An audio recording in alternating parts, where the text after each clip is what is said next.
The hero of our story is the strongest sage who saved mankind from the invasion of monsters and their king. But exhausted by the deadly battle, he died. Fortunately for him, this is not the end. He is reborn in the body of a boy 50 years later and enters the Academy of Magic to become the strongest again. Will he succeed? Let's find out. Atsumu wakes up, shocked to find he's alive despite using all his magic. He questions the situation and doesn't believe he's still alive. Looking at himself in the mirror, he's shocked by his new appearance. A doctor enters the room along with a nurse. She addresses our boy as Kusanagi, and he becomes more confused as he hears the unfamiliar name. The doctor asks him to lay down and tries checking his injuries. He removes the bandages and is surprised to find that the protagonist has been healed completely. He is unable to believe what he's seeing. The doctor remembers he was in horrible condition just the other day after a traffic accident and losing consciousness. He wonders how the boy has already healed so quickly. The doctor thinks it's like being healed by holy magic.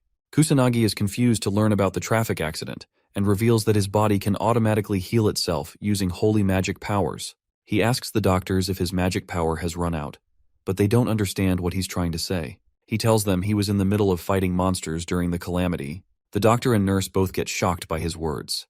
The doctor asks the boy if he still remembers his name and the year it is right now. Ichikami states his name and believes it is still 1970, but the doctor assumes he is experiencing a sequela and calls it a memory impairment issue. The doctor informs the boy that his real name is Kusanagi Minato, and the current year is 2022. Kusanagi becomes confused, and it's hard for him to believe all of this. He looks at the doctor and assumes the guy is telling the truth. He notices a TV and wonders how it is so thin and has such a clean image as well. The protagonist finds a calendar and confirms it really is 2022. He is shocked to see a thin device in the nurse's hands. Our boy becomes confused and starts wondering if he really is in the future. The doctor reveals some information about the calamity our boy mentioned.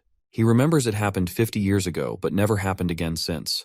The protagonist is unable to believe his words and questions what happened to all the monsters. The doctor calls it a peaceful era and reveals that there are barely any monsters now. Kusanagi finds out the world has finally achieved true peace and becomes relieved. He thanks God and starts smiling. The doctor tells him that Ichikami, the person he is talking about, died in the calamity 50 years ago. He is considered a hero who sacrificed his own life to save the world. The doctor doesn't believe Kusanagi is Ichikami Atsumu. Our boy assumes he died 50 years ago and somehow was able to reincarnate into Kusanagi Minato. He does not understand how this happened, and as a week passes by, he finally enters his apartment and checks out Kusanagi's room. He feels sad as he learns about the old Kusanagi's life. His parents passed away when he was just a little kid. He also got kicked out by his new foster parents and was sent to a shitty boarding school. Ever since all this happened, Kusanagi has been surviving using his parents' inheritance. The protagonist has never heard of something known as reincarnation magic. He wonders if the reincarnation he is experiencing is the work of a god. Maybe it all happened randomly. He looks at Kusanagi's Magic Academy card and remembers that back in his days, there was no such thing as a Magic Academy. He finds it interesting. All of a sudden, his phone starts ringing. He wonders what it is and picks up his phone. He sees someone named Tadano calling him, but doesn't understand what he should do. Kusanagi decides to ignore it and throws away his phone. It keeps ringing, and a message pops up. Tadano says he knows our boy got discharged from the hospital and requests Kusanagi to come back to school already as he is running out of money. The next day, our boy attends the Magic Academy, and as he enters the school, he starts looking around. He finds it exciting to be attending school again as an adult. As he is enjoying the moment, he notices a random student use his magic abilities to attack a dummy doll. Kusanagi becomes disappointed to see the scene and wonders why everyone has such weak magic powers. He observes more students and realizes all of them are complete crap. It's hard for him to believe. He remembers even the newbies from his time were 10 times stronger than these pathetic students. He doubts they will ever succeed as magicians, and even though it is a peaceful era, he doesn't understand why magic declined to such an extent. He enters his classroom and finds his chair. He starts feeling excited about his academic life and wonders if he has any friends in the classroom. Suddenly, a red-haired student appears with 2 more kids. He questions why our boy ignored his texts, even though he is just Kusanagi. The protagonist doesn't recognize the guy, so he politely asks his name. Tadano becomes angry and kicks the table as he states his name again. He calls Kusanagi weak and a piece of trash, but our boy doesn't take him seriously. He suddenly remembers it's the guy who was calling him. He assumes Tadano is his friend. Tadano smiles wickedly and pulls out his hand, asking for money. Kusanagi assumes he's a good friend and holds his hand passionately, hoping they can get along well. Tadano becomes angry and grabs him by his collar while demanding money. He tries to scare Kusanagi and believes he has a lot left from his parents' inheritance. Kusanagi finally understands the situation and finds out that his old self was being bullied. Tadano tries to throw a punch to put our boy in his place, but out of nowhere, a blue-haired girl with a beautiful face enters the classroom. She wishes everyone a good morning. Her pretty smile calms down Tadano. He decides to let our boy go but makes it clear that he is expecting money from him later. Kusanagi becomes annoyed, but the bully finally leaves the classroom. The class finally begins, and the teacher starts talking about the Great Calamity, also known as the Final Calamity. 50 years ago, monsters appeared all across the world, and humanity despaired because of them. But the great sage known as Ichikami Atsumu remained determined to save humanity. He never gave up and destroyed all the monsters by himself. He finally confronted the demon god known as the Calamity Boss, the reason behind the whole phenomenon. Ichikami risked his own life to defeat the final boss, and ever since that day, Calamity has never returned. The teacher starts asking the students about the great sage. The blue-haired girl from earlier raises her hand. Her name is Mizuha. The teacher gives her permission to answer the question. She says Ichikami is the great sage and the first ever magician who survived the first calamity. He is also behind the reason their academy was built. Her eyes start sparkling with excitement as she shares that Ichikami is the hero of humanity, the idol of every magician across the world. The teacher confirms she is correct and teaches the class about the great sage who survived the first calamity and was the first to learn how to use magic. The academy was created to make more magicians just like him. He is the strongest magician in human history. The teacher advises them to learn about him and prepare for the upcoming test. The protagonist starts feeling embarrassed as he hears everyone praising Ichikami. He was not expecting such torture and starts regretting joining the academy. He remembers what the doctor said and assumes everyone has weak magic because now the world is at peace. He looks outside his window and starts smiling as he enjoys his new peaceful life. The teacher finally ends the class and hopes everyone is prepared for the magic power assessment exam tomorrow. Tadano approaches the protagonist again and asks if he heard what the teacher said. He is excited and believes it's going to be fun seeing Kusanagi's dogshit magic abilities. Our boy wonders why the bully isn't shutting up. He decides to leave the classroom, and as he walks away, Tadano points out that even his parents had no magic abilities. The bully calls him an orphan and starts laughing at him. The protagonist finally starts talking back. Tadano becomes angry as he hears Kusanagi insulting him. His patience runs out, and he starts activating some kind of fire magic. The classmates become shocked and try to stop him. One of them wonders if he is really going to use such a spell inside the classroom. Tadano fires the magic spell towards our boy, hoping he dies. The blue-haired girl moves forward to stop him, but she ends up being too late. As he sees the fire blast coming towards him, the protagonist stands completely unfazed. The magic attack hits him hard, and all the students step back. Mizuha calls it stupid and warns him not to use magic in such a meaningless fight, not wanting anyone hurt. Tadano defends himself, blaming Kusanagi and refusing to accept his fault. The students grow concerned about our boy, but as the smoke clears, Kusanagi comes out unscathed. The students are surprised, and he admits he got caught off guard. Tadano, scared, questions why Kusanagi is still standing despite taking the magic attack head-on. Our boy can easily defend against level 1 magic with his barrier without using powers. He tolerated the insults because Tadano is just a child, but now believes he must be punished. With a cold expression, he moves toward the bully. Tadano sweats anxiously, and Kusanagi unleashes his magic. The students freeze, unable to move, all questioning what's happening. Mizuha wonders what's going on. Kusanagi walks toward Tadano, moving his hand forward. Tadano nearly shits himself, but the teacher intervenes, entering the classroom and asking about the sound. He questions if anyone is using magic inside. Kusanagi assures him there's nothing going on inside, believing the magic came from outside.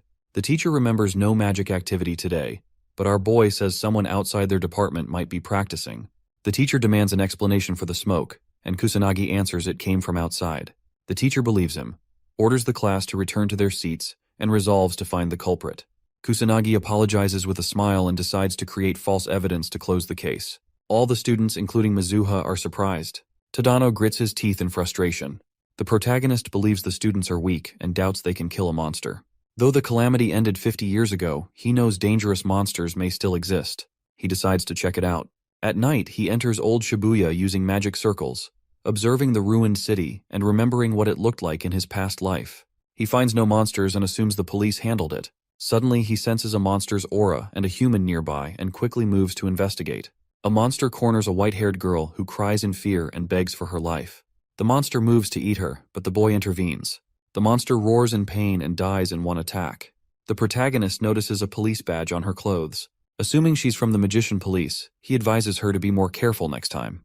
She thanks him, but he summons circles and leaves. She wonders who he was, thinking he's a great magician but questioning how he defeated the monster without chanting.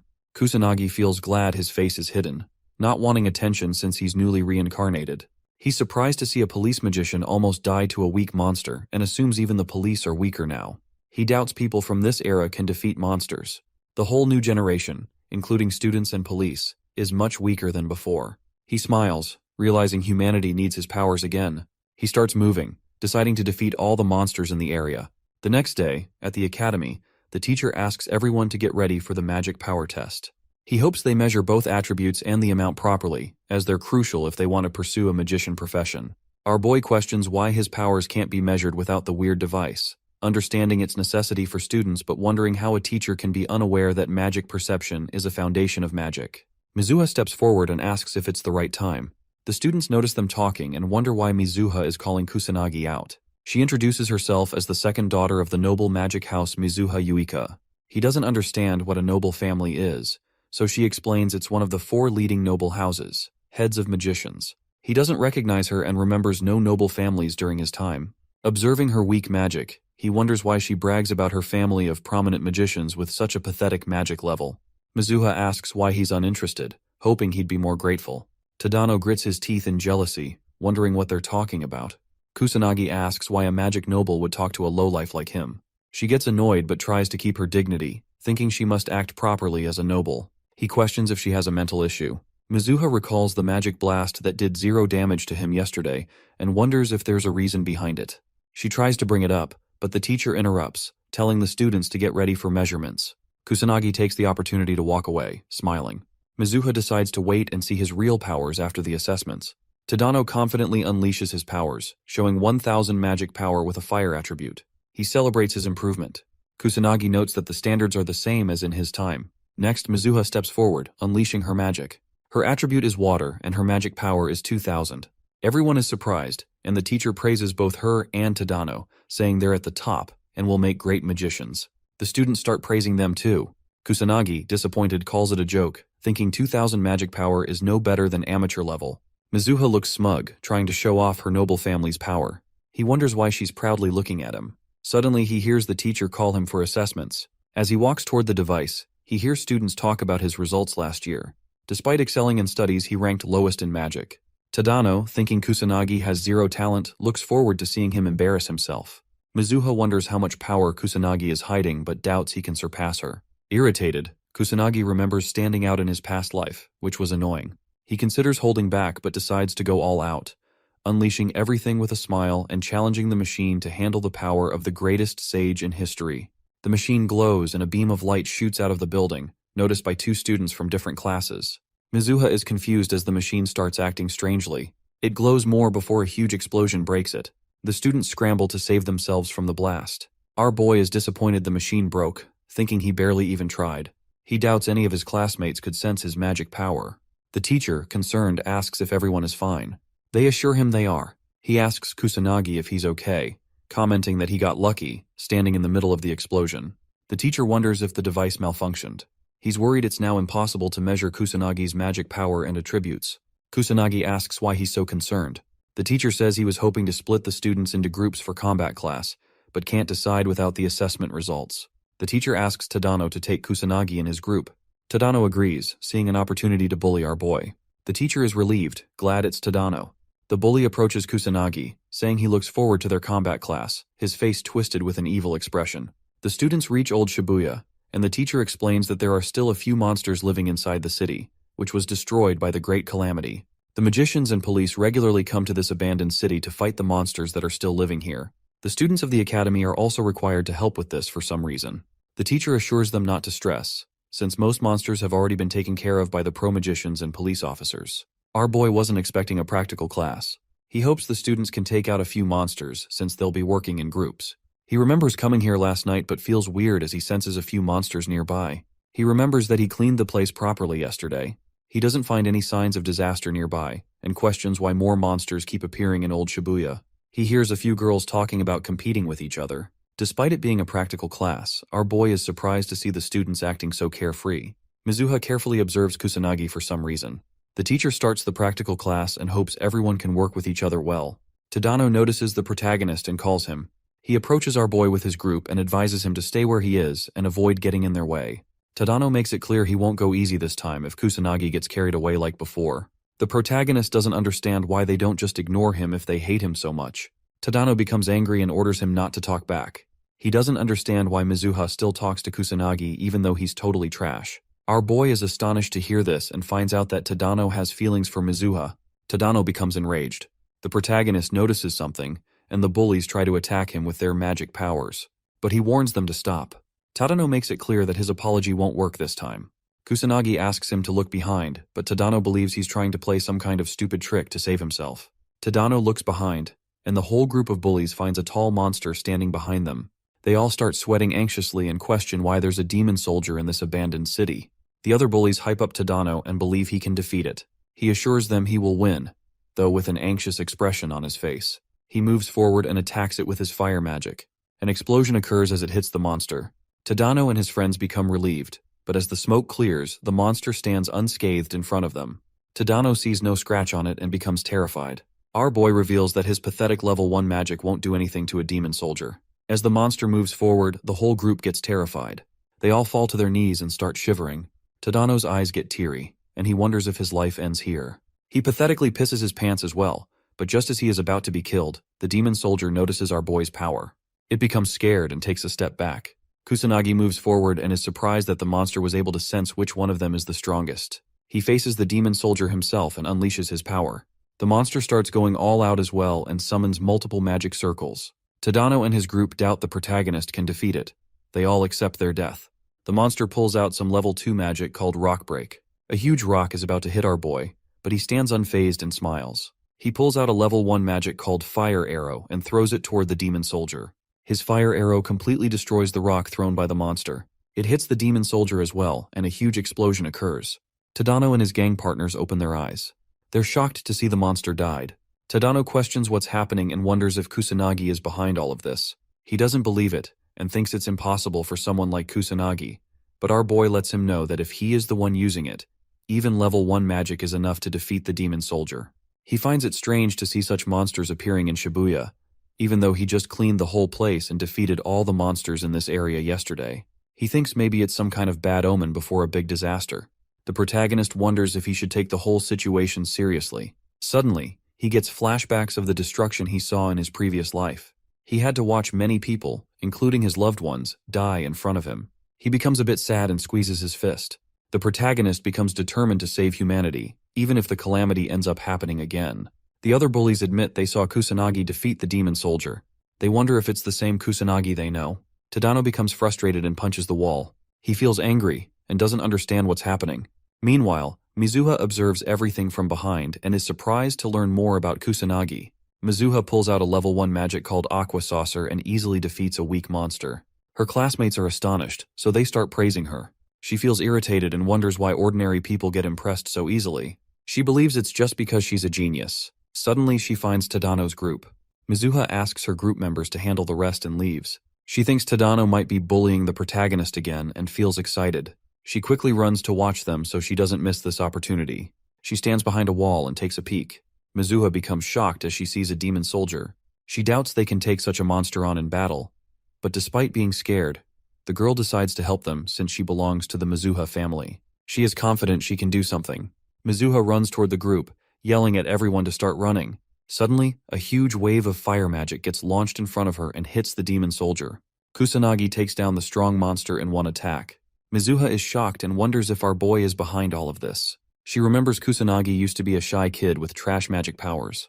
The girl is unable to believe she's looking at the same Kusanagi. She was watching closely and didn't even hear any chanting.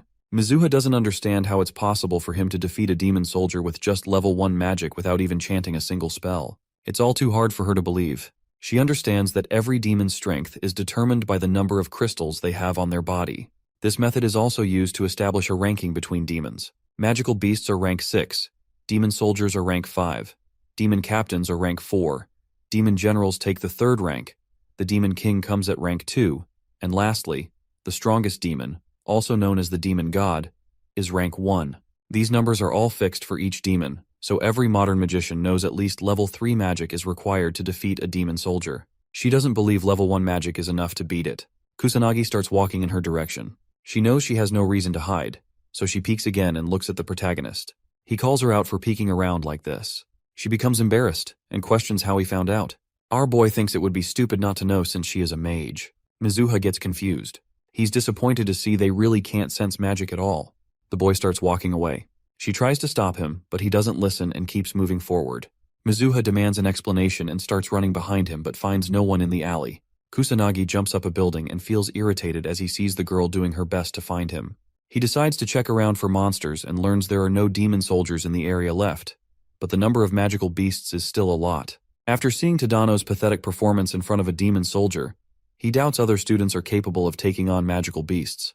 The protagonist decides to get rid of a few magical beasts. His body starts glowing suddenly as he activates his magic. He's able to cover the area around the abandoned city, so he pulls out 2 magic circles and uses his level 2 magic called Barret. Multiple beams of light shoot out into the sky and spread across Shibuya. Tadano and his group notice the beam of light. They think they are seeing shooting stars. Mizuha recognizes it as magic and wonders who unleashed multiple magic abilities at once. Somewhere inside Shibuya, 2 students become surrounded by magical beasts. They become hopeless as they see multiple monsters approaching them at once. They both give up and accept their fate, but as the monster moves forward to kill the girl, it suddenly stops and starts screaming in pain as it gets hit by the strong beam of light. The students ask each other if they're fine. The protagonist watches everything from above. He feels amazing killing all the monsters. He sees all of them dropping dead and suddenly realizes he overdid it and ended up killing almost all the monsters in Shibuya. Kusanagi becomes concerned and wonders if the class will still proceed after this. He regrets not holding back. He uses his magic circles to move around the city and finds a hidden alley to land. He doesn't want to hide his powers more than necessary, but all the attention is annoying. He joins his classmates and teachers. The teacher checks a magical beast's dead body and wonders why so many are left. He thought most had already been hunted down or died. He believes a skilled individual just killed them, since killing a monster in a single strike isn't easy. He remembers the magic that killed the monsters. He knows firing so many magic bullets falls under the null attribute. Astonished, he admits he's never seen such a thing before. He admits things would have gotten out of hand without the magic bullets, knowing even firing 2 is an impressive feat. The teacher is in disbelief and understands that if the number reaches 6 or more, no average student can use such magic. The students yell in frustration, asking why they had to face so many monsters and almost lose their lives. The teacher bows and apologizes. He recalls confirming with the police that most monsters had been wiped out already and regrets not double-checking with the school. He genuinely apologizes for putting the whole class in danger. A female student asks if someone came to save them. The teacher says he has no idea but adds that it wasn't the police or an official mage, but likely some illegal magician. He thanks the unknown savior in his heart. Our boy smiles as he listens to the teacher indirectly praise him. He notices a few students discussing his magic bullets, all wondering what they were. Kusanagi is relieved to see everyone is okay, even his bullies. Tadano grits his teeth in frustration. The whole group of bullies stares at the protagonist. Mizuha remembers seeing Kusanagi defeat a demon soldier alone with just level 1 magic, followed by some kind of infinite magic. She wonders if Kusanagi is behind both. Fire and null are different attributes, and she doubts any student can have both, even Kusanagi. She calms down, thinking it's impossible for him to have 2 attributes and assumes someone else is behind the null attribute. She still doesn't understand how Kusanagi defeated the demon soldier alone. Tadano's group suggests he might also be behind the laser beams. Tadano calls it impossible, but his friend reminds him that Kusanagi defeated the demon soldier too. Tadano becomes angry and warns his friend to shut up or he'll die. His friends become terrified. Tadano makes it clear he'll never believe someone like Kusanagi is capable of such feats. He thinks Kusanagi is hiding something. His lackeys agree and remember how much of a coward Kusanagi is. Tadano screams in rage, saying he'll prove Kusanagi is cheating. He's determined to push Kusanagi into a corner and force him to reveal his true identity. After school, Kusanagi walks out and gets surrounded by a huge gang of bullies. Tadano steps forward and says he's been waiting patiently. The protagonist feels irritated and advises them to put that persistence into learning magic instead. Tadano believes he has no right to say such things since he cheats too. Kusanagi is confused by the accusation of cheating, but Tadano insists he's definitely hiding cheap tricks. Tired of their nonsense, Kusanagi realizes there's no point reasoning with them. Tadano orders him to follow. He praises Kusanagi for not running away. Kusanagi clarifies there's no reason to. Tadano doesn't believe him and attacks, throwing a punch, knowing Kusanagi won't use magic in a public park. The punch hits his face, but he remains unfazed. The bullies gang up on him, attacking, but he remains patient and doesn't fight back. Tadano asks what's wrong, assuming Kusanagi can't do anything without his magic. He continues attacking, making it clear he won't stop and will kill Kusanagi even if he begs. The protagonist feels disappointed. Their attacks don't even scratch him. His magical powers automatically defend him from any physical attack. Annoyed, he decides to act hurt to satisfy Tadano. Suddenly, someone appears behind and questions why they're attacking Kusanagi. Tadano looks back and sees it's Mizuha. The bully becomes embarrassed and tries to clarify. He tells Mizuha they're just playing around. She doesn't fall for his bullshit and calls him out for bullying Kusanagi. She is disappointed to see her classmates acting this way and wonders if they don't feel ashamed because of their actions. Tadano feels weird but blames all of it on Kusanagi. He thinks Mizuha hates him now, all because of him. She grabs the protagonist's hand and starts dragging him out of this whole mess. Tadano notices her grab Kusanagi's hand. He feels jealous and gets fed up. Tadano stops holding back and loses his patience. He tries to throw a magic attack towards our boy. Kusanagi becomes annoyed. Tadano gets ready to end his life, and his lackeys activate their magic as well. Mizuha questions why they're acting this way. The whole group throws a fire attack towards the protagonist. Mizuha knows how dangerous it is, so she tries to save Kusanagi, but she is unable to make it in time. He takes all the attacks head-on. Tadano laughs confidently as he believes no trashy tricks will help Kusanagi save himself from this much power. His lackeys get concerned and wonder if he died. Tadano calls them stupid for worrying so much. He makes up a story that they just used magic outside of school, and it ended up getting out of control. Kusanagi just got caught in the whole mess, and that's the reason he got hurt.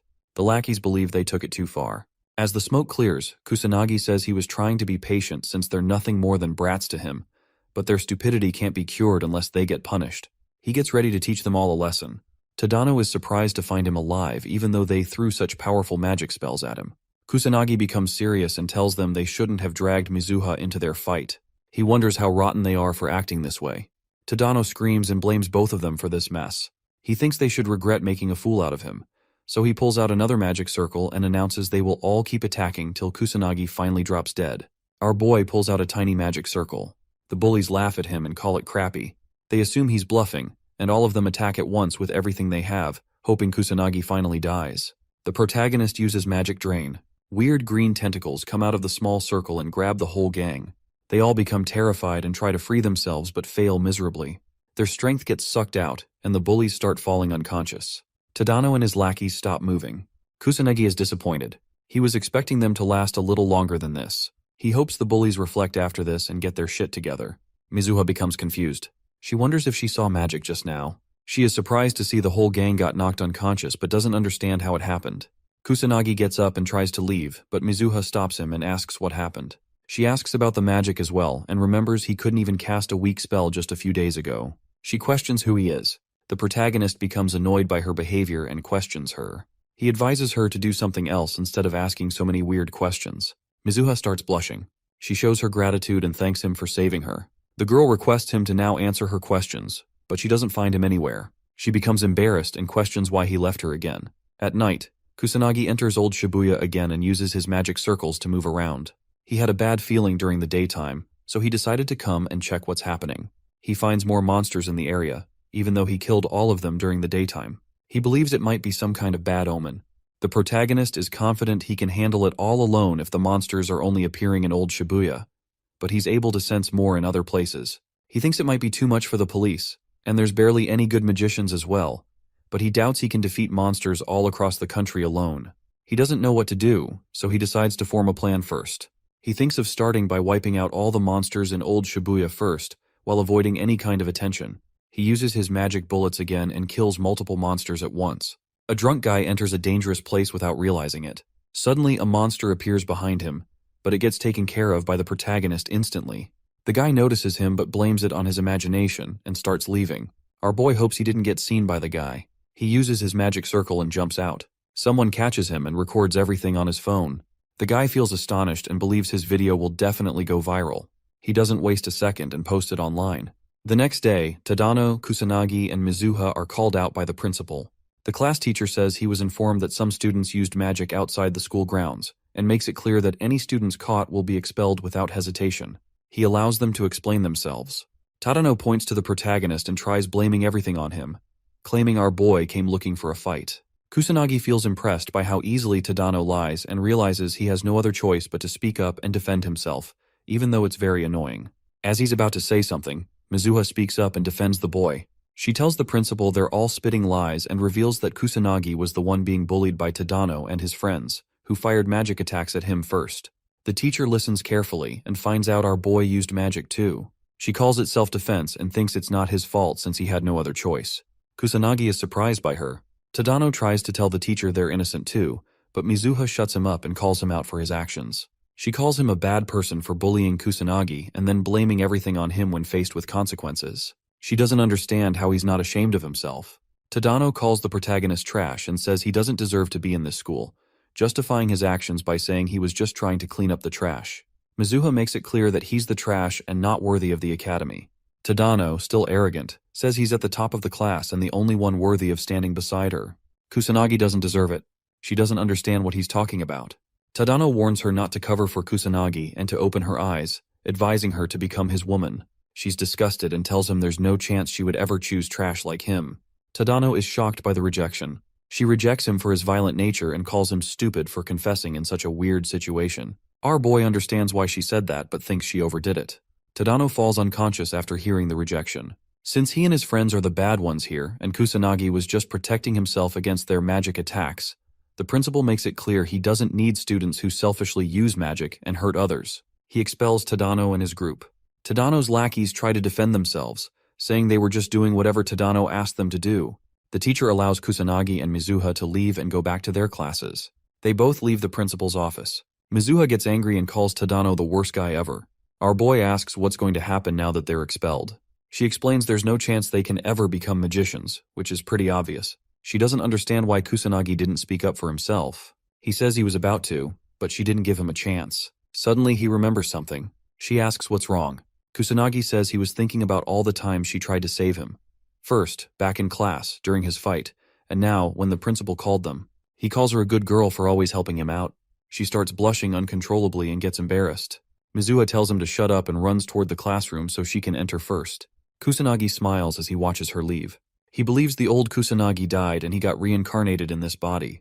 Our boy wonders if he was bullied to death or if it really was just a car accident. He still doesn't know the truth but feels relieved to get the bullies punished for whatever they did. He hopes this pays off and smiles.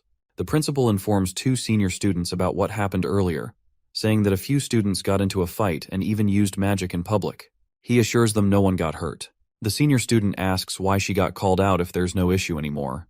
The principal tells her that one of the students involved is Yuika Mizuha. The blue-haired student understands and thanks the principal for informing her. He asks her to give his regards to her father. She asks him not to worry and reveals that her family is interested in investing in the school. She walks out with her friend, and the principal wonders if Kusanagi is absurdly strong, since fighting multiple mages at once is almost impossible. There's no way a normal student would win unless they're hiding some kind of mysterious strength. He wonders if Kusanagi is stronger than them, but the blue-haired girl answers negatively. He is curious about the boy and tells her he wants to meet him to confirm it. She thinks about whether her little sister should be expelled depending on how competent Kusanagi is. She is Mizuha Ruka from the 3rd year class, and her friend is Katsuragi Ryuji, also from the 3rd year class. Kusanagi feels demotivated now that his life is peaceful again. He hears a few classmates talking about someone known as the Black Mage, and wonders if it's something related to the magic nobles he learned about. He decides to not care about it for now. The teacher appears and calls Kusanagi outside for the assessment test. He explains that the students who couldn't be measured last time now have the chance to take the test again. Mizuha notices what's happening and feels glad, as she can finally learn more about our boy. Suddenly she notices her older sister, Ruka Mizuha, and Katsuragi entering. She wonders why her sister came out of nowhere. The teacher announces Kusanagi's turn, asking him to start the magic power assessment test. Our boy remembers he destroyed the machine last time, so he decides to be more careful and hold back. He tries pouring out his magic power, but suddenly starts feeling weird. Extreme fatigue hits him, and he begins breathing heavily. The teacher asks if he's okay, noticing the machine and checking the results. Mizuha and the teacher are shocked to see that, for some reason, his attribute is none, and his magic power turns out to be only 100, which puts a smile on Katsuragi's face. 2 students talk about Kusanagi, calling it the lowest magic power in their batch and labeling him useless since he doesn't even have an attribute. Katsuragi assumes there's no truth behind the story they heard from the principal and doesn't believe the protagonist defeated all the delinquents on his own. Ruka feels disappointed and decides to leave, as they have no reason to stay anymore. The students notice Kusanagi is tired just from the assessment, and they can understand it since his magic power is extremely low. The teacher tries to comfort Kusanagi and tells him magic power isn't the most important thing. Mizuha, however, doesn't believe her eyes. She remembers seeing our boy defeat the demon soldier all by himself and knows he can use two attributes, fire and null, at the same time. She wonders what kind of trick he's using, as she's never heard of mages hiding their magic power by somehow adjusting it. The protagonist feels relieved and is happy with the result. He performed some kind of magic manipulation to alter the results, even though it's taking a toll on his body. He feels confident and thinks he's finally gotten a grip on it. As he leaves the room, our boy finds Mizuha and learns she was at the assessment room out of curiosity. She tells him she just came out of curiosity. Suddenly, Ruka stops both of them inside the school hall. Kusanagi asks who they both are, and she introduces herself and Katsuragi. He recognizes her family name and questions if she wants something from him. She says she has zero interest in him and walks toward her little sister. Mizuha becomes concerned, and Ruka, disappointed, learns her sister couldn't even win against a few delinquents. She also learns Mizuha was saved by someone with 100 magic power and asks if all of this is true. Mizuha confirms, which makes her sister angry. She orders Mizuha to just quit the academy. Mizuha doesn't understand why she's saying all this for no reason. Ruka reminds her that she hasn't won a single match whenever they fight.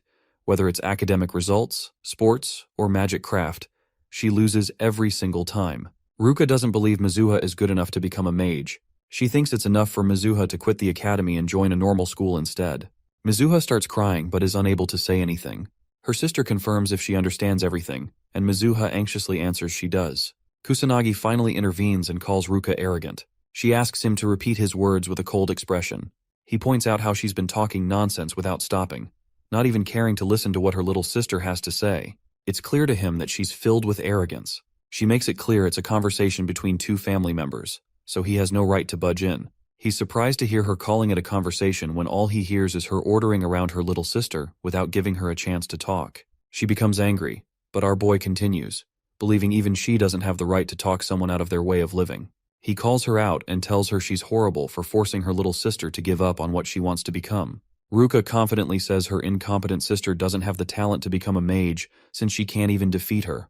Mizuha starts crying and agrees with her older sister. She doesn't believe in herself and thinks she's been lying to herself all this time. She tried to convince herself she's a genius with the talents to become a mage, but she couldn't even defeat her big sister once. Kusanagi confidently says she can win against Ruka. He starts smiling, confusing everyone. Ruka asks if he's challenging her, and he requests some time since it's impossible for Mizuha to win right now. Ruka gives them 2 weeks' time, suggesting they have a 2-on-2 magic duel. He's surprised but agrees, calling it nonsense. He asks Mizuha if she's willing to do it with a smile on his face, and she calms down, stopping her crying. Mizuha becomes determined and agrees to participate in the challenge. Once it's decided, Kusanagi asks them never to bring up this matter again if he wins. Ruka bets her sister will need to leave the academy if she and Katsuragi win the fight. She warns them and makes it clear she's not planning to hold back, so they need to properly prepare and face the truth. After a while, Mizuha and Kusanagi go to the rooftop. She requests his help and hopes he can teach her more about magic so she can improve quickly. He finally understands why he was called up to the rooftop. He asks if she's really sure about learning magic from someone trashy like him, since his magic power is only 100. She doesn't fall for his words and already knows he's hiding his real strength. She believes he is much stronger than her. He notices she isn't backing off this time. She assumes he knows how to get stronger, which is why he challenged her sister to a fight. He knows Ruka is the type to desperately try and control everything. It's in her nature. That's why he provoked her, so she'd fight him. But there's no way he can say that to Mizuha. She bows down and starts begging for his assistance. He gives up and agrees to help her get stronger. She asks again to confirm it. He warns her in advance, making it clear that she needs to follow all his instructions, and there's no going back once the training starts. She agrees to all his conditions instantly. Kusanagi finds it hard to decline since she is begging so hard for it. Since he already needs to prepare for a few things after seeing the number of monsters in Shibuya, raising a mage might be a promising idea. He decides to begin her training today and thinks about finding a place to practice. Mizuha starts blushing and invites him to her place with a shy expression. After a while, they reach her place. He's astonished to see the huge house, but she thinks it's only natural since her father is a noble mage. Mizuha suddenly remembers this is her first time inviting a guy to her house. She wonders if he found her invitation strange, even though she's not hiding any dirty intentions. Kusanagi suggests they should start, but he notices she's daydreaming, so he calls her and addresses her as Yuika.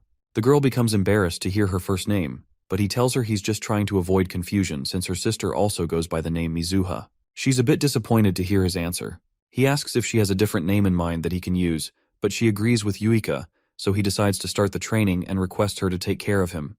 The first question he asks her is about her magic power. She thinks it's easy and answers that it's the energy needed to perform magic, and it is available in everyone's body. He asks her about incantations next. Yuika confidently answers that it's like a program that automatically turns magic into an attack. He questions if there's any way to increase one's magic power, but she answers negatively and believes it is determined before birth and stops increasing after a certain age.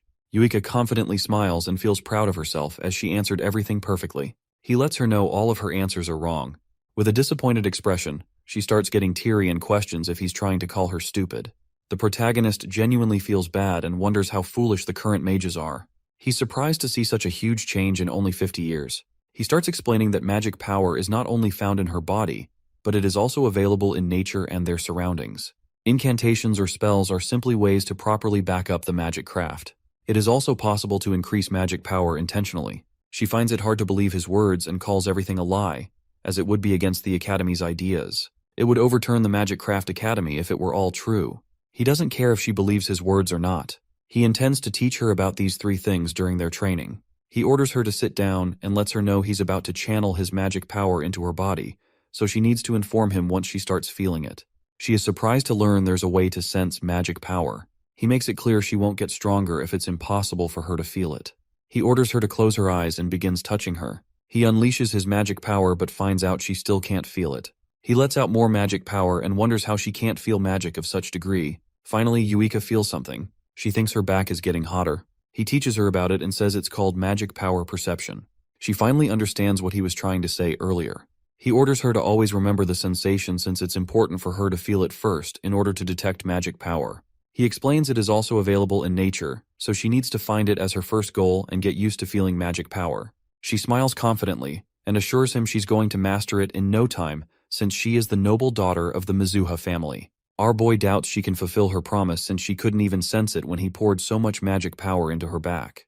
He accepts the fact that she might not be suited to become a mage. A week passes, and Yuika starts crying and tells our boy she's still not capable of sensing magic. She's a huge letdown and disappoints the protagonist. He's surprised that a whole week wasn't enough for her to learn such a simple thing, even though she practiced so hard.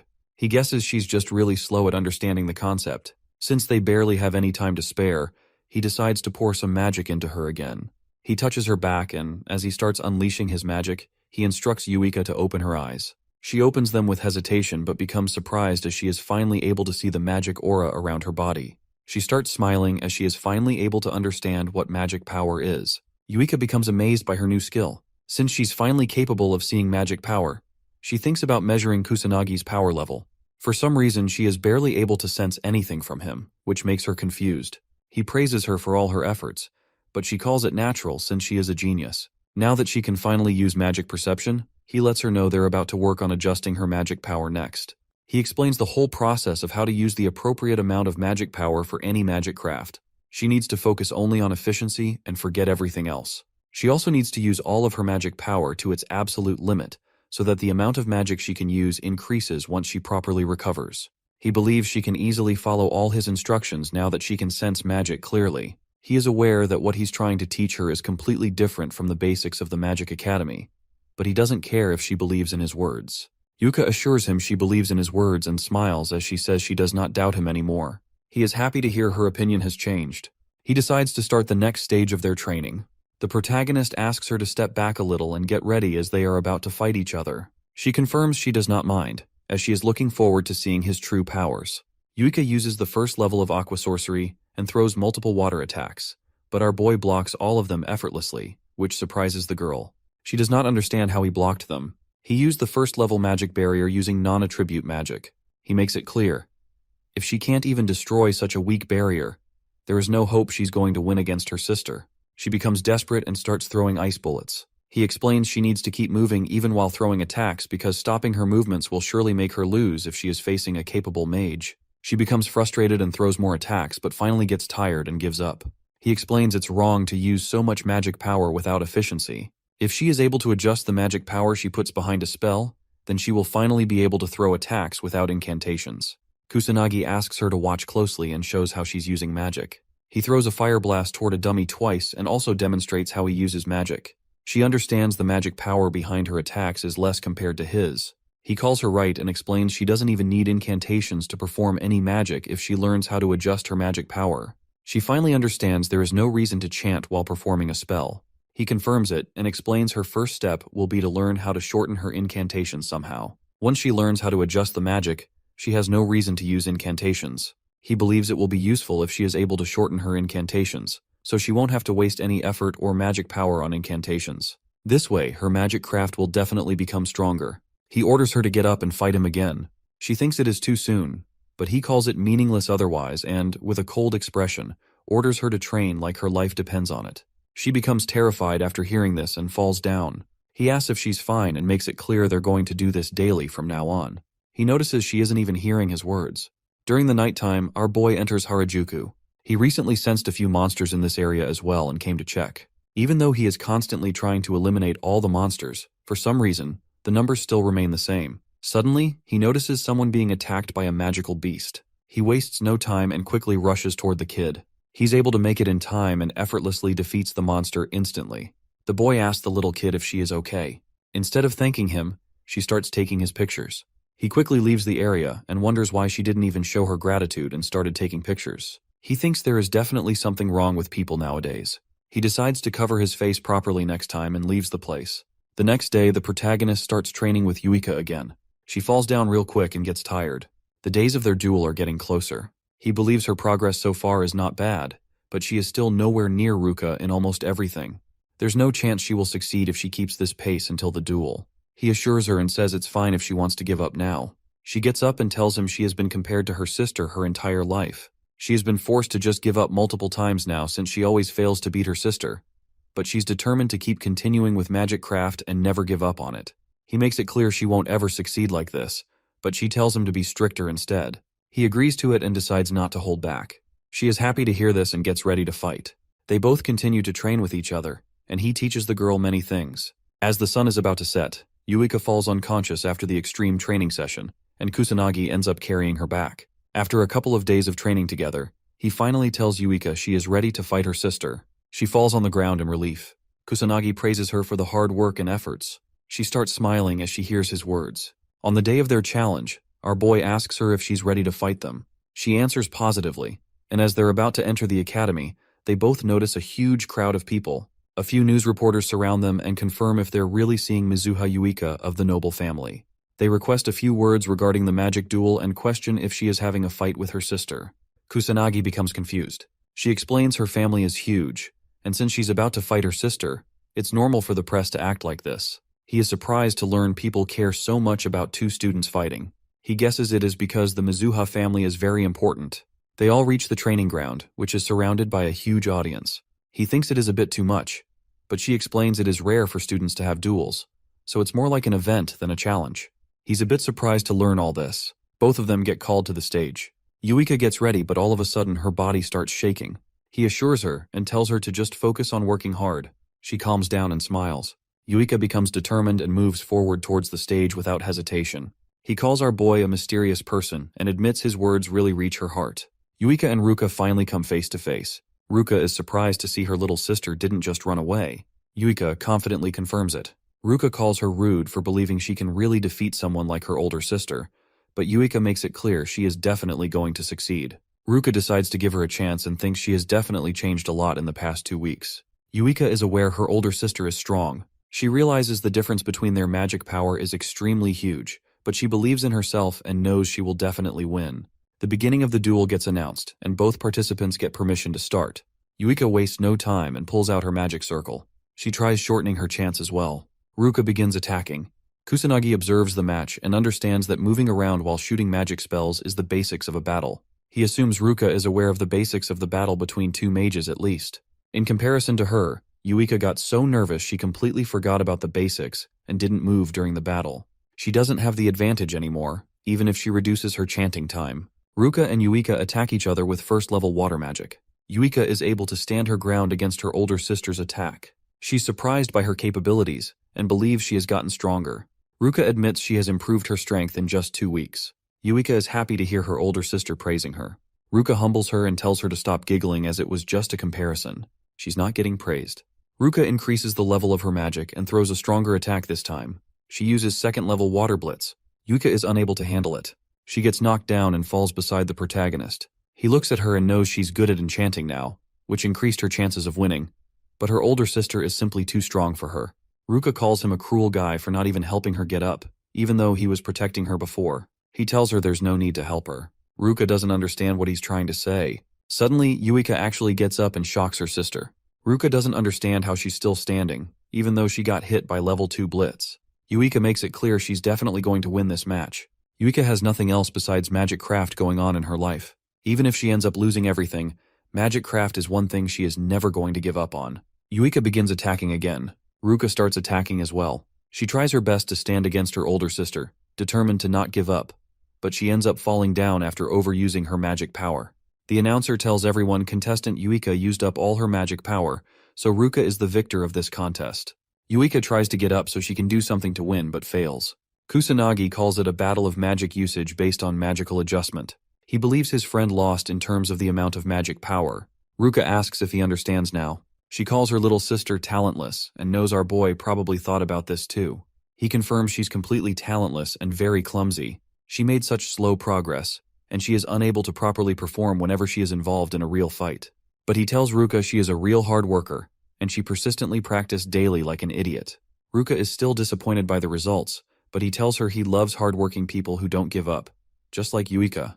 The girl starts sobbing hearing his words. He tells everyone Yuika is his disciple, and he doesn't like it when anyone speaks badly about her so casually. Yuika starts weeping uncontrollably. Ruka calls him arrogant, and wonders why he's talking so much for someone with 100 magic power. He makes it clear for her. He will defeat her with his 100 magic power. She thinks he's just good at talking nonsense but decides to agree. Ruka tells him his opponent is someone else, and Katsuragi appears, excited that it's his turn next. Ruka advises him to end it quickly, and he assures her there's no need to tell him twice. Katsuragi carries Yuika out and tells her to rest, ordering her to watch closely during the battle so she can learn something. She understands his words, suddenly realizing the pain in her body has disappeared, and there are no wounds on her arms either. As he enters the stage, our boy admits he can't win with just 100 magic power, even though he said otherwise earlier. He knows he'll need 100% focus to win. The protagonist decides to keep his magic power at 100, using a non-attribute attack without incantations. He's not setting up a magic barrier this time, so he knows he might die if hit directly. He feels excited, calling the situation thrilling. Katsuragi gets ready, apologizing that he's not planning on holding back. Our boy lets him know he's the one who needs to hold back. The audience cheers for Katsuragi, hoping he doesn't go all out, or the challenger might get badly injured. The guy ignores their words and activates his 8,000 magic power. Our boy notices it and knows it's not a big deal, but since he's only using 100 magic power today, there's a good chance he might actually get killed. The second match begins. As they face each other, Katsuragi hopes our boy won't hold a grudge after it's over while summoning his magic circles. With the attack he's about to throw, he thinks he can test whether Kusanagi really defeated those delinquents. He challenges Kusanagi to withstand his full power attack, but just as he's about to throw it, something hits him on the forehead. The protagonist is disappointed, calling the guy slow. The audience is shocked to see the match end so quickly. The announcer declares that contestant Kusanagi has won the match. Ruka is surprised to see her friend knocked unconscious by just one hit. She remembers he didn't even perform any incantations and wonders what kind of trick he used. Kusanagi hopes she's happy now that the match ended quickly, just as she wanted. She becomes irritated hearing his words. Yuika is shocked too and finds it hard to believe he really defeated the guy. Ruka admits he's strong, and he responds that he's actually stronger than her as well. She warns him to stop spouting nonsense. Ruka unleashes her 10,000 magic power. Kusanagi sees it through his magic perception and realizes she's stronger than the guy he fought earlier. The announcer tells the audience something unexpected is happening, as Kusanagi has used a different way of fighting, drawing a lot of attention. The next match will decide who the real victor is. The third match begins. Kusanagi uses the same trick again, shooting magic bullets toward her. She counters with water magic. Our boy only has 100 magic power, meaning he doesn't have enough to affect Ruka unless the magic bullet lands on her forehead. He realizes she's already adapted, protecting her forehead and not running while using magic. Ruka persists, throwing water attacks. But even after all that, she's shocked to see the protagonist still standing, unfazed. She knows he isn't using any magic but wonders how he's managing to stay unharmed. The audience is also confused. wondering how he's not even wet despite being hit multiple times. Yuika is also unsure about the technique he's using to protect himself, knowing he definitely did something. Ruka attacks again, but this time, the boy dodges her magic with insane speed. She finally figures out how he's still standing, but she's left speechless. Yuika realizes that a magic attack can be countered with another magic attack, and even if there's a huge power difference, there's still a way to avoid damage. Everyone knows that's the only way to avoid being hurt. Ruka grits her teeth in frustration, knowing her level 2 techniques have different speed and mass, making it almost impossible for anyone to remain unscathed in front of them. She wonders why the protagonist is standing there fearlessly against such strong spells. Kusanagi knows she's probably thinking all of this. He thinks it's easy to dodge magic attacks if you can sense and detect them clearly, but it requires a lot of courage. Ruka gets serious and uses a third-level spell called Azura Splash. The audience grows concerned, knowing it will be disastrous if Kusanagi gets hit. Ruka's tired but is confident Kusanagi can't dodge this attack. Out of nowhere, she gets hit by a magic bullet and falls to the ground. She doesn't understand how he's still standing. She questions what method he used to dodge her attacks. He explains that he used a magic draining technique that eats up magic craft. He simply walked through the center using drain. Ruka is speechless at first, then starts laughing, admitting her defeat. The announcer announces that Kusanagi Minato has won the match. Yuika runs to the stage, asking if they're both fine. Our boy assures her they're good, smiling as he says he won. She smiles back, becoming really happy. Ruka decides to keep her promise and gives them her word, allowing them to do whatever they want. Kusanagi is happy that it ended well. He noticed that Yuika's wounds earlier weren't that deep, guessing Ruka was probably holding back in their fight. Ruka becomes embarrassed, trying to make an excuse. He points out how much stronger Yuika has gotten in just 2 weeks. He believes Ruka probably noticed that too and thinks there's no reason for her to be so overprotective anymore. Yuika speaks up determinedly, assuring both of them that she'll grow stronger, so her sister won't have to worry about her anymore. Ruka smiles, finally starting to believe in her little sister. Kusanagi feels happy watching both sisters get along, but suddenly, he feels an immense amount of pressure and realizes this is abnormal magic. The sky turns red, and the protagonist wonders if the calamity is happening again. Tadano and his gang try finding something inside Kusanagi's bag. They've lost many people after he proved his power in the duel. His lackeys tell him he only has textbooks in his bag. Tadano calls our boy diligent and becomes frustrated. He's sure Kusanagi is hiding something. Otherwise, it's impossible for a trash like him to use such powerful spells. One of the lackeys looks outside the window and becomes terrified. Tadano wonders if he found something and goes closer. They all notice the red sky and wonder what's happening on Earth. One of them guesses it's the calamity, but Tadano doesn't believe it's really the calamity. At the training grounds, our boy becomes worried as he looks at the red sky. He wonders why he can sense such strong abnormal magic out of nowhere. He guesses it might be the calamity. Everyone becomes worried and the audience starts panicking. They all question what's happening. One of them doesn't think the calamity is really happening here. Kusanagi becomes scared, as he doesn't understand why a calamity is happening all of a sudden. He wonders if it's related to what he sensed in Shinjuku. He remembers the first calamity also took place in Shinjuku. Our boy doesn't know if it's merely a coincidence or if there's something important behind it. The portals open, and magical beasts start pouring out. The students become terrified and start screaming, but the teacher orders them to calm down and tries leading everyone to safety. Kusanagi wastes no time and shoots multiple magic bullets to kill the monsters. He uses magic to make an announcement. Our boy orders everyone to calm down. He explains that weak monsters are going to come out since it's only the beginning of the calamity, so they don't have to worry. He assures them it's going to be fine as long as they use their brains and follow his instructions. He instructs them to run towards the gymnasium and only move in groups since it's dangerous to move alone. He asks Ruka and the others to evacuate as well. The teacher asks what he's planning to do. Our boy explains he wants to save the people that are still inside the school building. The teacher doesn't think it's safe to go all by himself. He calls the boy reckless and tries to stop him, but Katsuragi agrees to go with our protagonist so he doesn't have to solve everything alone. The teacher is worried, but he reminds the teacher what Kusanagi can do. He has no choice but to give them permission. The teacher advises them not to force anything and stay safe. Not to force anything and stay safe. Katsuragi is confident he won't die but tries to confirm it with our boy. Kusanagi shrugs it off and informs Yuika he's going to leave now. She looks concerned for him and advises him to stay safe. Katsuragi starts running and tells his junior he's going to go first. His insane speed allows him to cover 100 meters in only 10 seconds. He asks the protagonist if he can keep up. Kusanagi pulls out his magic circles and starts moving forward with insane speed, shocking the senior. He makes it clear that he's the one going first. Katsuragi admits he has crazy speed, but just speed itself is still useless. He decides to watch our protagonist closely to see what kind of power he's hiding. He wants to save everyone while learning more about Kusanagi. Our boy detects 58 magic users inside the school using perception skill. He assumes there might be someone with no magic power. If what he's thinking is true, he decides to check the entire school and save such students. A few students get attacked by magical beasts. He enters the classroom through a window in time and uses his magic bullets to defeat all the monsters without much effort. The female students become surprised. A monster tries sneaking up on the protagonist from behind, but he easily kills it without being phased. Katsuragi catches up and asks if he's okay. Kusanagi hopes he can help everyone evacuate without any issue and leaves. Katsuragi tries to stop him, as it's too dangerous to go alone, but fails. The protagonist is simply too fast to keep up with. Katsuragi guesses he was being a burden, but admits he's not very useful. So it's probably true. He still can't believe the boy defeated a magical beast without any effort.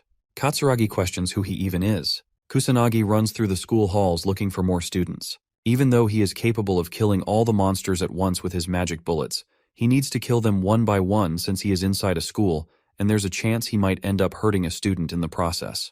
He has no other choice but to chase the monsters himself and attack them with low-grade magic to not hurt the students in the process. He enters a classroom and defeats more magical beasts to save the students hanging onto their dear lives. After he's done defeating all of them, the students show their gratitude. He's already aware he doesn't have the time to personally help everyone evacuate and runs towards the gymnasium, one by one. Somewhere else, Katsuragi saves a few students and assures them he will handle the monster while they evacuate. One of the students points towards the sky for some reason. He asks what's wrong and suddenly notices a few students slowly floating down while being inside a bubble. He wonders what the protagonist is trying to do and questions who he even is. Our boy sent the students towards Katsuragi through magic bubbles because he believes the guy is good at taking care of others, so it's fine. He suddenly senses something. A female student starts shaking in fear as she gets cornered by a huge monster. She starts crying and yells out as hard as she can to get help. A huge magic bullet destroys the beast instantly. She remembers it as the same one she saw before when she was saved the last time. Kusanagi appears and asks if she is injured. She finds out he is the one who saved her twice. Kusanagi reveals she is right. She then asks if he was also behind what happened during the practice class. The girl believes this is his second time saving her. Our boy confirms that what she is saying really did happen. The girl starts crying out of relief as she finally gets the chance to show her gratitude. She thanks him for saving her life twice. He doesn't mind it and thinks it is nothing special. She becomes speechless. Katsuragi finally catches up but looks completely out of breath. He asks who he needs to save next. Kusanagi orders the girl to follow and stay with the guy as he is going to leave now. She tries to stop him, but he ignores her words and leaves. She becomes a bit worried while Katsuragi wonders what he's looking at. Our boy knows there are still many people inside the building that he needs to save, so he has no time to wait for the police to appear. He knows he has to hurry up and save everyone as soon as possible. At the Prime Minister's office, the Prime Minister finds out the Kamui Magic Academy is under attack by the Calamity. His men don't understand why it's happening again. They all know the last calamity took place 50 years ago, and since then, nothing bad has happened. They ask the Prime Minister to quickly form a plan while assuming their country might be cursed. He informs them that both the Beast Countermeasure Division and the Police Department, along with the Magic Nobles, are all being contacted.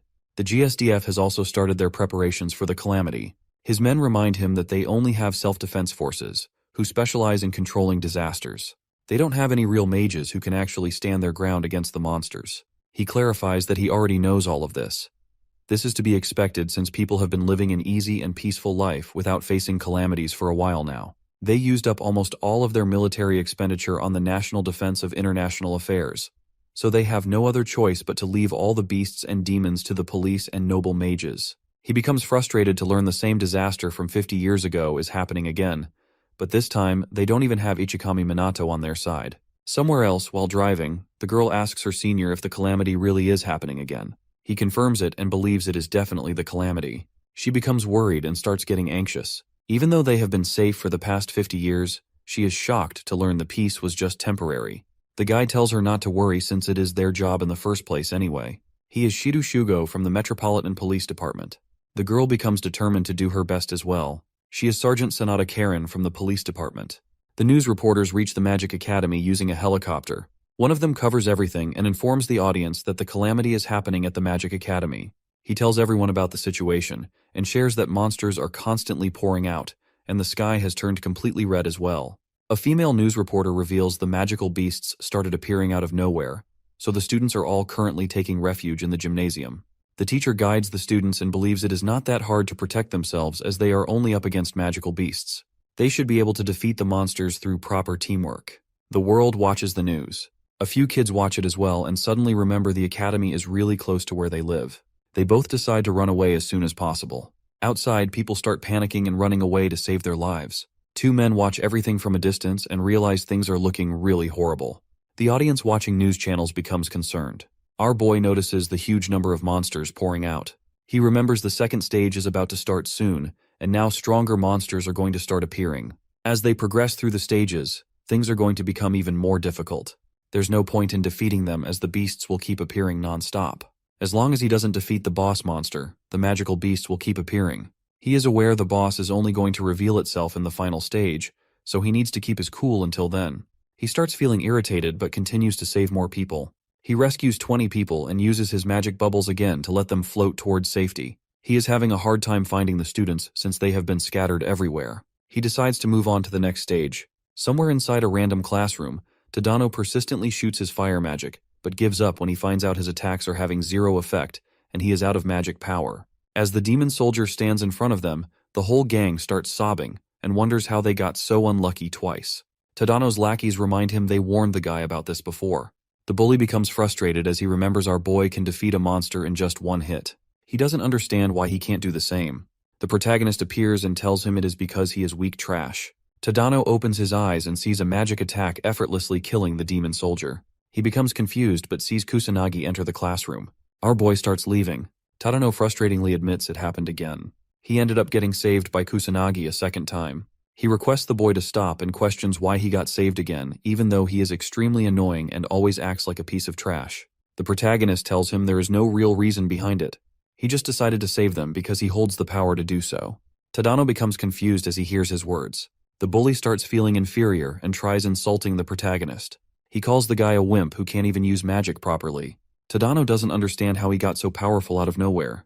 Kusanagi reveals his secret and says the real Kusanagi actually died in a car accident. He was reborn. Tadano doesn't find the logic behind it and questions how someone can get even stronger at death's door. He was expecting to be a great mage himself, but lost to a trash like Kusanagi. Our boy calls him weak trash, since strong people don't oppress the weak, and even the weak don't oppress the people who are weaker than them. He points out Tadano's flaws and thinks he is just trash consumed by a sense of superiority that was enough to fool him into thinking he is actually something. Kusanagi makes it clear for the guy. A weak trash like him can't even imagine facing our boy in a fight right now and winning. Tadano finally accepts it and gets down on his knees. He admits he was trying to run away from the reality that his powers haven't grown much since junior high. He tried taking out all of his frustration on the people who are weaker than him, but in the end, he got saved by someone like Kusanagi, who was supposed to be a trash weakling. He just couldn't accept the truth. He admits in front of his lackeys that they were all saved by Kusanagi, and the bully starts crying non-stop. Meanwhile, the protagonist defeats the monsters in the classroom. A demon soldier enters the building to kill him. He shoots his magic bullet, but the strong monster easily dodges it, so the boy has no choice but to unleash his powerful fire magic. He defeats it effortlessly, but realizes the demon soldiers are rapidly increasing in numbers, so it is possible the boss might come out soon as well. He assures the terrified students not to worry, as he has already taken care of everything. Somewhere else, Katsuragi becomes angry and questions why our boy is pushing so much work onto him. He uses his fire magic to finish a few magical beasts while protecting the students. He assures the female student to just stop worrying and follow him as he would protect everyone with everything he has. The students calm down hearing his words and start cheering for him. He looks at the army of beasts and wonders how he's supposed to protect the students against all of this. Kusanagi appears out of nowhere and offers his help. Katsuragi begs him not to appear like this again as he scared the guy.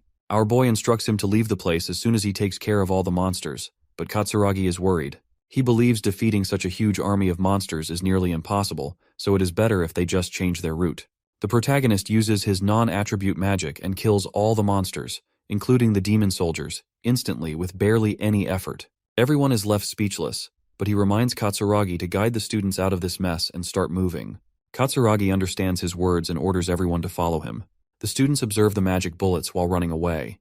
Katsuragi anxiously smiles as he realizes how strong the protagonist really is. Once they all leave, our boy decides to go inside the school again and search for more students who are in danger. Somewhere else, The teacher motivates the students to keep going and not give up so they can continue to push back the monsters. Yuika starts feeling tired, but Ruka appears from behind and advises her to just go inside and rest since she will be a burden if she can't fight. Yuika assures her she will keep fighting determinedly as they don't have any time to rest. Katsuragi finally reaches the gymnasium with the rescued students. The teacher praises him and orders him to lead everyone inside. Katsuragi asks about the situation. Ruka disappointingly tells him they are barely holding their ground. Yuika worriedly asks about Kusanagi, but the guy assures her our boy is still alive and good. She becomes relieved and starts smiling. Katsuragi admits Kusanagi is awesome and holds a lot of strength. He believes they might be able to overcome the calamity with him by their side. Yuika agrees with him as she also thinks the same. Suddenly the ground starts shaking. All the students become terrified, and the teacher quickly tells everyone to evacuate. A huge army of strong monsters appears from the smoke. Katsuragi notices the demon soldiers between them as well. He admits there is no chance they can do anything, as the army of beasts is just too huge, so they need to escape quickly. The strong monsters of the second stage start chasing the students. Yuika tries to run towards safety but almost gets eaten by a magical beast. Someone kills the monster and saves Yuika. It's the police department. Shido quickly orders his men to eliminate the beasts, and the police do everything they can to protect the civilians. The students breathe a sigh of relief seeing the police, thinking they're finally safe. Shido assures them not to worry anymore as the police are here. He orders them to follow instructions and carefully evacuate the school, but Yuika steps forward, telling him the students are ready to fight as well. Shido repeats his words, but Yuika clarifies that they aren't civilians. Ruka joins her and adds that they are mages. Shido understands their words and requests backup. He orders them to start attacking from the rear. He admits they're low on numbers, so they really need the mages' help. He's frustrated, wishing the police weren't so useless. Sanada uses her healing magic to help the injured students. The protagonist notices the police have finally arrived and decides to leave everything to them. He's surprised to see the police arrive before the self-defense troops. It's crazy to think the country doesn't have any plans or precautions for a national-level disaster. He thinks this is a good lesson for the people who take peace for granted, but he decides to keep moving forward to help save the remaining students. The news reporter announces that the police have arrived, but the monsters are multiplying faster than ever. She wonders if the police can handle the calamity and hopes the mage nobles will show up to resolve the situation. A few students watching the news get excited at the thought of seeing the nobles in action. An elderly couple recalls that they've paid all their taxes, so the mage nobles should handle this. The reporter hopes they arrive soon. Inside a mansion, a noble tells his butler to ignore the calamity. He's Fukajin, the head of the Fuka household, a mage noble. The butler asks again to make sure, and Fuka insists it's just a small-scale calamity. The police should be able to handle it. The butler asks where Fuka is going, and the mage noble decides to go to sleep. The butler wishes him a restful night. Back at the school, Shido realizes the situation is getting out of control. He asks one of his men if they can handle the magical beasts at the entrance, but the answer is no. There are just too many of them. Shido sees the number of beasts growing and wonders if they can save the civilians in time. The self-defense troops are supposed to handle the rear, but they still haven't arrived. There's no choice but to contact the mage nobles, but it's strange. He can't get in touch with them. They're supposed to be the ones for this, yet they're useless. As the students help the police fight the monsters, Shido recalls everything he's learned about calamities. He wonders if the people 50 years ago dealt with it the same way. He hopes the boss doesn't show up. Suddenly, the number of monsters escalates, and a huge purple beam of light fills the area.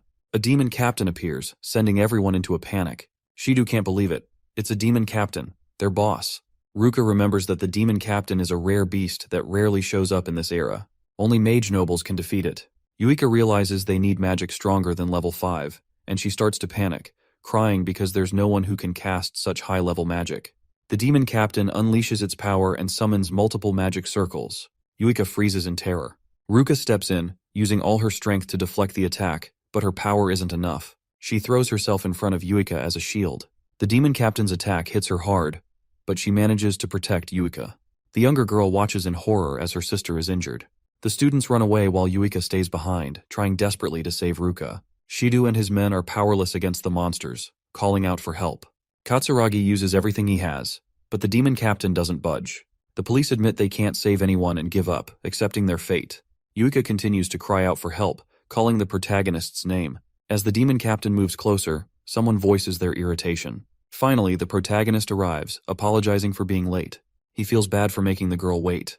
Yuika tells him about her sister with a worried face, but he assures her and says she has just passed out. He quickly heals her wounds and grits his teeth in frustration as he observes the damage the monsters have done.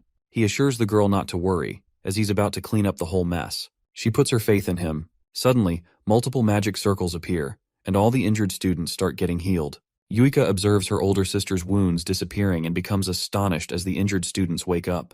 Sanada notices the magic while healing people. She's surprised to see third-level holy magic and admits that even she can't use it. She wonders who is behind this. Sanada finds her senior and asks if he's doing okay. The guy assures her that he isn't injured, just ran out of magic power. She questions what is going on. Shido doesn't understand it himself, but believes they should focus on protecting the civilians. Sanada starts crying and tries to stop him, saying it's too reckless. But he's determined to fight, knowing that if he doesn't, everyone is going to lose their lives. Sanada stops him again and tells him there's no chance they can win since everyone is already dead. She points out that the police have already been defeated. Since the defense troops and magic nobles are still not here, he has to admit there's nothing they can do anymore. As the demon captain moves forward, the news reporter finds out the whole police department has been defeated. She becomes hopeless and thinks they are about to die. The students watching the news call the nobles completely useless and hope they don't die. The people watch the news carefully and learn there is no one who can defeat the demon captain.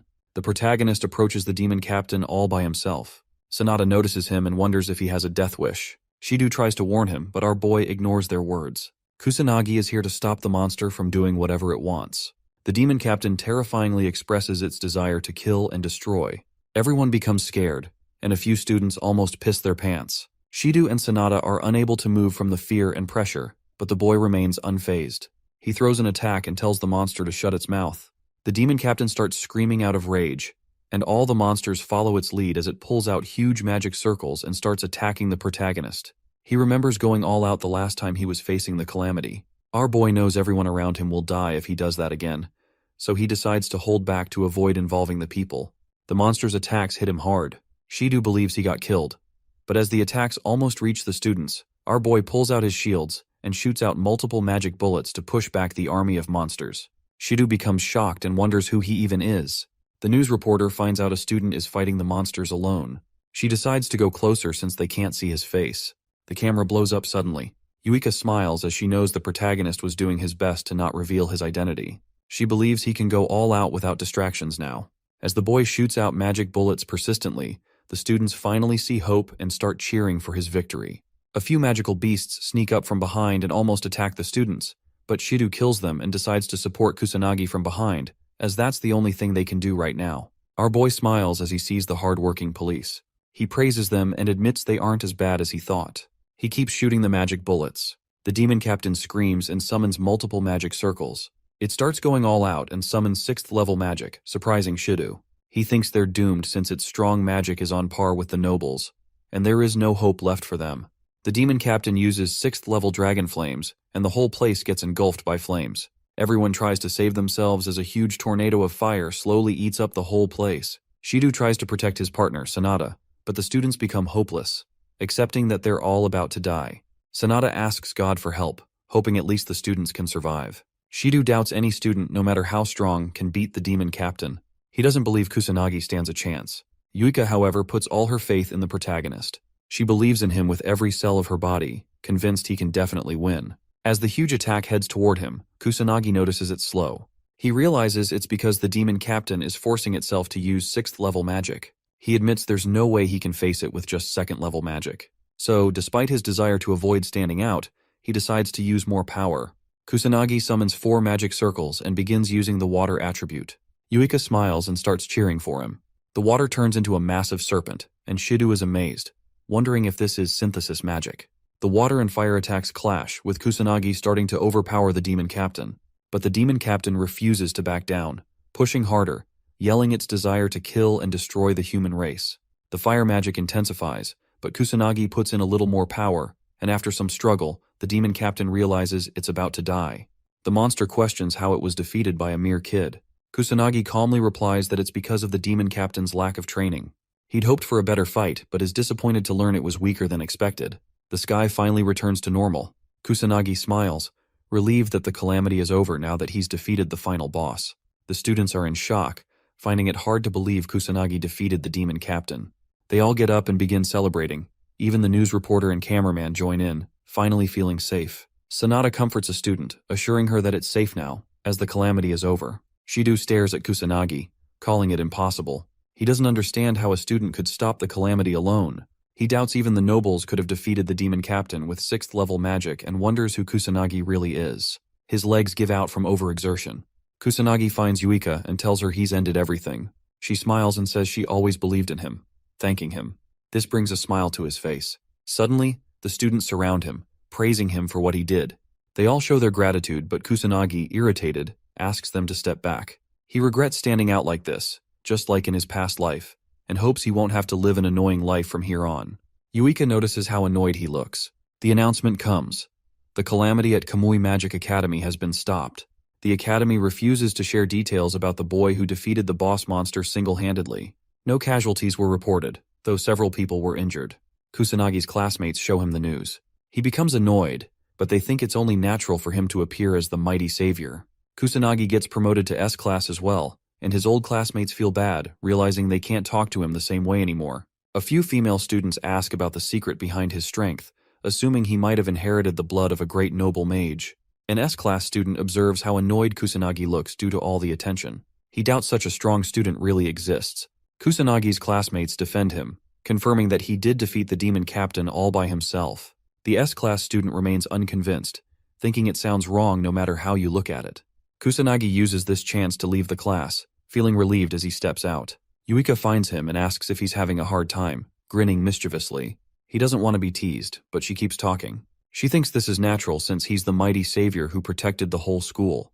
Kusanagi remembers that Yuika was also promoted to S-class, a result of her efforts during the calamity, but she doesn't seem too happy about it. When he asks, she assures him she's happy, but it's because there's someone else in the S-class. Suddenly, Kusanagi remembers Ruka and asks if she's doing any better. Yuika answers positively and points out that they've been talking more than before. Kusanagi thinks it's a good thing, and Yuika feels happy about it too. She thanks him for everything, expressing her gratitude. Out of nowhere, Kusanagi lightly taps her head, causing her to get embarrassed and ask what's wrong.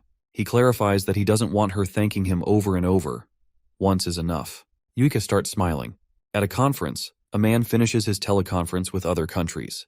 They're aware that getting support for the next calamity will be hard since they're already overwhelmed with measures and plans. One of them mentions the news about the student defeating the boss monster. The others explain that it was a strange situation, and even the police department was completely defeated. They assume it might be a misunderstanding and expect other nations to be skeptical as well. The man orders his men to bring back the noble mages to prepare for the next calamity. On the school roof, Ruka and Katsuragi meet Kusanagi and Yuika. They all stare at each other for a moment. Ruka then shares her desire to ask Kusanagi something. She wants him to make her his disciple. A few days later, Ruka sits down with her sister and starts a chat. She remembers the calamity was stopped by the protagonist. Her sister confirms this and reminds her that Kusanagi is the one who defeated the demon captain, using 4-level synthesis magic to do so. Ruka is astonished to hear this. She remembers that even high-level mages are not capable of using such power. Yuika assures her she's telling the truth, and Ruka trusts her little sister's words, deciding to believe it as she starts smiling. Yuika wonders why her older sister thinks she doesn't tell lies. Ruka recalls that Yuika has always been a straightforward kid, still obedient, never lying, gentle, but also hardworking. She finally accepts that her little sister isn't talentless and admits that she was the one being stubborn. Yuika realizes her sister is just worried about her, stands up with determination, and assures her big sis that she is going to become really strong and put her at ease so that she doesn't have to worry about it for now. Ruka listens to her sister carefully and realizes how much she has grown. Yuika hears her praise and starts smiling uncontrollably. Ruka is aware that no student comes near Kusanagi, and she guesses even her father might be weaker than him. She requests Yuika's help, knowing that if she just goes with the flow, she will only become a high-class mage at best. So she definitely needs Kusanagi's help to properly get stronger. Meanwhile, in the present, Ruka apologizes for all the rudeness. She's really sorry for looking down on them. She's already aware of how absurd and selfish her request is, but she wants to swallow her pride and be straightforward. Ruka hopes he can make her his disciple. Our boy agrees, which surprises her. He confirms that he is willing to make her a disciple, but she doesn't understand why he's being so nice. He calls her a weirdo for making a request and then acting this way. She knows he's right but doesn't understand why he's still being so kind, especially after she did such horrible things to him. He makes it clear that he has already accepted her apology and forgiven her, so that's all there is to it. She is left speechless. Katsuragi uses this opportunity to make the same request. The protagonist agrees, since it isn't really that hard to teach two people, and the guy is happy to hear this. Yuika tells her older sister that her friend is just really kind. Katsuragi calls him mysterious as well. Later that day, the protagonist gets called to the conference room. Shido introduces himself as a member of the Metropolitan Police Department from the Beast Countermeasures Division. Sanada introduces herself as well. They both bow their heads and show gratitude, admitting that without his assistance, both the civilians and their teammates would have been killed instantly. Kusanagi wonders if they need anything else and assures them to stop thanking him, as they've been constantly showing their gratitude for a while now. He believes it is enough. Shido informs him that the investigation is already over, but there is something that grabbed his attention. Kusanagi wonders what it is. Shido shares that he learned our boy got his mage powers after getting involved in some kind of traffic accident. His classmates and the people around him are saying the same thing. But one student even said the protagonist turned into a whole new person after the car accident. Kusanagi remains silent and listens to the investigation. Shido learned that his personality changed completely, and out of nowhere, his magic power became extremely strong as well. So strong that he was effortlessly able to defeat a demon captain. Yuika requests him to stop and questions what he's trying to say. Shido decides to change the question and asks if he knows anything about someone called the Black Magician. Our boy doesn't recognize the name, but the guy shows him a video and elaborates that the Black Magician is someone who defeated magical beasts and cleaned the area while protecting people. He keeps his face hidden and only comes out at night. Shido is surprised he didn't watch such a famous video. The protagonist understands what they are trying to say. Yuika intervenes and questions why he's telling all of this to Kusanagi. Shido answers with a smile, saying they are both similar, not just in age, but in size and height as well. Shido learned that the Black Magician is a strong and capable individual. He doubts any students around his age are capable of such feats.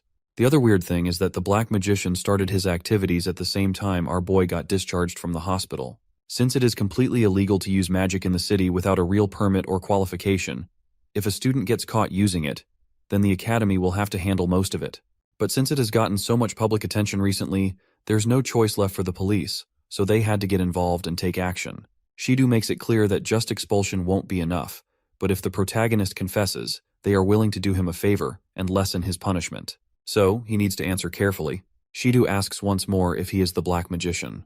Kusanagi answers negatively with zero expression on his face. Shido looks relieved and smiles, happy to hear that our boy is not the Black Magician. The guy thanks him for everything and decides to leave for now. As he leaves the room, Shido is surprised that our boy didn't show a single expression. He praises his courage to lie so openly if he really is the Black Magician.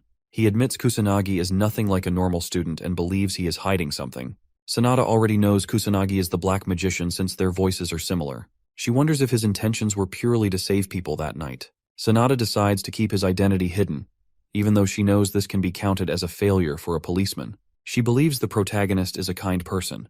Shido decides to try his best to reveal the Black Magician's identity, while Sanada thinks about keeping it hidden and helping the guy however she can. After a while, the homeroom teacher of the S-class introduces both Mizuha Yuika and Kusanagi Minato to the whole class. She hopes the other students can get along with them. The students start asking if he really is the one who defeated the demon captain. The girls ask Yuika how she feels being a noble mage. The teacher advises everyone to sit down as the class is about to begin. She is surprised to see how famous both new students are.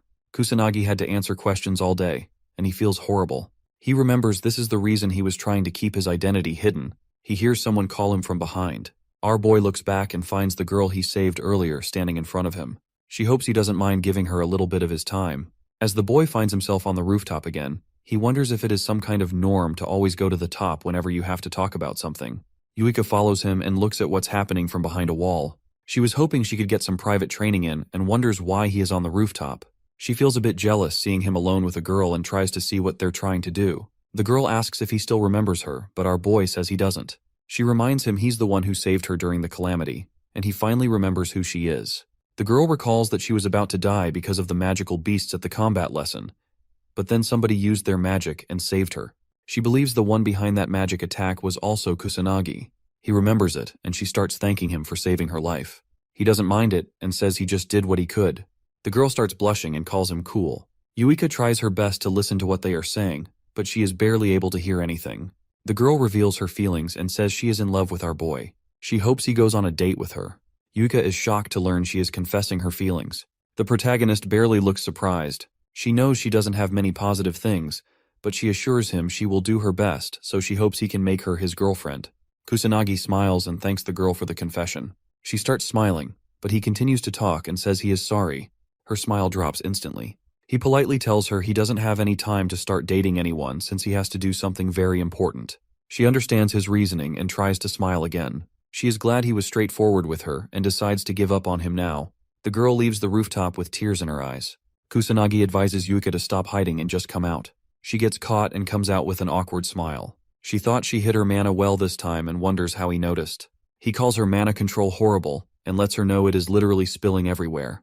This is the second time he caught her sneaking around like this. He wonders if she has a peeping fetish. Yuika embarrassingly tells him she just came at the wrong time. She wasn't hoping to listen to anything. She asks why he rejected such a cute and pretty girl. Kusanagi makes it clear that he doesn't want to date anyone right now. She is surprised, but he thinks he is just too far apart in age, even though he is physically in the same school year as them. Yuika starts feeling glad as she learns he doesn't want to go out with anyone. She doesn't understand why she feels so relieved to hear that he isn't planning on dating anyone. She looks at him with a concerned face. Kusanagi advises her to start working on her mana control as it is completely horrible. He believes she needs a lot more practice. She assures him she is aware and becomes determined to work as hard as she can to surpass her current strength so that someday he can finally acknowledge her. During nighttime, the protagonist reaches another area filled with monsters. He wonders if a new calamity is going to appear since they keep increasing. He hears a girl scream for help.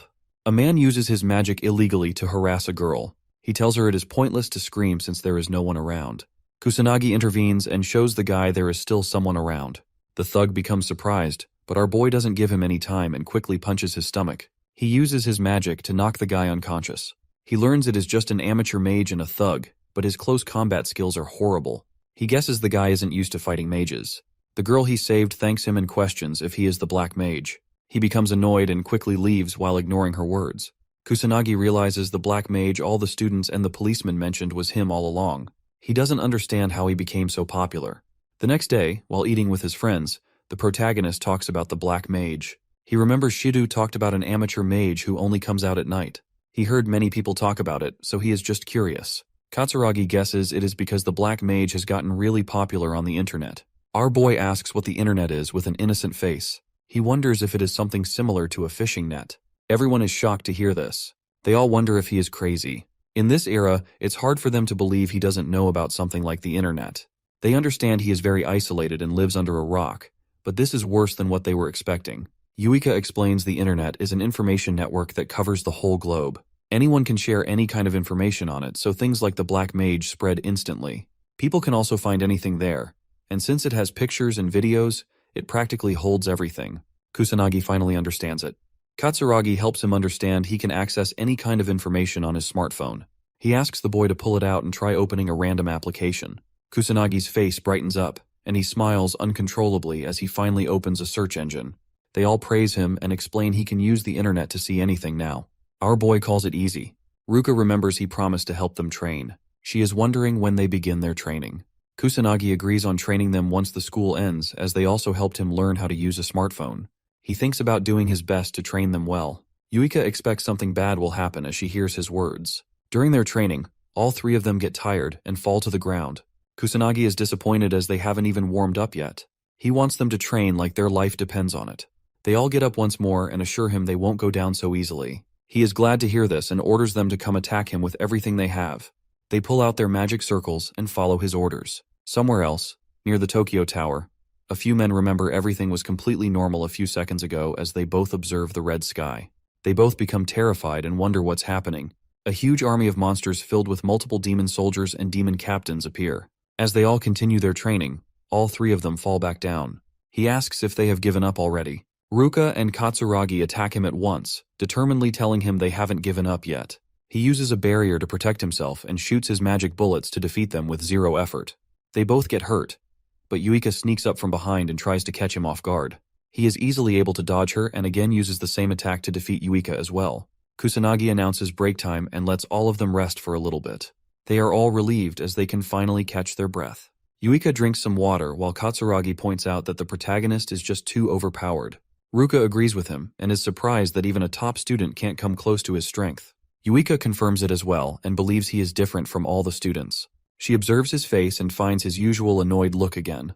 Kusanagi reveals he almost lost his life in a car accident, and when he finally opened his eyes, he had obtained these mysterious powers. He doesn't know the reason either, so he orders them to stop bothering him about it. Ruka understands he unlocked his powers on the brink of death and wonders if it triggered something inside him. Yuika is able to see right through the guy. She knows why he's making those expressions and is disappointed to see how gullible the other two are. She believes there is a good reason behind why he doesn't want to tell anyone the truth since he is trying so hard to hide it. She decides to forget about it for now. Kusanagi is able to fool them easily and feels glad they're gullible.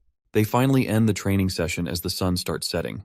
Katsuragi calls it a great training session. Our boy calls him tough as he observes his attitude. Katsuragi guesses it is because he used to train alone before this. He feels really hungry and shares that he has to go back home and cook food.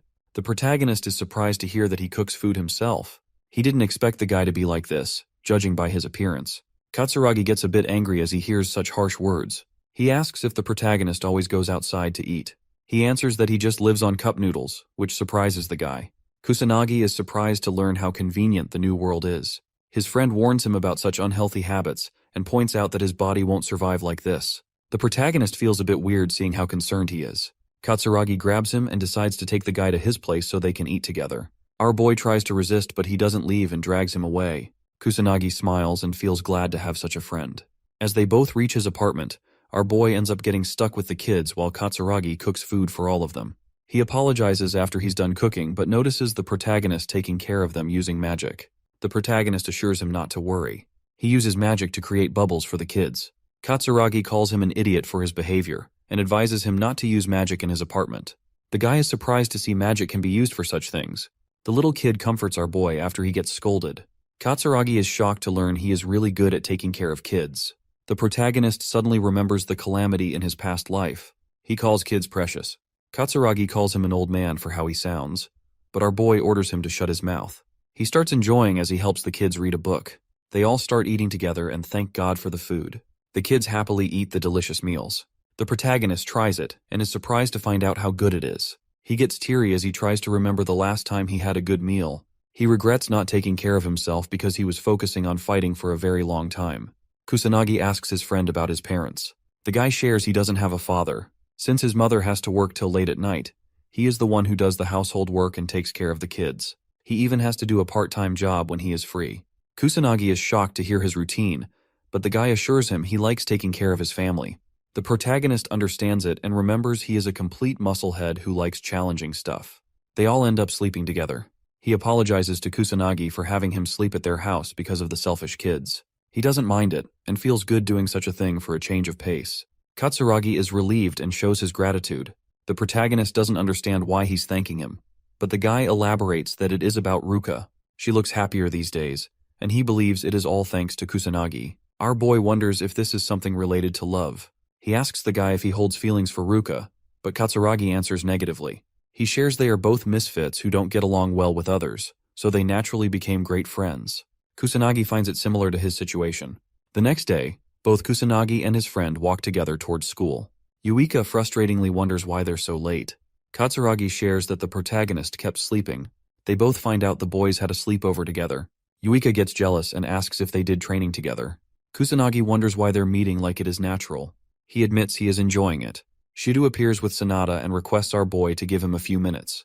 The protagonist is annoyed to see them again. Shido apologizes for disturbing the guy again but reveals it is something urgent. Sanada explains beasts are suddenly appearing out of nowhere near the Tokyo Tower. She believes it is something related to the calamity, so they want to request Kusanagi's cooperation in the matter.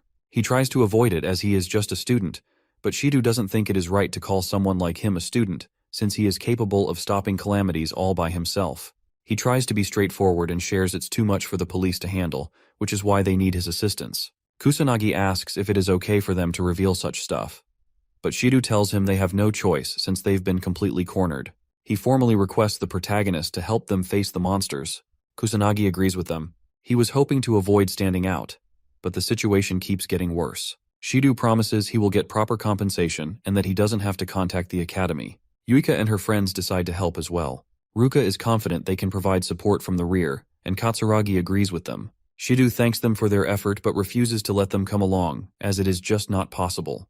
Ruka tries to convince him, but Shido doesn't believe they are capable of fighting in a real battle since they are just the top students of their academy. He asks if any of them come close to Kusanagi's level.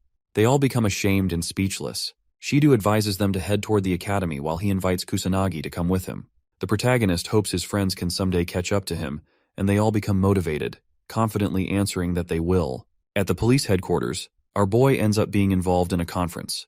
A man explains that hundreds of magical beasts are appearing close to the Tokyo Tower, and they need to quickly form a plan and take action before any civilians get hurt. He shares that they even have a student on their side who played a huge role in the previous calamity that happened recently at the Magic Academy.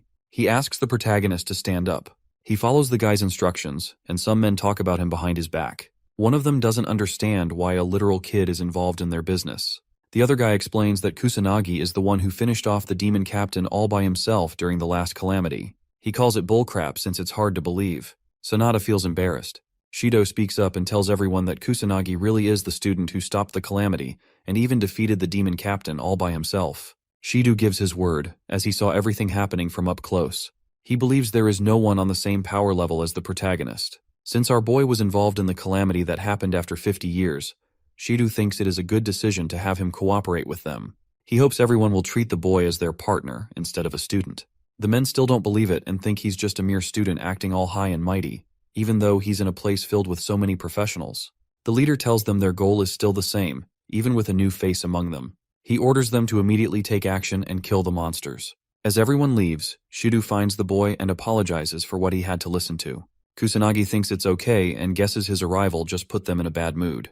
Shido is surprised by his maturity and realizes he should focus on Sanada instead. She starts sobbing and tells him she was just too terrified to stop the men.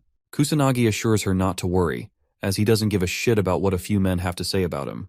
She starts smiling and calls him a wonderful person. As they all drive toward the Tokyo Tower, Kusanagi asks about the approximate combat power they have right now. The policeman answers that they have 80 mages. Only a few among them are high rank, while the rest are just middle rank mages. Our boy knows middle rank mages are capable of using level 2 magic, while the high rank ones can use up to level 3. Shido admits it sounds very pitiful, but the protagonist is the strongest mage among everyone since he is capable of using level 4 synthesis magic. Kusanagi asks if they will follow some kind of plan, but Shido disappointingly tells him it is going to be a magic battle, purely so they can't follow any kind of plans. He believes they can win easily if they only face demon soldiers and magical beasts, but anyone higher than the demon captain will require proper planning and countermeasures because they have high intelligence and immense power.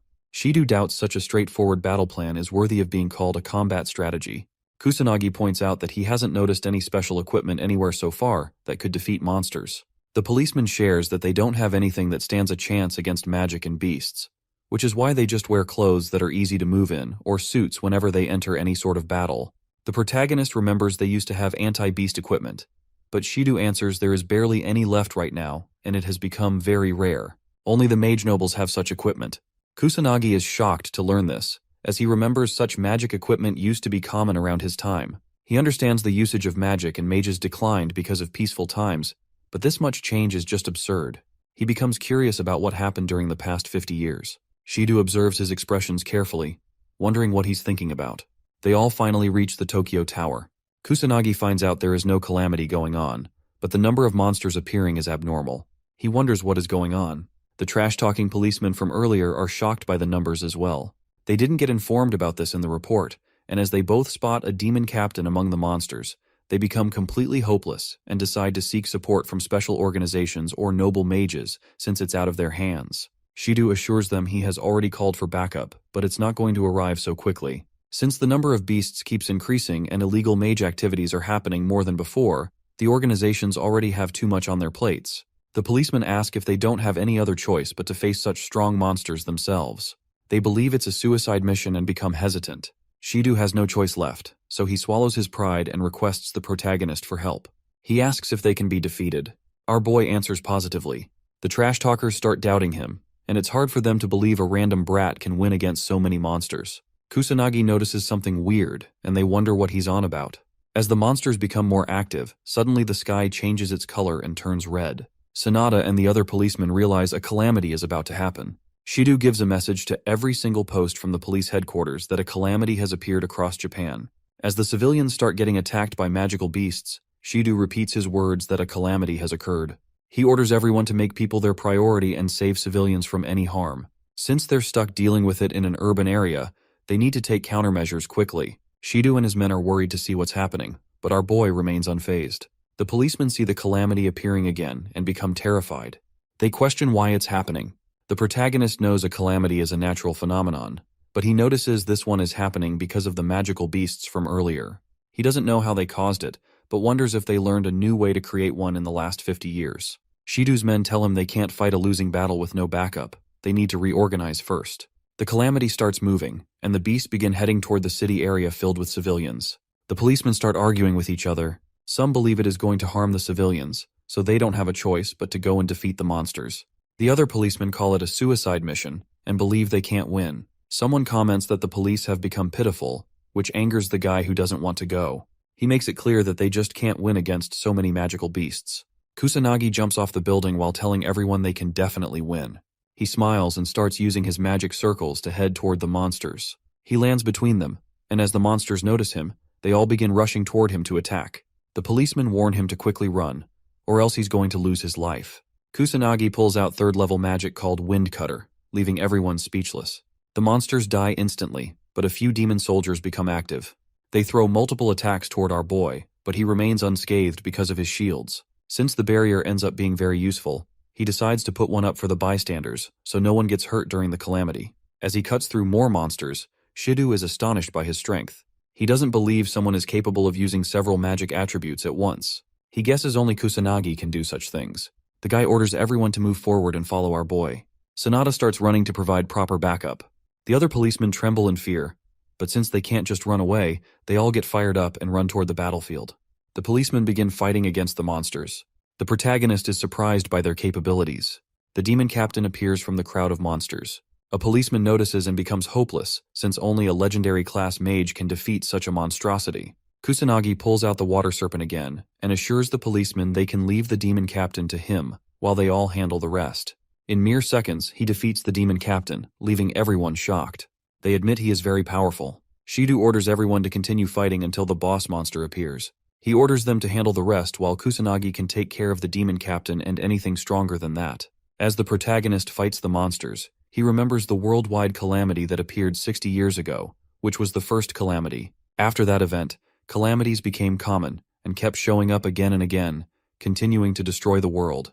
He doesn't want what happened 60 years ago to repeat itself since the calamity will just spread worldwide. He is glad to be here and is determined to stop the calamity from destroying the human race. Sanada gets attacked by a demon soldier, but the protagonist intervenes and instantly kills it. She remembers it is the same as that night. He asks if she's fine. Sanada thanks him and tries getting up. He realizes it is the same situation as before. He becomes worried and anxiously questions if she found out. Sanada doesn't understand why he became the Black Mage. She wonders how strong he is but doesn't want him to hate her for asking weird questions. She blushes and tries to stop herself from thinking anything weird since he is just a student. Sanada gets attacked again, but Kusanagi protects her from the danger and advises her to be more careful. She apologizes. He requests that she stay by his side so he can protect her. He notices she isn't capable of using combat magic. Sanada starts blushing again and follows his instructions. She questions if he really is a student since he sounds more like an adult compared to her. Out of nowhere, all the police mages feel an immense pressure. They start trembling in fear and wonder what's happening. A monster emerges from the light. Shidu notices it is the subspecies of a demon captain. He questions why such a higher species of demon captain is appearing now. The policemen realize their victory is impossible. They doubt even mage nobles can win against such a strong monster. Kusanagi steps forward. They try to stop him from getting hurt, as they don't think he can defeat it no matter how strong he might be. Kusanagi tells them he'll win. The guys stop trembling so much. Sanada starts praying for Kusanagi's victory. Shidu knows he holds the same strength as the mage nobles, so there is a good chance he might win against the subspecies as well. As the monster comes face to face with the protagonist, Shidu becomes excited to finally see our boy's true strength. Shidu orders everyone to keep giving it their all until the boss monster finally dies. Kusanagi confronts the new demon captain. It starts attacking and throws fire magic at him.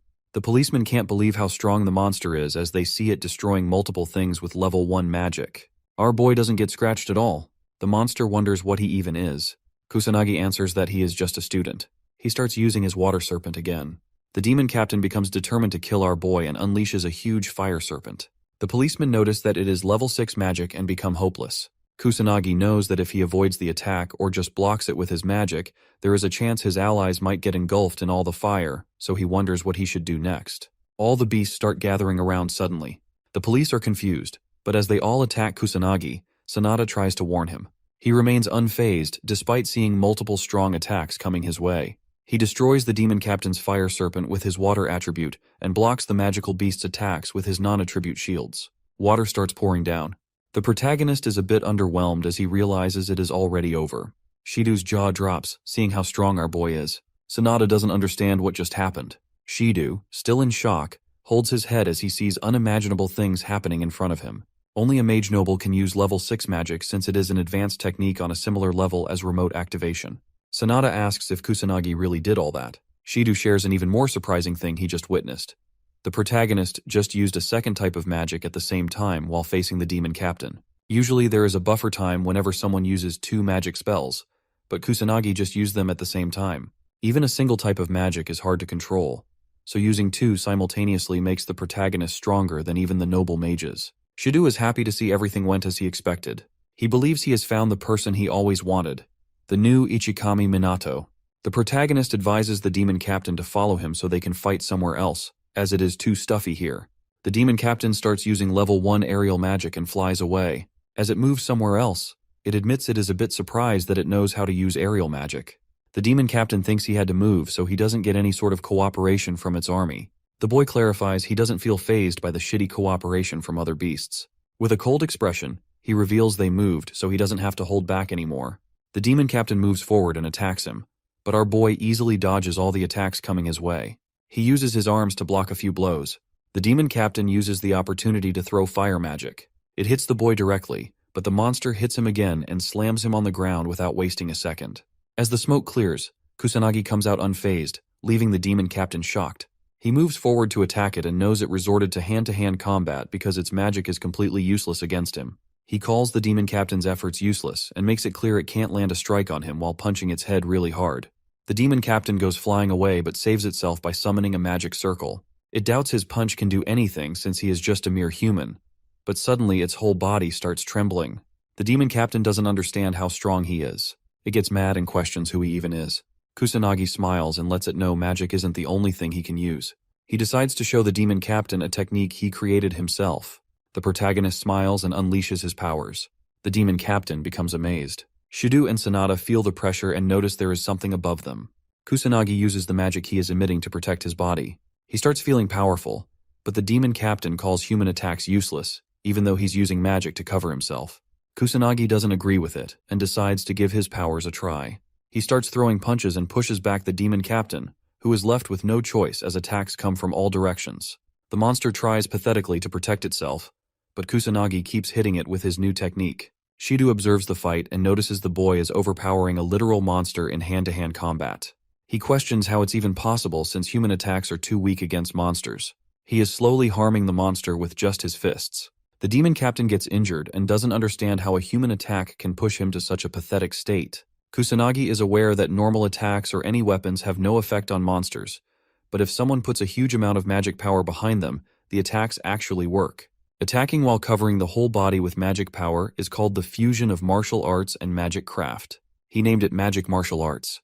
The demon captain doesn't believe a trash human has just surpassed him in strength. It doesn't accept its defeat and tries to attack Kusanagi, but he dodges it with ease. Without wasting a second, he lands a strong punch, drilling a hole in its stomach. The demon captain calls him a monster for such strength. The other monsters find out their leader has already died. The sky turns back to normal, and the calamity finally ends. The policemen are relieved and learn the boy did everything. Shido advises them to kill the remaining beasts as well and keep their guards up. Kusanagi slowly comes down and smiles as he decides to leave the rest to the police. He suddenly remembers it has been ages since he used magic martial arts, so he couldn't use it properly. He lands back down and notices the crowd of policemen waiting for him. Shido thanks our boy for all the hard work and for single-handedly defeating the demon captain to stop the calamity. They are grateful for his cooperation. The whole police department gives Kusanagi a salute in respect. Ever since this incident, calamities have kept appearing across the globe continuously. But thanks to the police and the noble mage's cooperation, slowly all of the new calamities were stopped as well. People grew anxious because of the calamities and started hating the government for not being properly prepared. They showed disappointment towards the mages, who were expected to protect people. As the anxiety among people grew with time, someone said they still have the Black Mage on their side. Everyone started believing in the Black Mage, and the whole world wondered who he even was. At the academy, Kusanagi starts feeling irritated as the whole class finds out he is the one who stopped the second calamity as well. They call him amazing and start showering him with praise. They ask if it's really true that he had to face the subspecies of a demon captain during the calamity. He starts feeling bothered and hopes it ends. Yuika notices his tired expression. The teacher begins talking about the calamity that occurred recently. She advises everyone to stay prepared at all times since they're not just students but mages too, so there's no telling when they might get summoned. She points toward Kusanagi and calls him experienced. All of a sudden, Sanada appears with a few policemen. She excuses everyone and the teacher anxiously asks if there is an issue. Sanada shows her badge and assures her she came here with the headmaster's permission. She calls Kusanagi and requests him to help them once again. Our boy is surprised by how far the police have fallen.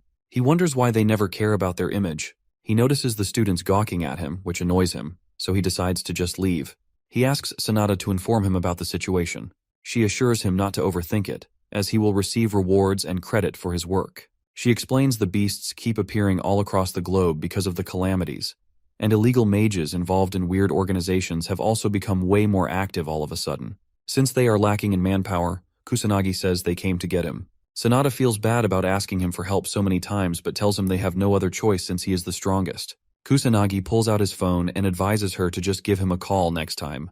Sanada apologizes and understands him. She is able to get his contact information and feels glad. The protagonist questions what he needs to do now. She instructs him to take care of all the beasts in Harajuku. He understands her. Sanada decides to take him with her in a car, but he believes they will become too late, so the protagonist pulls out his magic circles and starts leaving the school alone. The police are amazed to see his fast speed. At Harajuku, the sky turns red and two kids become terrified. The big brother tries to protect his sibling from harm as a magical beast appears. The kids try to run away, but the little one falls. As they're about to be eaten by the magical beast, the protagonist appears and instantly kills it. The kids calm down, and he praises them for hanging in there, telling them they did a great job. He hands back their toy Ichikami figurine and smiles to help them feel better. He hands the kids to the police and runs to clean the area. The kids bow to show their gratitude as he flies away, and the little brother smiles in appreciation. Kusanagi finds it harder to battle in Harajuku than at his academy or in the destroyed Shibuya, as the place is filled with obstacles and people. He can't use magic bullets, or he might hurt civilians still running for their lives. He can differentiate between humans and beasts, but normal people with zero magic can't be detected easily. The only way to save everyone is by patrolling the area. The police arrive, focusing on killing the monsters while leaving civilian rescue to the army and firefighters. They find Kusanagi and call his name. Our boy remembers him from the calamity, comes down, and guesses the policeman is reinforcement. He finds it helpful and asks about the situation.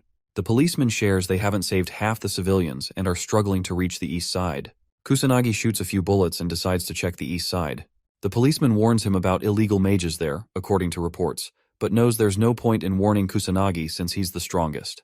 The other policemen notice him and wonder who he is, as he defeated multiple beasts with ease. They believe he's some kind of savior during these difficult times. Kusanagi defeats a demon captain with his 6th level burst stream. He's surprised to find demon captains, even though there's no calamity, something that hadn't happened even 50 years ago. As the number of beasts increases, Kusanagi realizes they're getting stronger, and the situation is getting so bad that even he finds it hard to handle. He believes he needs a plan before things get out of hand. Kusanagi saves two more civilians and hands them to the firefighters. He has a few plans but isn't sure which one to follow. He uses his bubbles to save more people. Sanada and a few policemen appear, and he helps calm the civilians. The police thank him again, believing they minimized the damage because of him. Kusanagi disagrees, saying it was thanks to the police and firefighters. He was simply helping out. The policeman admits he's an awesome student. They apologize for their rude behavior during the last calamity, admitting their pride caused it. Kusanagi tells them not to worry and to stop thinking about it. The policemen are amazed by his maturity and thank him again. Sanada steps forward and thanks him as well, noting she keeps relying on his powers, even though he's just a student. He assures her not to worry, as he agreed to help. Kusanagi points out that the number of monsters keeps increasing, and this time, they're stronger. Sanada agrees, thinking they need a plan to counter the calamity. She mentions her senior is doing his best to take action. As she speaks, the kids from earlier approach Kusanagi and thank him for saving them. He's happy to see they're safe. The little kid asks if he's the great sage, and the older one apologizes, saying his brother is obsessed with the great sage. Kusanagi notices the toy and realizes it's an Ichikami figurine. He tells the kids he's really the great sage, and the kid smiles, already knowing. Kusanagi remembers his past life, where someone requested Ichikami to let him make a doll of him. The guy excitedly shared he wouldn't just make a doll but photo cards and key holders too. Ichikami doubted anyone would want such things. The guy told him people needed the great sage's support in their hearts, and such items would be great for kids. Ichikami didn't fully agree, but the guy called him wrong, believing it would keep people safe for 100 years, not just 50. He begged for Ichikami's permission. Kusanagi smiles, realizing the guy was right. He knows mere dolls can't save people, but people need him again now. At a shady club in the capital, a few men report on the Black Mage to their leader, Kuroi Akuto, president of the underground mage guild, Black Rebellion. He gets up after hearing about an illegal mage who doesn't belong to any guild. Furious, he learns the Black Mage dares to go against him. He asks his lackey if he's correct, and the terrified underling answers yes. Kuroi orders them to find the Black Mage's real identity, using military force if necessary. Someone asks if they have permission to kill him. It's the executive manager Kaga Shuji. Kuroi answers they can only kill him after torturing him. Kaga becomes excited, making an evil expression. Ruka asks Kusanagi about his magic power level. Yuika says the same, as she has been curious for a while. She wonders if it is 100,000 or maybe even 500,000. Yuika knows it's possible for someone like our boy. He answers it's 99,990,000 with an expressionless face. Everyone is speechless at first. Yuika doesn't believe it, and Katsuragi agrees with her as well. Ruka remembers that even Ichikami's magic power is about 1,000,000, so she doesn't believe him. Kusanagi is surprised to learn this.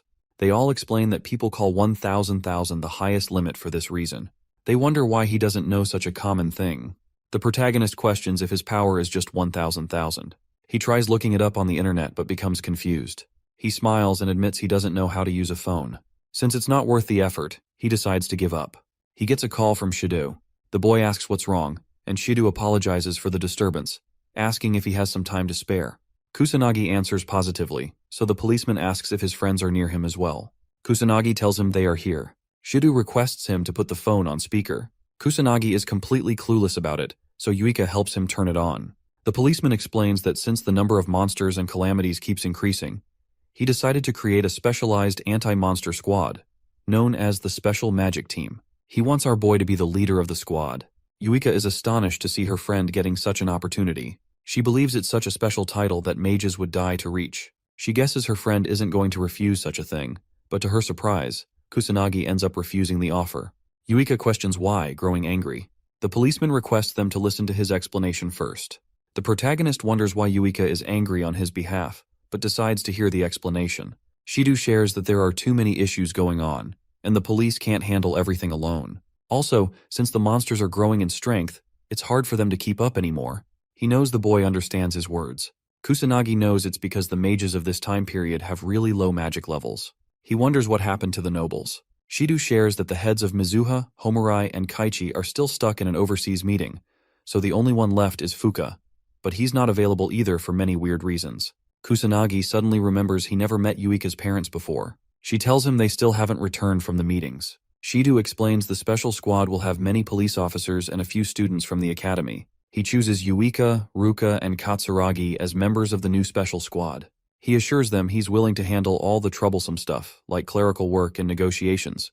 So all of them just need to focus on getting stronger and leading the police mages. They'll get proper rewards, and their school credits will increase too, making it easier to find employment in the future. Shido starts begging, trying to convince the boy to become the captain. He hopes the protagonist agrees.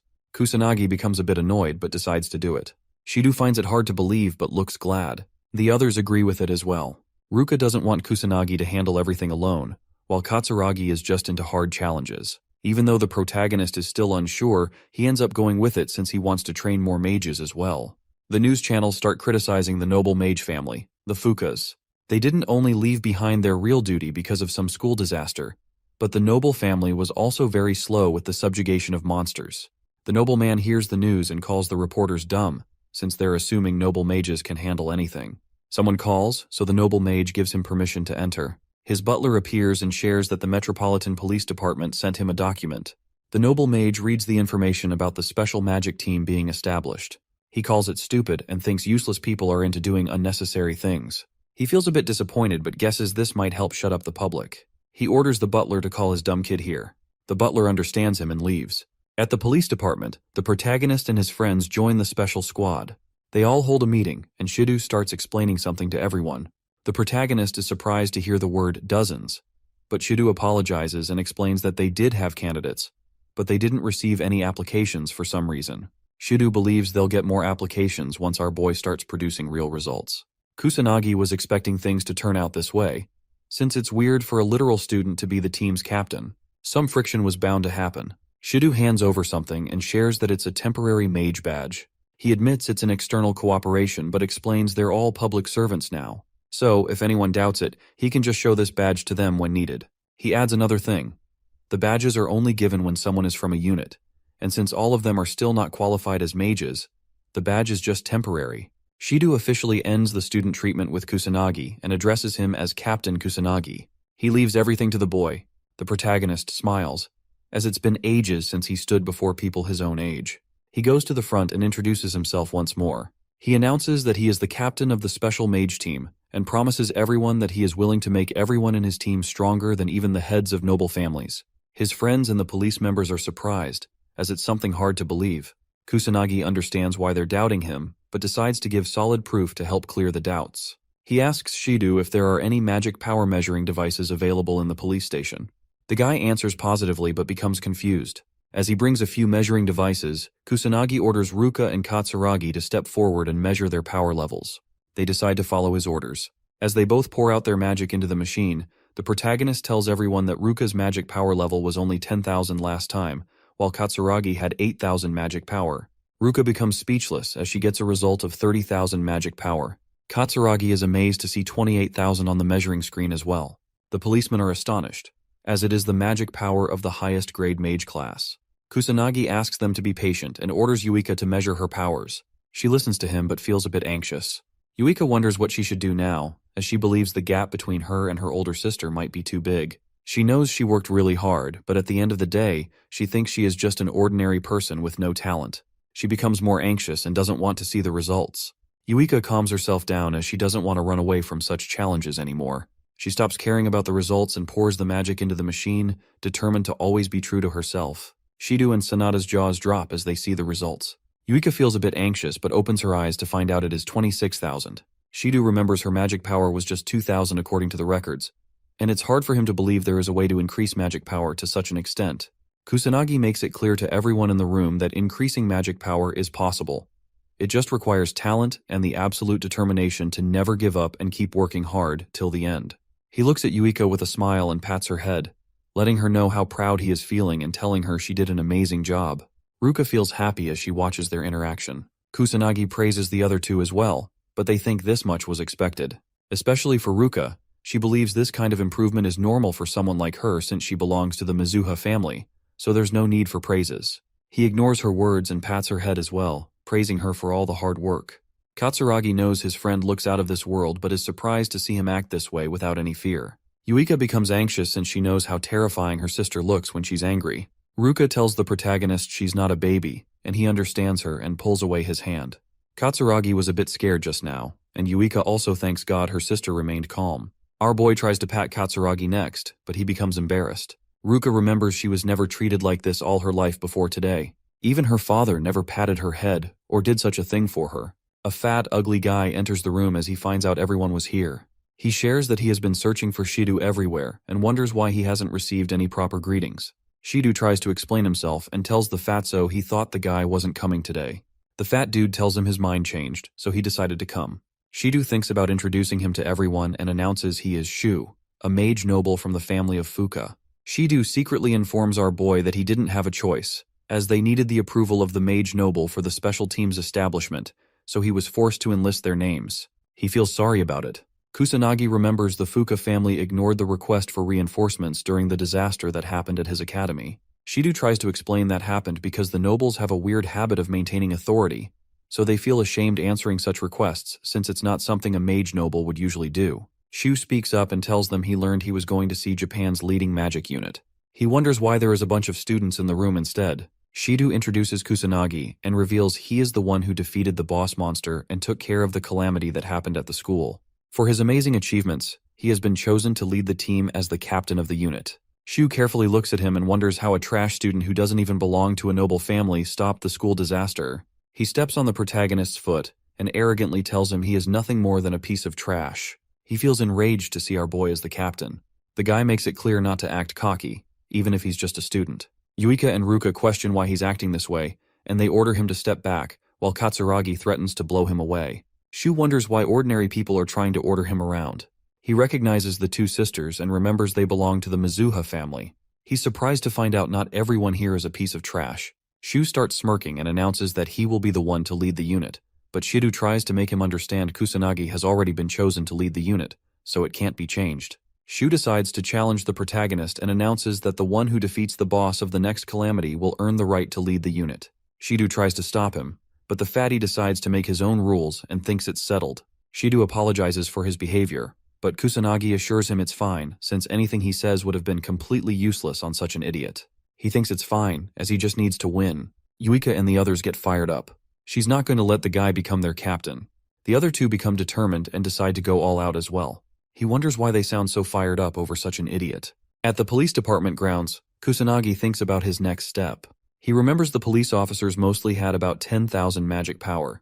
He expected this, and decides to talk about magic power first. He starts explaining and talks about the importance of magic power. He tells everyone he knows they only use it to produce magic attacks, but it has other purposes as well. He calls Katsuragi and orders him to attack with everything he has. He becomes a bit confused, but the boy asks him to hurry up. Katsuragi tries throwing a punch with everything he has, hoping the protagonist doesn't complain about it later. The punch gets stopped by a weird barrier. He explains he is using the power of a magic barrier. If anyone has a lot of magic power, they can naturally use a magic barrier.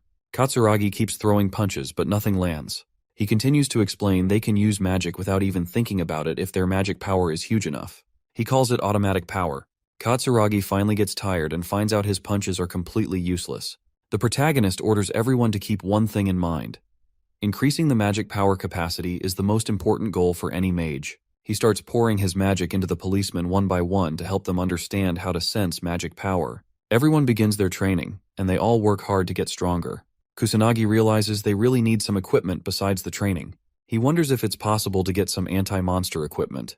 Judging by Shido's reaction, our boy finds out it might be nearly impossible to get his hands on one for now. Shido assures him he will manage something if he waits a little longer. Kusanagi is aware he won't find any good craftsmen in this time period, so he decides to make one himself, even though he has never done that before. He is positive he can make one himself. He opens his drawer as he tries to find something useful. He finds a cheap ring, but notices it is still in good condition, which means it might be something important. He believes it might work, but it's still not enough. The protagonist starts thinking about a store he could shop at. His phone starts ringing suddenly. He notices it is a call from Ruka. He wonders what she wants since she rarely calls him. Kusanagi picks it up but questions why she's so silent. She shares her opinion and believes only he is worthy of leading the unit. He becomes confused and asks if she's trying to encourage him. She says he's correct. Kusanagi smiles as he finds out she is an awkward person. He decides to ask her something. Kusanagi invites her to go shop with him tomorrow if she doesn't have anything else to do. He doesn't know much about buying accessories, so he needs help. Ruka questions if he's inviting the others as well. He answers negatively and believes going in large groups is unnecessary. She is a bit hesitant, so Kusanagi asks if she wants to go. She agrees to go with him. He calls her a lifesaver and asks where they should go. She suggests Harajuku, so he decides to meet her at the station around noon. She hopes they can see each other tomorrow and cuts the call. Kusanagi feels glad as he can buy rings for everyone in his squad now. He wonders if he should spend his day crafting anti-monster equipment with the ring he just found. He starts pouring in his magic and believes it will somehow work. Yuika calls her sister for dinner but gets no reply and becomes a bit concerned since her sister never behaves like this. Yuika decides to check, so she announces that she is coming in. She finds her sister with a cute dress in her hand and becomes speechless. Ruka asks what's wrong. Yuika apologizes and informs her that dinner is ready. Ruka tells her she will come in a bit. Yuika has never seen her sister so excited before. She wonders if Ruka is planning on going out and assumes it is a date with our boy. The next day, Kusanagi reaches the Harajuku station. Yuika spies on him from behind a wall and tries to keep her distance while concealing her identity so he doesn't find her. She feels weird spying on them in such a way, so she apologizes to them in her heart. Ruka finally appears in a beautiful dress, and everyone starts staring at her. She asks our boy if he had to wait. He shares that he just got here, so it's fine. The dudes staring at them call her beautiful and assume she is talking to her boyfriend. They become a bit jealous while Yuika questions what's going on as she finds out her sister and Kusanagi are on a date. Ruka asks what he's looking for. Kusanagi answers that he wants a ring. She wonders if it's a gift. He calls her correct, but shares he needs several. Ruka is surprised, assuming something else. She questions if he has that many partners. He answers positively, but she reminds him Japan is not a polygamous country. He assures her he already knows that. Ruka advises him to buy inexpensive ones if he is planning to buy in bulk. She remembers the perfect place, so he decides to leave it to her. They visit multiple shops while Yuika observes them both from a distance. After a few hours of trying, Ruka admits it is really hard to find rings that are sturdy, inexpensive, and not too fancy. Kusanagi feels a bit annoyed since whenever they finally choose a good ring, something is always missing. He checks another one and realizes it looks pretty expensive as well. Yuika drinks her juice from a distance and wonders what they're both talking about. She feels a bit jealous seeing them stand so close to each other. The manager approaches them with a smile and asks what they're looking for. She is willing to give him a suggestion if he is planning to give his girlfriend a gift. Kusanagi tries to clarify she is not his girlfriend, but as soon as he speaks, Ruka cuts him off and tells the manager she is not his girlfriend with a cold expression. The manager anxiously apologizes and lets them look around as she goes away, feeling embarrassed. Ruka tries to stop her while the boy feels a bit annoyed. They finally sit down, and Kusanagi shares how exhausted he's feeling from all the walking they did, especially in a crowded place like a mall. He's finding it hard to choose a good ring and wonders if there is something wrong with his criteria.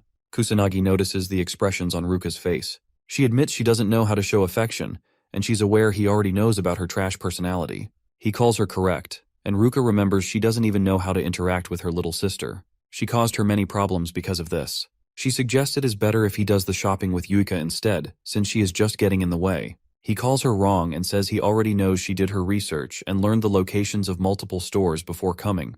She even thought properly about which ones he should choose. She took the trip so seriously, even though it's his problem. He assures her she is a great help to him with a smile on his face. Ruka starts blushing and feels better. Yuika notices her face and remembers she never saw her sister with such expressions. She starts feeling down and wonders why she's spying in the first place. Yuika decides to go home. After a few hours, Kusanagi happily exits the mall as he was finally able to find good rings. She is still a bit confused about why he needed 5 of them. He shares he needed one for each partner. Ruka believes his partners are going to be really happy when they receive the gift since he took his time to pick the rings. He mentions it is for the unit's equipment, so there is no reason for them to be unhappy about it. She is a bit confused to hear this but finally understands why he bought so many. He shows his gratitude for all the help she gave and thanks her properly. Ruka thinks it's fine. She is glad she was able to help him out. He decides to repay her for the effort, but she assures him he doesn't need to do anything. He pulls out the ring from earlier and asks her to give him her hand.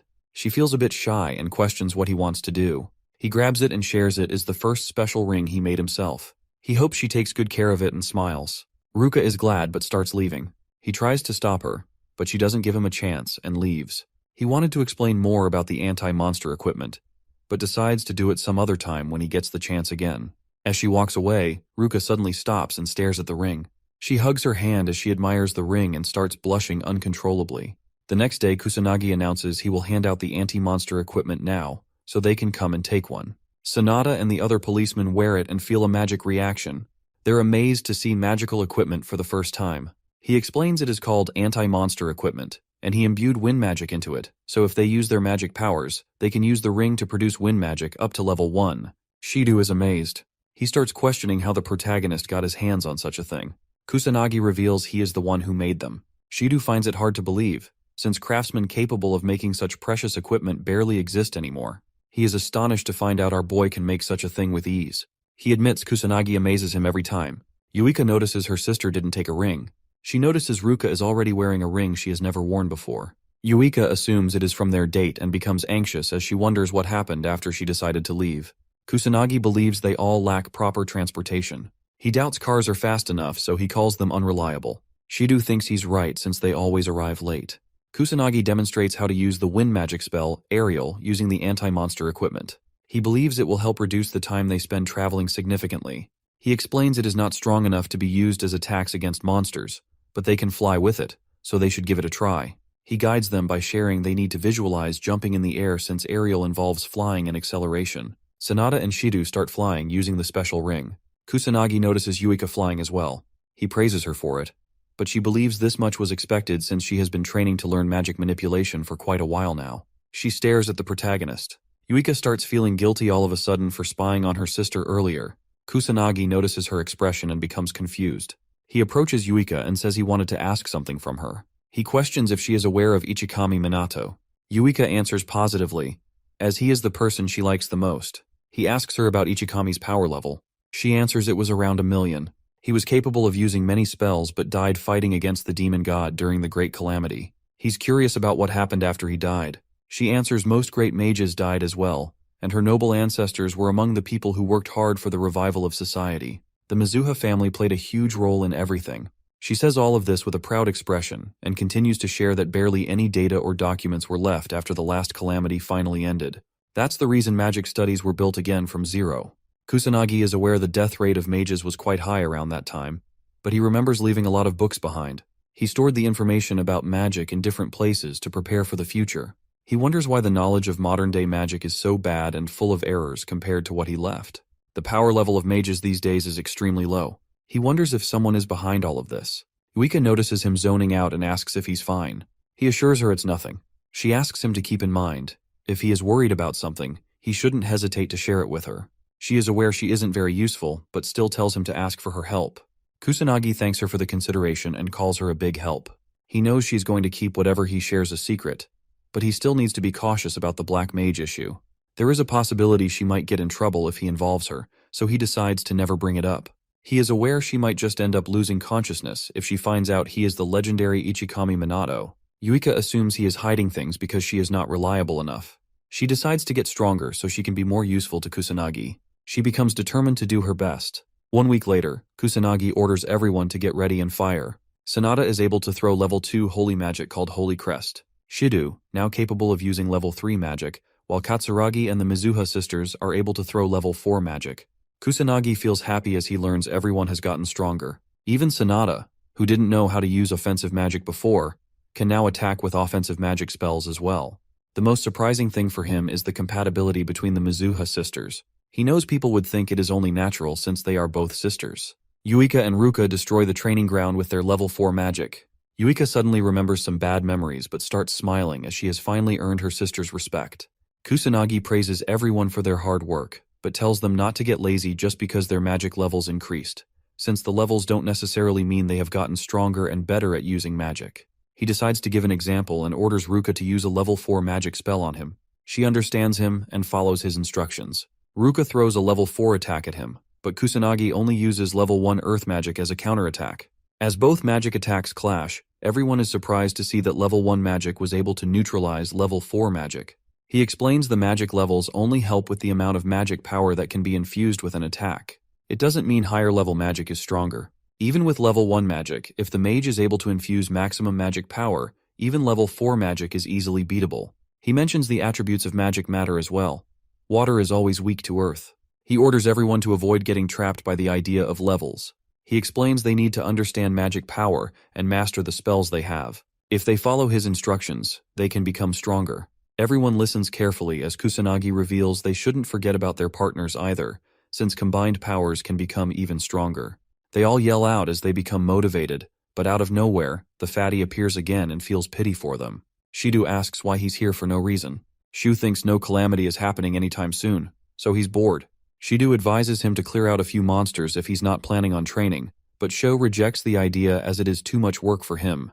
He leaves all of it on the police department while smiling wickedly. Kusanagi's friends become annoyed, but he feels nothing. Shu hopes the calamity arrives quickly as the sky starts turning red.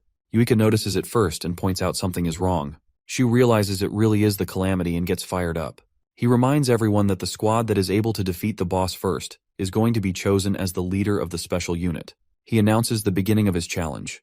Kusanagi's squad becomes fired up as they are determined not to lose to an ugly fatso like Sho. Fatty and his men start using the equipment to fly away with their wind magic. He becomes cocky and calls everyone a loser as he leaves. Yuika calls him unfair, but Kusanagi reminds her that they can do the same as well. He orders everyone to properly prepare and put on their headsets. As the whole team starts flying, Kusanagi reminds them that it's their first fight as a squad, so they need to remain cautious. They all start moving. Shu leaves behind a car driving on a road. He calls it slow and laughs. Katsuragi calls him fast, and Yuika doesn't understand how the fatso can move this quickly with such a huge body. Kusanagi believes it's because they are all good at wine magic, so it's going to be tough for his squad to keep up. He knows he can easily overtake them, but doesn't want to destroy the purpose of being in a team. He decides not to rush since the citizens look completely fine. Shu starts making fun of them and mocks them for calling themselves a special squad since they can't even overtake him. He keeps calling them losers. Yuika notices his expressions and assumes he is mocking them, even though she can't hear his words. The fatty finds a few people and announces he is here. He warns them about the calamity and starts killing a few monsters with his teammates. They all shoot wind magic and kill a beast. The civilians try to find a safe spot and ask the fatso for help, but he ignores them completely and keeps shooting wind magic towards the monsters. As the civilians are about to get caught up in his wind magic, the protagonist appears and shields them with his barrier. He asks the fatso what he's trying to do with a cold, terrifying expression. The noble brat and his men become so scared they almost piss their pants. He tries to understand what's happening as he can't even move his arm. Kusanagi's squad appears and confirms if the civilians are holding on fine. Yuika questions what the fatso just tried to pull off. She becomes angry and orders him not to drag ordinary people into a fight. Shu and his teammates are finally able to move again. He wonders if Kusanagi did something to his body. He brushes it off and believes it was nothing.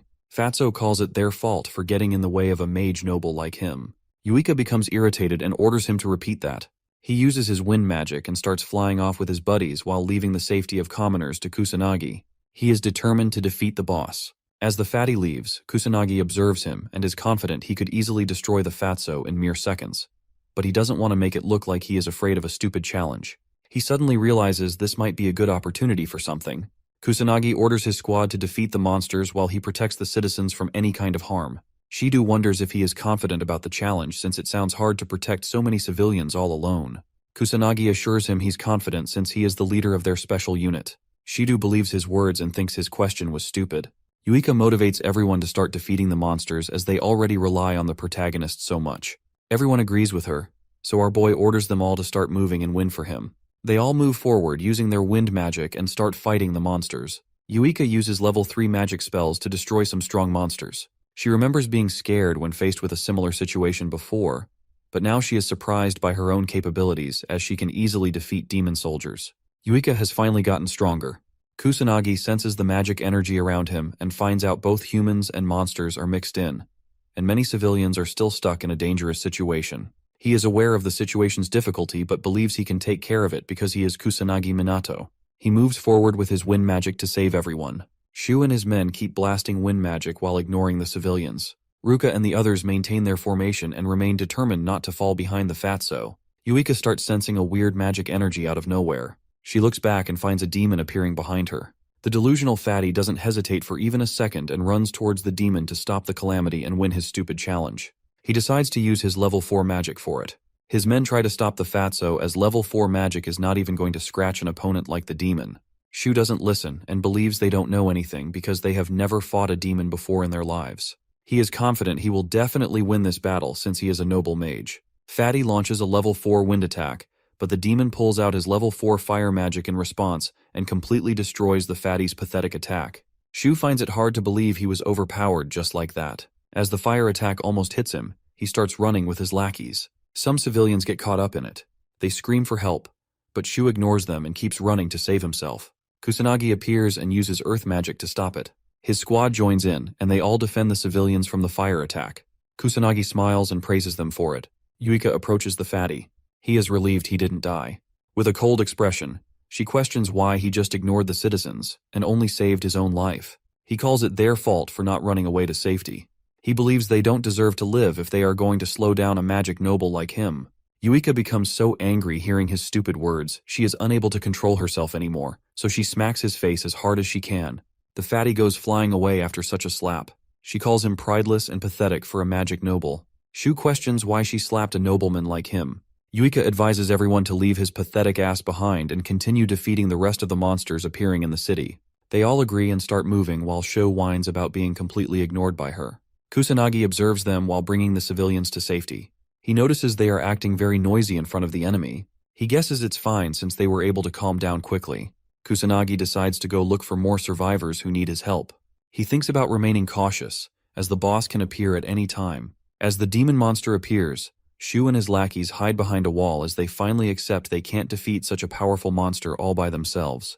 The teammates advise Fatso to start retreating. Shu knows the demon monster is just too powerful for him. Even though he is a noble, he doesn't believe he can defeat it. The Fatso suddenly gets an idea. He decides to let the other squad wear down the monster when they engage in a fight, and then, Once the monster is weak, he plans to intervene and take all the credit by finishing it off. The lackeys praise him for his amazing idea. He thinks it's normal for a genius like him and guesses they should stay hidden and wait for the perfect time. His men agree with him. Shido and the whole squad face the demon monster coming their way. Yuika is able to sense how strong the monster is. She doubts they can win this fight but becomes determined to do whatever she can. The whole squad starts attacking the demon persistently. They wonder if it's finally dead. But as the smoke clears, the demon comes out unscathed. Yuika finds out it didn't even scratch it. Ruka suggests they need to use level 4 magic or lower level magic with the proper amount of magic power behind the attack. The demon starts summoning fire attacks from his magic circles. He attacks them, and as they all try dodging it, Yuika learns it has gotten stronger than before. Twice as strong as the magic she has. Yuika admits the difference in power is just so big. They have no chance of winning like this. She wonders what she should do next. Kusanagi notices his squad is stuck in a bad situation. He decides to give them advice. Kusanagi orders them to work together. She answers they are already working together. He advises her to combine her powers in the truest sense. He hints that she and Ruka hold the key to victory. Yuika becomes confused and anxiously asks what he means, but he orders her to figure it out herself. Yuika tries to stop him from leaving the call, but she gets attacked by fire magic and gets busy trying to defend herself. Ruka believes Kusanagi's words hold a deep meaning, so they all need to think about it as a team. Yuika thinks her sister is correct, since Kusanagi has always led them to great things. She finally understands what she needs to do. Yuika points out the demon takes a long time casting its magic spells, so they should just avoid its attacks and ignore it for now, as they need to defeat smaller enemies as well. Yuika asks Shido and the policeman to take the east while they continue attacking from the west. She will provide a signal for when the demon throws any kind of attack. They all understand her instructions. As the powerful demon begins throwing an attack, Yuika warns and signals everyone about it. They all dodge the monster's attacks with Yuika's help. Kusanagi observes everything while saving civilians. He was expecting Ruka or Katsuragi to take the lead, but finds out Yuika is also good at it, since she can read people well. He thinks she can lead people. Yuika starts feeling tired and realizes their magic power and level might not be enough to win. She wonders what she needs to do now. Yuika tries to recall Kusanagi's words and suddenly understands she misunderstood everything. She doubts such a ridiculous method is going to save them, but she left behind her common sense a long time ago, so she decides to give it a try. She knows it is a do-or-die situation. Yuika requests everyone to lend her their magic power. Fatso observes them from behind and wonders what they're planning to do. The whole squad gets ready for something. Shido tries to confirm if this is really possible. Yuika is not sure herself but knows they don't have any other choice. Ruka puts her faith in Yuika. Katsuragi and Sanada decide to give it their all too, as they can just think of something else if this plan fails. The demon raises its arm and produces a level 5 fire magic blazing pillar. A huge wave of fire starts falling down on Kusanagi's squad. Fatso and his men call the squad useless losers, but his lackeys ask him to look at what's happening. He is surprised to see the whole squad moving forward towards the demon. Sanada unleashes her level 3 sacred healing magic to heal all the members of the squad. Kusanagi calls it a brilliant plan, since it is hard to dodge a level 5 spell. With this, Sanada can heal everyone from all the damage they are going to deal with, which is very smart. Yuika and Ruka stand together against the beast and charge their attacks. They release the water magic. Kusanagi is glad they finally understood. If they can't defeat it with their individual capabilities, they can combine their powers to achieve victory. He smiles and calls it a grand magic spell burst stream as a huge wave of water completely destroys the demon in one go. As the smoke clears, Shido is surprised to learn the Mizuha sisters were capable of casting a level 6 spell together. Katsuragi points towards the demon. They are shocked to see it is still holding on to its pathetic life. Shu and his men see the opportunity and try finishing it off so they can claim victory. Kusanagi stops them using his drain tentacles. The Fatso doesn't understand what's happening with him, as all his mana gets depleted. He loses all his strength instantly. Kusanagi appears from behind and takes back his magic tentacles. He feels a bit annoyed by their behavior. The demon finally fades away. Katsuragi and the others are relieved. Shido thinks it was probably about to die after taking such an attack. As the calamity finally ends, the sky turns back to normal. The whole squad is happy to see they finally won. Sanada praises the Mizuha sisters and thanks them. Ruka and Yuika lose consciousness and fall down. Katsuragi becomes concerned and asks what's wrong. They are both unable to move at all since they used up all their magic. Yuka tells her sister they actually won. Ruka agrees with her and feels relieved. Kusanagi praises his team for their efforts, smiles, and confirms they were the ones who stopped the calamity. He labels it as their first real mission, and is happy they showed their true worth and didn't disappoint him, even though they fought for the first time like this. He believes his squad is going to keep growing stronger. He praises Yuika for her amazing growth so far and points out she gave excellent commands during the calamity. She even understood what he meant by grand magic, and he wonders if she already knew about this technique. Yuika confidently answers she didn't, and she learns it is called grand magic. He is surprised to learn she didn't know this, and doesn't understand how she pulled it off without even knowing. She thanks him for giving such an amazing hint, and shares that the rest was just her gut feeling. Kusanagi is shocked as he realizes he was wrong about Yuika. He guesses she might be way more special than he initially expected. Kusanagi ends the questioning and points out she succeeded on the spot, which is very incredible. He believes the harmony and compatibility between her and Ruka also played a huge role in it. He notices the watch and tells everyone it is finally time for something important. Kusanagi grabs the remote and turns on the TV. Some special members of the police department, including Shidu, are involved in a conference. One of them speaks up and explains they created the Special Mage Team, also known as SMT, to prepare against the growing number of calamities and demon monsters. The news reporter questions why they chose a student who was involved in the calamity at the academy as the squad's leader, asking if what he's saying is true. Shidu steps up to answer this question. He introduces himself as the proxy representing the special squad's leader and confirms the squad leader really is just a student. This is hard for everyone to believe. They are against appointing a minor as a squad leader. Shidu defends Kusanagi and explains he has abilities that even surpass the magic nobles. He reminds them that the magic nobles are completely useless and didn't even join them to help. The police were left in a dire situation and had to save the citizens all by themselves. He adds that Kusanagi appeared and saved everyone from the calamity. Shidu believes Kusanagi is a savior sent by God, who is going to protect this era from the monsters. Shidu doesn't trust anyone else with the leadership role. Kusanagi, while watching this on the TV, becomes a bit embarrassed. He was hoping Shidu wouldn't make a huge deal out of him. The important government officials call it absurd and troublesome. They think it's wrong to ignore the magic nobles and establish a squad behind their back. If this happens, the noble mages will lose their jobs. The men admit the noble mages are pretty useless since they didn't even respond to the calamity. They are aware of the Fuka clan's horrible reputation, and even though some of the clan leaders are not in the country, it is still their job to respond to the calamity, so they are ignoring their own jobs. The police head speaks and shares they place their trust in the noble mages, and they didn't create the special squad to undermine any of the noble families. Someone enters the conference room and tells everyone to step back. It is the ugly fatty and his lackeys. He calls the current leader an incompetent loser and believes a magic noble like him deserves to be the real leader. He calls them out for their rudeness in holding a press conference while completely ignoring him. His minions show support for his claims as well. Shidu doesn't understand why he's here out of nowhere, even though he lost the challenge. Shu and his minions act like there was no challenge. He lies about having no such promises. He calls his words the magic noble absolute and tells everyone to just listen to him. A news reporter moves forward to ask a question. He gives her permission to ask anything. She informs everyone that she learned he didn't help any civilians during the calamity that happened recently. He instead kept dragging innocent people into his fights. She asks if this is true. Shu becomes anxious and answers that nothing like this happened, but the other news reporters call him out for his lies since they have proof of his wrongdoings. The officials question if a magic noble is really doing such horrible things. They call it unacceptable since the citizens are always the top priority. They don't let his actions slide this time. Fatso becomes terrified and orders everyone to shut up. He doesn't accept his fault and blames it on the civilians for getting in the way of a magic noble like him. He calls everyone peasants and orders them to stop talking. Shidu believes everyone already knows that the current magic nobles are corrupt. He points out how important it is to have heroes like Kusanagi, who will lead the nation and protect people from monsters. Heroes who will fight with zero selfish intentions. He thinks Kusanagi is perfect to be their squad leader. Shidu points towards the fatty and tells everyone they don't need corrupt and selfish magic nobles who don't care about the citizens. The news reporters take Shidu's side, while the head of the police department becomes concerned.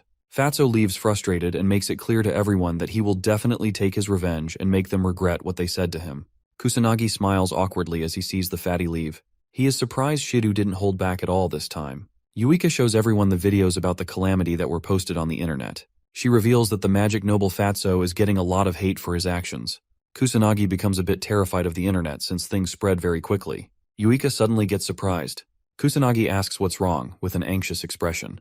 Yuika shares that all of their faces got caught on camera.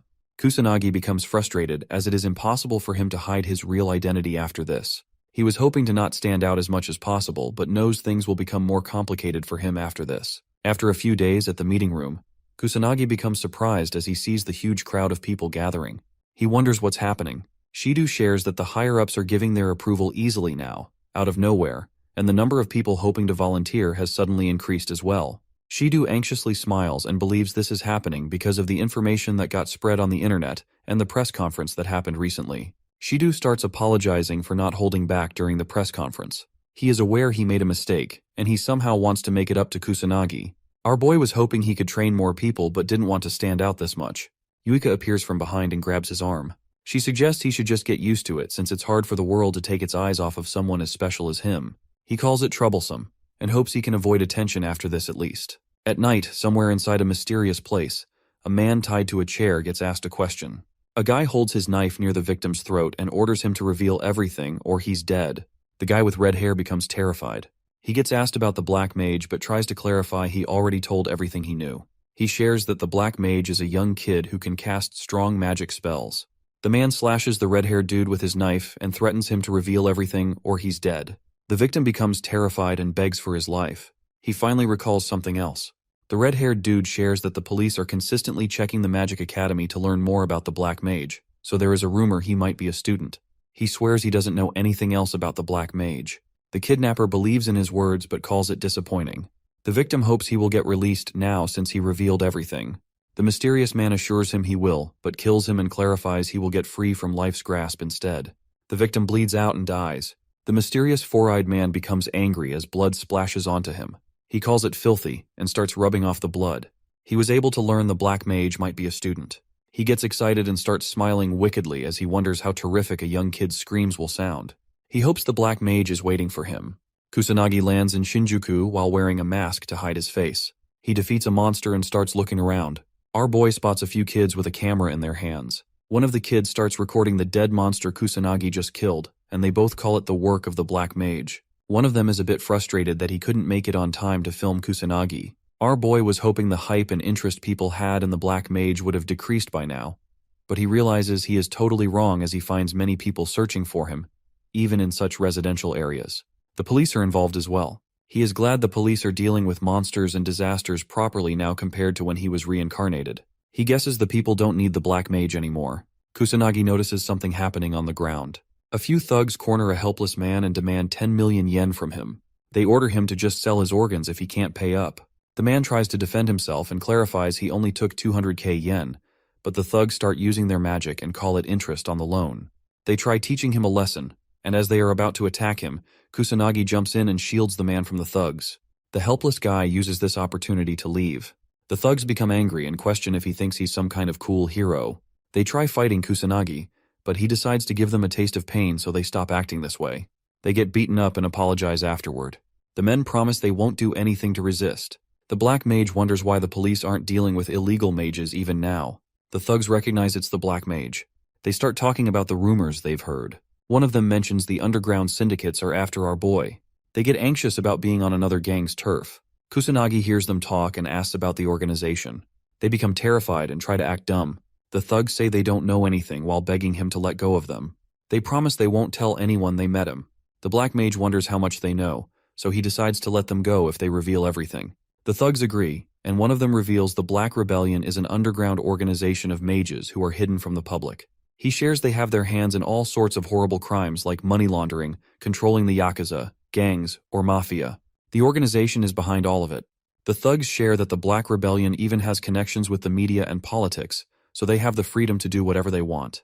The thugs smile awkwardly and tell him there's a Black Rebellion branch nearby as well. They came here in hopes of getting a job there. He beats them up and starts leaving the sketchy alley. Kusanagi remembers Sanada mentioned something about the increase in illegal activities. He was finally able to learn the Black Rebellion is behind all of this. Our boy calls it interesting and gets a bit excited. He decides to leave the calamity and the increase in monsters to his student version instead, and clean the underworld whenever he goes out as the Black Mage. He guesses he should start with the Kabukicho branch first, since it is the nearest. Our boy reaches the place and sees a crowd of men and women doing sketchy business. He is surprised by how lively the modern entertainment district looks. Kusanagi feels a bit annoyed but moves forward and starts by sensing the magic around him. He can't tell which ones belong to the organization since he is dealing with humans this time. Our boy decides to start by arresting a few criminals doing sketchy activities around the area. He finds two selling drugs in a dark alley. They notice him and get ready to attack, but the protagonist beats the crap out of them and tries getting any information out of them. He is barely able to learn anything but decides to report it to the police so they can take care of the rest. He beats a few more men and learns the organization is gathered at a place called Western. The man assures him he's telling the truth and hopes he can leave now since he revealed all the information he had to offer. Kusanagi beats him up and leaves, hoping the information he got is correct. At the Western bar, a pretty woman with purple hair enters and sits near the bartender. He asks for her order. She gives him some cash and hopes he can provide information. He takes it and lets her speak. The mysterious girl questions the bartender about the Black Rebellion's hideout. The bartender calls her question wrong. She becomes a bit concerned. He corrects her and says she should be asking about what's going to happen to her next. The purple-haired girl realizes it is a trap. She looks back to see a few thugs getting up. One of them knew someone was sniffing around, but he didn't expect it to be a beautiful woman. She realizes she has made a huge mistake by believing in false information. The thugs attack, but one of them orders to keep her alive. The helpless girl attacks as well in hopes of saving her life. She doesn't waste a second and rushes toward the exit but gets hit by fire magic from behind. The woman falls down and becomes injured. The thugs like her tough attitude and decide to use her for her beautiful body. She becomes hopeless and apologizes to her brother in her heart, as she couldn't do much. As the thug almost grabs her, the protagonist enters the bar, surprising everyone. He completely ignores what's happening and goes right toward the bartender. Our boy asks if the Black Rebellion members are in this bar. A thug approaches him from behind and questions if the protagonist is aware of the situation he's in right now. He tries to attack while throwing insults but gets punched in the face by our boy. The thug goes flying away and hits the club's wall. He struggles to get up and loses consciousness. The other thugs and the girl are all left speechless, their jaws completely dropped. The purple-haired woman knows no normal human can hit someone this hard. She doesn't understand how he did it. The girl wonders if he used some sort of magic, but she didn't see him enchanting anything either. She wonders who he is. Kusanagi is glad the intel wasn't completely useless, as he was able to find many low-level mage thugs in the Western Club. He calls the Black Rebellion thugs pathetic scums for ganging up on a woman, continuing to insult them. The thugs become terrified but try to stay calm, as they still have the number advantage. One of them orders everyone to gang up on the protagonist since he is completely alone, believing they can win if they all attack together. The thugs start throwing multiple fire attacks, but our boy tries to hold back and just dodge. The purple-haired woman doubts he can win since the numbers have a huge advantage, especially since they are fighting indoors. She assumes he can't cast any strong spells, which means there's no chance he will win. The girl shouts and warns the protagonist to just run away. As he is about to get attacked, the protagonist loses his patience and dodges everything swiftly to get closer to the thugs. He approaches them and starts throwing hands. Our boy beats the crap out of them one by one and knocks everyone out in mere seconds. The purple-haired woman is left speechless. She couldn't keep up with whatever happened because the boy moved extremely fast. She wonders if he used some kind of magic. The thug starts crying and questions who he even is. He demands answers, so Kusanagi answers that he is the Black Mage, the man who is going to destroy the Black Rebellion gang. He knocks out the last guy as well and walks toward the girl. She is still surprised by how fast he destroyed everyone and wonders if he's some kind of elite or legendary mage. Kusanagi comes closer, and she's able to learn he looks like a high school student. She calls his eyes striking. He becomes a bit worried and asks if she's okay. He finds out she is not injured. With a confused expression, the girl assures him she is okay. He walks toward the bartender hiding behind the table. Kusanagi demands information about the Black Rebellion, but the bartender rejects his request because he is afraid they will hunt him down if he reveals anything. Our boy lands a strong punch and destroys the table to scare the bartender. He demands information again and makes it clear this is the last chance he is giving. The bartender becomes terrified and decides to reveal everything to save himself from Kusanagi. He shares that the Black Rebellion's base is actually in Tokyo, with branches everywhere, even beyond Kabukicho. He has heard the head of the Kabukicho branch is not a person anyone should mess with. The leader of the gang is a mage, and he holds a lot of influence in the underworld. Some people even say he is controlling Japan from the background. Kusanagi asks about the branch, but the bartender swears he doesn't know anything about it. He explains that low-level guys like him just get crappy jobs and don't know anything about the branch location. The protagonist is a bit disappointed, as he's back to zero again. He decides to find more illegal mages to gather information about the branch. As he's about to leave, the woman stops him and shows her gratitude since he saved her life. She doesn't know what kind of unimaginable things she would have gone through if he hadn't been there. He assures her not to worry, as he was just passing by. He believes it is her own fault for putting herself in such a dangerous situation since she got involved herself. She calls him harsh, and he says she is correct but shares he's only harsh on adults. The woman assumes he's planning to search for the Black Rebellion. She is curious and questions what he's aiming to do once he finally finds the gang. With a cold expression, He answers that he will destroy it. She is a bit shocked to see how serious he is. She learns he wants to destroy the gang completely, but doubts he can do it all by himself, even if he is strong. She knows she can't do it alone either, so she decides to make a request. The woman asks our boy if he wants to join her. She confidently shares that she is a detective with more access to valuable information and holds many connections as well. She is aware she doesn't have the kind of strength he holds. The woman is a bit shocked to learn the Black Mage is a lot more powerful than whatever she heard from the rumors. She believes she can achieve her goals as well if she can somehow team up with him. Kusanagi understands it and questions if she is demanding his strength in exchange for her valuable information. The woman calls him correct and believes it is the perfect partnership. She moves her hand forward and requests his cooperation. He is aware that he is in dire need of some intel, but contemplates whether she is worth trusting. He guesses it's fine, as he can always just ghost her if things don't go according to plan. He agrees to it and shakes her hand as he decides to team up with the woman. She seals the deal and introduces herself as Leona. Our boy just shares that he is a black mage. She calls it hard and wonders why he doesn't have a shorter name. He gives the girl permission to call him whatever she wants, so she decides to go with Chrono. He agrees on Chrono. He questions why the thugs were after her. She shares that her aim was to somehow find the Black Rebellion's hideout. He calls her stupid for being so careless. She thinks they're both in the same boat, but he lets her know he can protect himself properly. She admits she has many weaknesses, but she didn't see any other choice since nobody dares to go against the Black Rebellion. Leona explains that these days the rogue mages are doing whatever they want in Kabukicho without any consequences, since the police are too busy dealing with the calamities. Kusanagi remembers that Sanada explained this earlier. He learns she is in a tough situation. Leona tries to keep herself calm and reveals her younger brother was attacked by the rogue mages. Ever since their parents died, she had to take care of her brother all by herself. She worked really hard to provide a nice life for her little brother. She's aware she couldn't offer him any time and attention, which would have probably made him lonely, but her little brother never complained about it once. She remembers one day a few burglars broke into their house out of nowhere.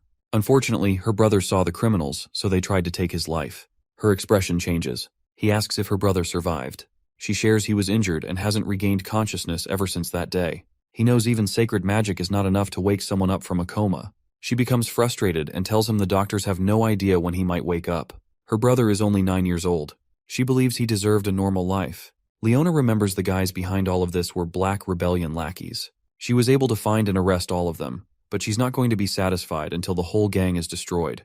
He asks if her aim is just revenge, but she calls him wrong and determinedly shares that she wants to correct things so no one has to go through the same thing she did. She's aware she doesn't have the strength to do it, but she believes he can definitely stand against the Black Rebellion gang.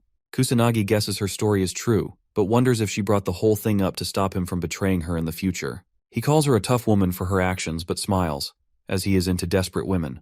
He warns her not to drag him down, but she assures him she has already located many potential hideouts, so he shouldn't underestimate her information network. She just has too many on the list and thinks they might even be Yakuza or the Mafia. That's the reason she was trying to move forward with caution. He demands the information about the hideout locations. She asks about his plan. The boy answers he will just go pay a visit. She warns him about how dangerous it is and doubts he can avoid getting killed, even if he holds a lot of strength. He assures her it is completely fine since he is the legendary Black Mage. She decides to give him the information, but tells him she will go check with him. He warns her about the danger, but she's stuck on going even if she gets killed. He questions what her brother will do if she loses her life. She thinks it's fine, as he will get insurance money if she ever dies. He calls money worthless and advises her to never say such a thing again, as family is the most important thing. She doubts he can understand how she feels to be weak since he holds power. She frustratingly shares how horrible it is to live a good life, but still get oppressed by pathetic scums like the gang members. Even when people like her are cornered, they don't have enough power to fight back. She questions why her brother went through such a thing, even though he is completely innocent. She starts crying and goes silent. He starts moving, so she asks what he's trying to do. He demands the hideout locations and assures her the gang members are going to pay for their crimes. She stops crying and finally cheers up. She gives him the information but thinks it will be hard going everywhere on foot. He assures her not to worry about it and holds her from the back. Our boy orders her to hold on tight. She starts blushing uncontrollably. In a random building filled with gang members, a man walks toward the window out of curiosity. Another thug asks what's the issue. Suddenly, the window breaks, and Kusanagi lands inside the room with Leona in his hands. He kicks one of the thugs standing beside the window and surprises everyone. The gang of thugs gets shocked as they see one of their members get knocked down.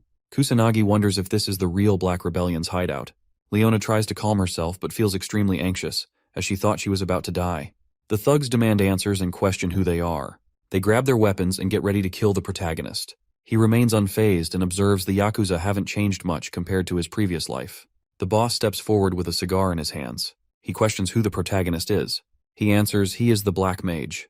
The boss becomes enraged and orders everyone to attack the protagonist. He advises Leona to stay close. A thug attacks him with a sword, but our boy stands fearless.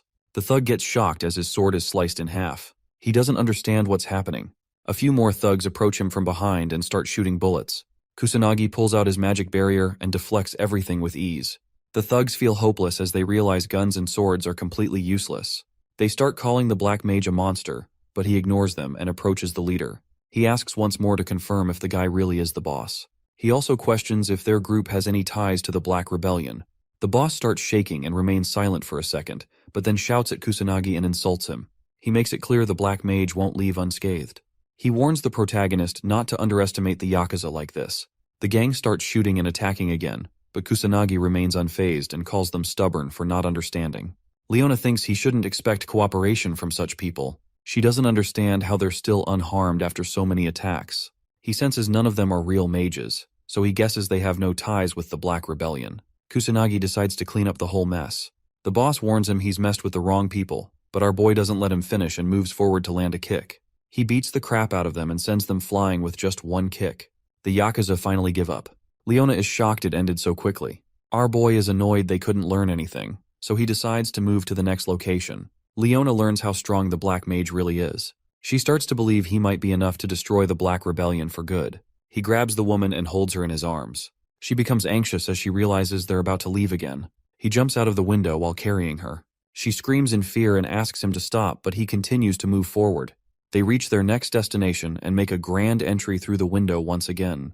In mere seconds, our boy defeats the whole gang. They all bow down to him and beg for mercy. Once he's outside again, he wonders why they keep getting attacked every time. He calls the Yakuza completely stupid. She agrees with him, but clarifies no gang members will ever listen to him. Leona frustratingly requests him to stop barging in through the window every time. She thinks they're just ambushing the Yakuza at this point, but she's had enough of all the flying. He understands her and shares he didn't follow any rules since they're dealing with Yakuza. She calls him illogical, so he decides to agree with her and play by the rules this time. They both reach another location and knock on the door. A bald guy comes out and questions who they are. The boy shares he's here to learn about the Black Rebellion. The bald guy shuts the door close and orders them to get lost.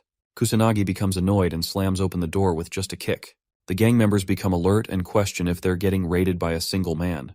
They order him to reveal which clan he belongs to.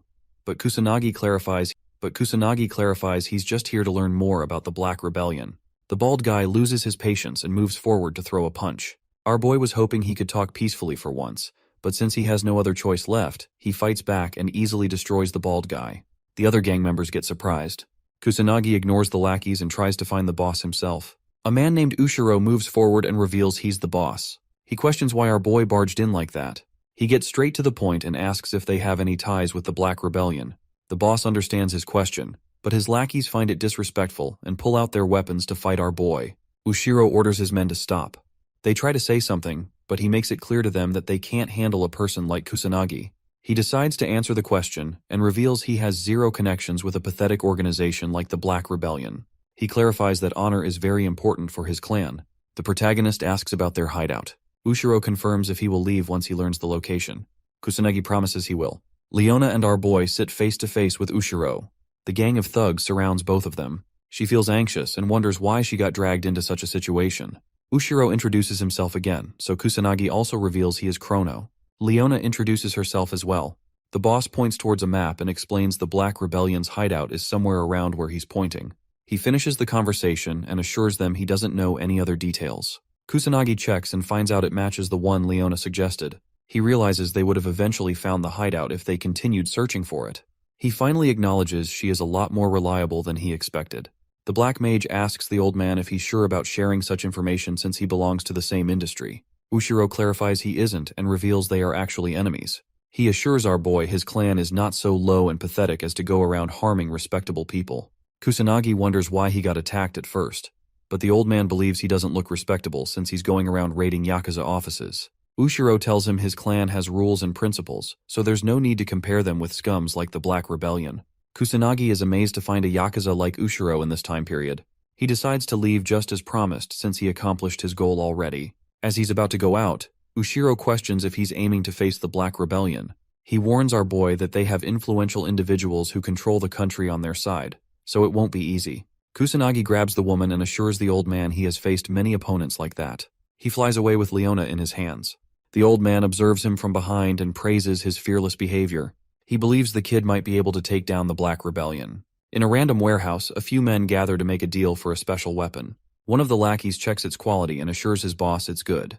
The red-haired guy orders his men to hand over the money. Some mysterious guys in black suits take it, and one of them shakes hands with the red-haired guy as they both make a deal. The guy in the suit calls Japan amazing for being so kind to criminals, and the other guy confirms it really is the best country. As they're both laughing, Kusanagi jumps in through the window with Leona in his hands. The men get shocked, but they all pull out their magic circles and guns without wasting a second. Kusanagi realizes he has finally found the gang he was looking for. He uses magic perception and learns that all the Black Rebellion men are mages, while the Mafia party also has a few mages on its side. Leona hides behind a container and pulls out her phone to record everything. The red-haired dude questions who Kusanagi is. Our boy is tired of hearing the same thing again and again. He answers that he is the Black Mage, and he plans on destroying the Black Rebellion. The men get confused hearing his words. They start laughing uncontrollably as they doubt a kid like him can do anything all by himself. He ignores their laughter and throws a huge fire attack. Some of them get blasted away. He makes it clear that he is determined to take the whole gang down. The men become enraged and start throwing multiple magic attacks without holding back. Our boy effortlessly deflects everything with his barrier. He knows they won't try anything higher than level 2 magic, as it will destroy the warehouse. He thinks about using combative spells, but realizes it will be useless since he's dealing with a huge number of men. The lackeys are surprised to see their attacks had zero effect. The bullets end up being useless as well. They start wondering why he's still unscathed, as they have never seen such magic before. Kusanagi is disappointed. He knows he isn't even using his magic. He finds their panic funny. The guy in the suit suddenly remembers they still have that special weapon he brought earlier. They suddenly become cocky and warn our boy not to be so confident. He notices the change in their behavior. As the men begin wearing masks and pull out the special weapon, Kusanagi notices what it is and quickly orders Leona to run outside. She listens to him and leaves. The thug throws a gas bomb, but our boy uses his magic to stop it midway. It blows up and poisonous gas leaks out. The men doubt he can save himself from such a thing, no matter how strong he is. They think the game is over and feel relieved the Black Mage dropped dead. They begin moving forward to check how his dead face looks. As the smoke finally clears, they both get surprised as the boy comes out unscathed again. The gang members find it hard to believe and question how he's still alive. He explains no magic can save him from poisonous gas, but it is just gas in the end, so he can simply use his wind magic to circulate the air around him. He finds it stupid and lets them know a powerful mage like him won't fall down so easily. The men become terrified and try calling for backup, but no one picks up. Kusanagi calls it useless, as he has already taken care of it. He reveals he has already destroyed all of their hideouts, so they're the only ones left. Kusanagi orders them to get ready and beats the living crap out of them. He feels satisfied after completely destroying Kabukicho's Black Rebellion, so he decides to go look for Leona. Our boy suddenly notices someone behind him. A man comes out from the shadows with Leona as his hostage. He's surprised the protagonist took care of everyone all by himself. He admits it is impressive and smiles wickedly as he shares he hopes to negotiate with the Black Mage. As soon as Minato, also known as the Black Mage, finishes taking down the Black Rebellion organization members and neutralizing the poison gas, he rushes toward the warehouse exit to check on Leona, only to find her held hostage by an evil mage. The perpetrator demands that Minato negotiate for her release. Minato quickly assesses the situation, noting that the distance between them is too great for him to reach her in time, even with combat magic, unless he can exploit a gap. Just as he prepares to activate a first-level spell to force the attacker to drop his knife, the man notices and warns him not to try anything reckless if he values Leona's life. Surprised that his opponent can perceive his magic, Minato acknowledges him as a worthy adversary and even praises his skill. From what he observes, Minato suspects that the man is suppressing his full power, but estimates his magic level to be around 40,000, marking him as a high-level mage. Meanwhile, Leona tries to apologize to Minato, whom she also calls Chrono, but he reassures her that he will save her. Growing irritated at being ignored, the assailant threatens to kill Leona for real if Minato doesn't take him seriously. After exchanging more words, Minato diffuses the tension by agreeing not to make sudden moves. Satisfied, The attacker introduces himself as Kaga Shuji, the head of the Black Rebellion's Kabukicho branch. He reveals that his mission was to investigate the Black Mage, either to recruit or eliminate him. Kaga admits to torturing individuals associated with the Black Mage, only to be disappointed upon discovering that the person he has been hunting is a kid aiming to dismantle the Black Rebellion's branch. Frustrated, Kaga tightens his grip on the knife and accidentally cuts Leona's neck. Realizing what he has done, he apologizes. Not out of remorse, but because he got too emotional while handling his weapon. He even takes a moment to admire the sight of her blood dripping from the blade. After witnessing Kaga's unstable behavior, Minato asks for his negotiation terms. Kaga, momentarily forgetting, then declares that he would rather torture and kill Minato in exchange for Leona's life. If Minato refuses and tries to escape, he promises to kill her instead. With that, he forces Minato to choose between his life and Leona's. Without hesitation, Minato agrees to endure the torture. Overjoyed by his resolve, Kaga mocks Leona, asking if she finds Minato's courage admirable. Internally, Minato knows that no attack will work on him due to his magic barrier, so agreeing to the torture is his best option. However, Kaga demands that he deactivate the barrier, claiming that his suffering will be meaningless otherwise. This revelation surprises Leona, who now understands how Minato has been able to block attacks so far. She worries about what might happen if he truly lowers his defenses. Minato, on the other hand, is shocked that Kaga is aware of his barrier and realizes his mistake in using it so openly earlier. Despite the risk, he deactivates it and asks if Kaga is satisfied. Without hesitation, Kaga launches a first-level lightning spell, targeting Minato's vital points. Leona pleads for him to stop, but Kaga, caught up in his sadistic pleasure, refuses. After a relentless assault, Minato feigns unconsciousness, while Leona blames herself for being too weak to help. Seeing an opportunity, Kaga prepares another attack while taunting her. Determined to protect Minato, Leona tries to disrupt Kaga's spell, but he quickly sees through her plan. After knocking her down, he belittles her, calling her a weakling who doesn't know her place. He even blames her presence for Minato's downfall and moves in to finish her off, relishing the idea of watching her die in despair. At the last second, Minato springs to life and lands a devastating sucker punch on Kaga, disfiguring his face. In shock, Leona asks how he survived the attack after deactivating his barrier. Minato explains that he had secretly maintained a small, hidden barrier just before the attack hit him, making it appear that he had dropped his defenses completely. Amused by his cunning, Leona nervously chuckles, remarking that only Minato could pull off such a trick. With the immediate threat neutralized, Minato heals Leona's wound with light magic, assuring her that she's safe. Feeling immense relief, Leona silently thanks her luck for having the Black Mage on her side. However, Kaga, now sporting a magically reconstructed face, rises again, infuriated by their arrogance. Impressed that Kaga didn't pass out from his speed-based combat magic, Minato remains on guard. Realizing that simple torture isn't enough for someone like Minato, Kaga decides to burn both him and Leona to death. As Kaga prepares a powerful fire-based attack, Minato finally grasps the full extent of his opponent's power, noticing that Kaga has been holding back all along as the intensity of his magic level keeps rising. Once the sigils for the spell are complete, Kaga unleashes a level 4 fire lightning compound spell, Fire Spark, aimed directly at Minato and Leona. Moments before the attack reaches them, Leona panics, convinced that Chrono won't be able to block it.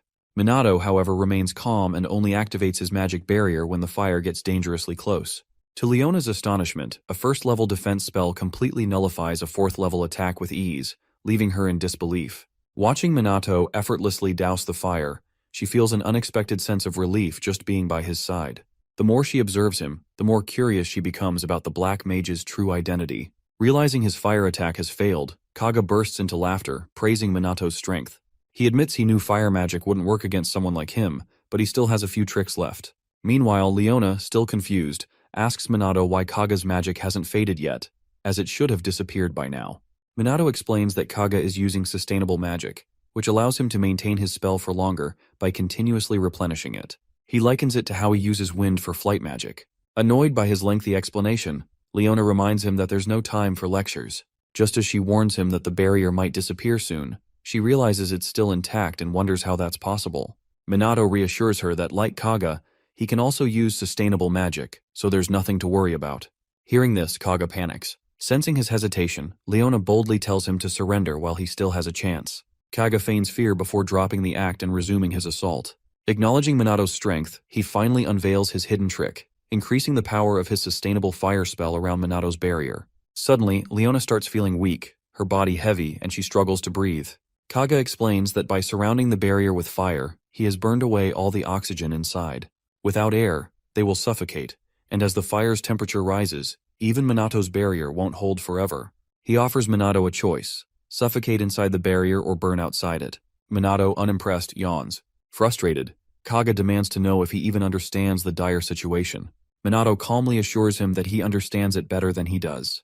Kaga insists that, regardless of Minato's abilities, Leona is already on the brink of death, and there's nothing he can do to save her. At that moment, Leona suddenly regains her strength, confused by the sudden change. Kaga, equally shocked, watches in disbelief. Minato explains that while fire magic can alter the atmosphere, it seems Kaga forgot that magic itself exists in the air. Furious, Kaga demands a clearer explanation. Minato elaborates on how magic barriers interact with atmospheric magic, then demonstrates by manipulating the wind around the room, suffocating the flames with air. Watching his plan crumble, Kaga panics, lamenting his failure. Before he can collapse, Minato steps forward, refusing to let him escape unconsciousness. He mocks Kaga's love for torture, then casts a spell, sending him into the dark zone. Kaga suddenly finds himself trapped in a void of absolute nothingness. No sound, no light, just endless darkness. Panicked, he screams for help, but no one responds. Meanwhile, Minato returns to Leona, who informs him that someone has already reported the warehouse to the police. Wasting no time, Minato lifts her and takes off, ignoring her protests as they escape before the authorities arrive. Once they reach a safe vantage point, Leona finally accepts that the Kabukicho Black Rebellion branch has been destroyed. Minato, already looking ahead, talks about cleaning up the next district. Calling him Chrono, Leona asks if she can be his ally. Though she knows she is powerless and might slow him down, she offers her intelligence and connections to help him achieve his goals. After some hesitation, Minato admits he has a weakness for people's requests and ultimately agrees, much to Leona's delight. She eagerly assures him that she will handle public relations and recruitment, so he won't have to worry about those tasks. A few hours later, the morning news reports the warehouse incident, confirming that the Black Rebellion members have been arrested, with the Black Mage credited for their capture. Just as the broadcast continues, a breaking news alert interrupts the program, announcing a video declaration from an anti-illegal mage organization led by the Black Mage, which also happens to be aired nationwide. When the video plays, a hooded figure, thought to be the Black Mage, appears on screen, introducing his organization as Shadowbringer and proclaiming himself as the Black Annihilator, dedicated to exterminating illegal mages associated with the Black Rebellion. Right after the introductions, he warns that from now on, he will not tolerate injustice, no matter who the perpetrator is. Watching the broadcast, a high-ranking member of Black Rebellion flies into a rage, furious at the audacity of the Black Mage. His partner, however, remains calm, dismissing the Black Mage as insignificant and not worth getting worked up over. Reassured by his words, the enraged man composes himself and places his faith in his powerful noble magic partner and the head of the Fuka family, Fuka Jin. After his heated encounter with the boss, Fuka Jin returns to his quarters and watches the news, where reporters tear into the magic nobility, criticizing their incompetence and disgraceful actions during press conferences. Despite their failure in managing the recent calamity, the Special Magic Unit has proven far more effective, leading both the media and the public to question whether magic nobles are even necessary. Enraged by the blatant disrespect, Jin smashes his teacup against the TV and orders his butler to summon Sho. As the butler hurries off, Jin seethes with anger, vowing to teach these lowly commoners the consequences of mocking the so-called useless magic nobility. Meanwhile, across the world, the bustling streets of New York City erupt into chaos as monsters suddenly appear, attacking civilians. What was once a thriving metropolis becomes a scene of terror as people flee for their lives. Within minutes, first responders arrive, relaying updates to their base as they attempt to contain the attack. Despite their efforts, the sheer number of monsters proves overwhelming. One officer holds the creatures at bay while the other frantically calls for SMAT reinforcements, only to learn that the calamity is spreading everywhere and that backup will not arrive anytime soon. Explosions rock the city, leaving hundreds dead and thousands injured. Amid the destruction, a monstrous leader emerges, preparing to unleash a level 5 blazing column fire spell capable of engulfing the entire city in flames. Just before disaster strikes, a highly skilled noble magic user arrives, countering the attack with a level 5 titanic bubble water spell. The noble, identified as Mizuha Tushiru, father of Yuika and Ruka, effortlessly neutralizes the monstrous leader's attack before descending onto the battlefield. The first responders, in awe of his abilities, receive orders to assist Tushiru in containment efforts. Ignoring the crowd's admiration, Tushiru focuses solely on the battle, casting an even stronger water spell to subdue the monstrous leader. The overwhelming force of his magic eventually drowns the creature before it can retaliate and ends the battle in Tushiru's favor. With the battle won, the first responders eagerly surround Tushiru, praising his efforts. Ever the stoic professional, he brushes off their gratitude, insisting that he was merely doing his duty. Soon, the mayor of New York personally thanks him for minimizing the destruction. As Tushiru prepares to return to Japan, murmurs spread through the gathered crowd. Skeptics scoff at the idea of a low-tier Japanese noble acting high and mighty, mocking Japan's weakened state. Tushiro, overhearing their words, chooses to ignore them, instead turning his thoughts to the challenges awaiting him back home. His daughters joining the special magic unit and Japan's declining reputation. Elsewhere, Yuika, Ruka, and their friend are recovering on the training field, still reeling from their brutal sparring session with Minato Kusanagi. Complaining about how impossibly strong he is, Ruka notes that Minato isn't even using his full strength. Before they can dwell on the unfairness of it all, Sanada and a group of trainees arrive, proposing a new strategy. If they all attack Minato together, they might stand a chance. Encouraged by their numbers, Yuika rallies the squad, confident that even Minato cannot withstand an onslaught from over 100 trainees. Unfortunately for them, Minato overhears their conversation.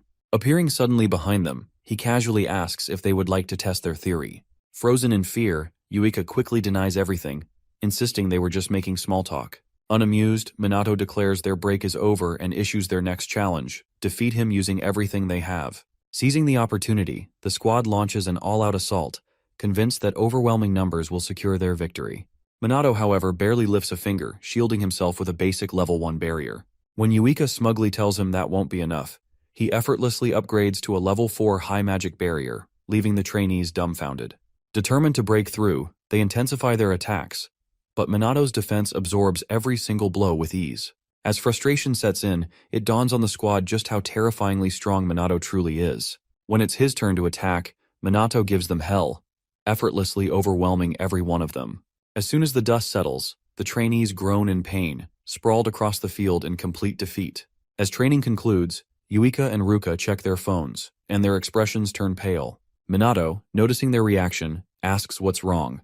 Both sisters look at him, dead serious, and tell him that their father is back home in Japan. After leaving their father's house, the Mizuha sisters arrive at their family villa for an important discussion. A brief and awkward silence fills the air before Tushiru finally speaks, asking them about the special magic squad they recently joined. Yuika confirms that they are indeed working with the unit.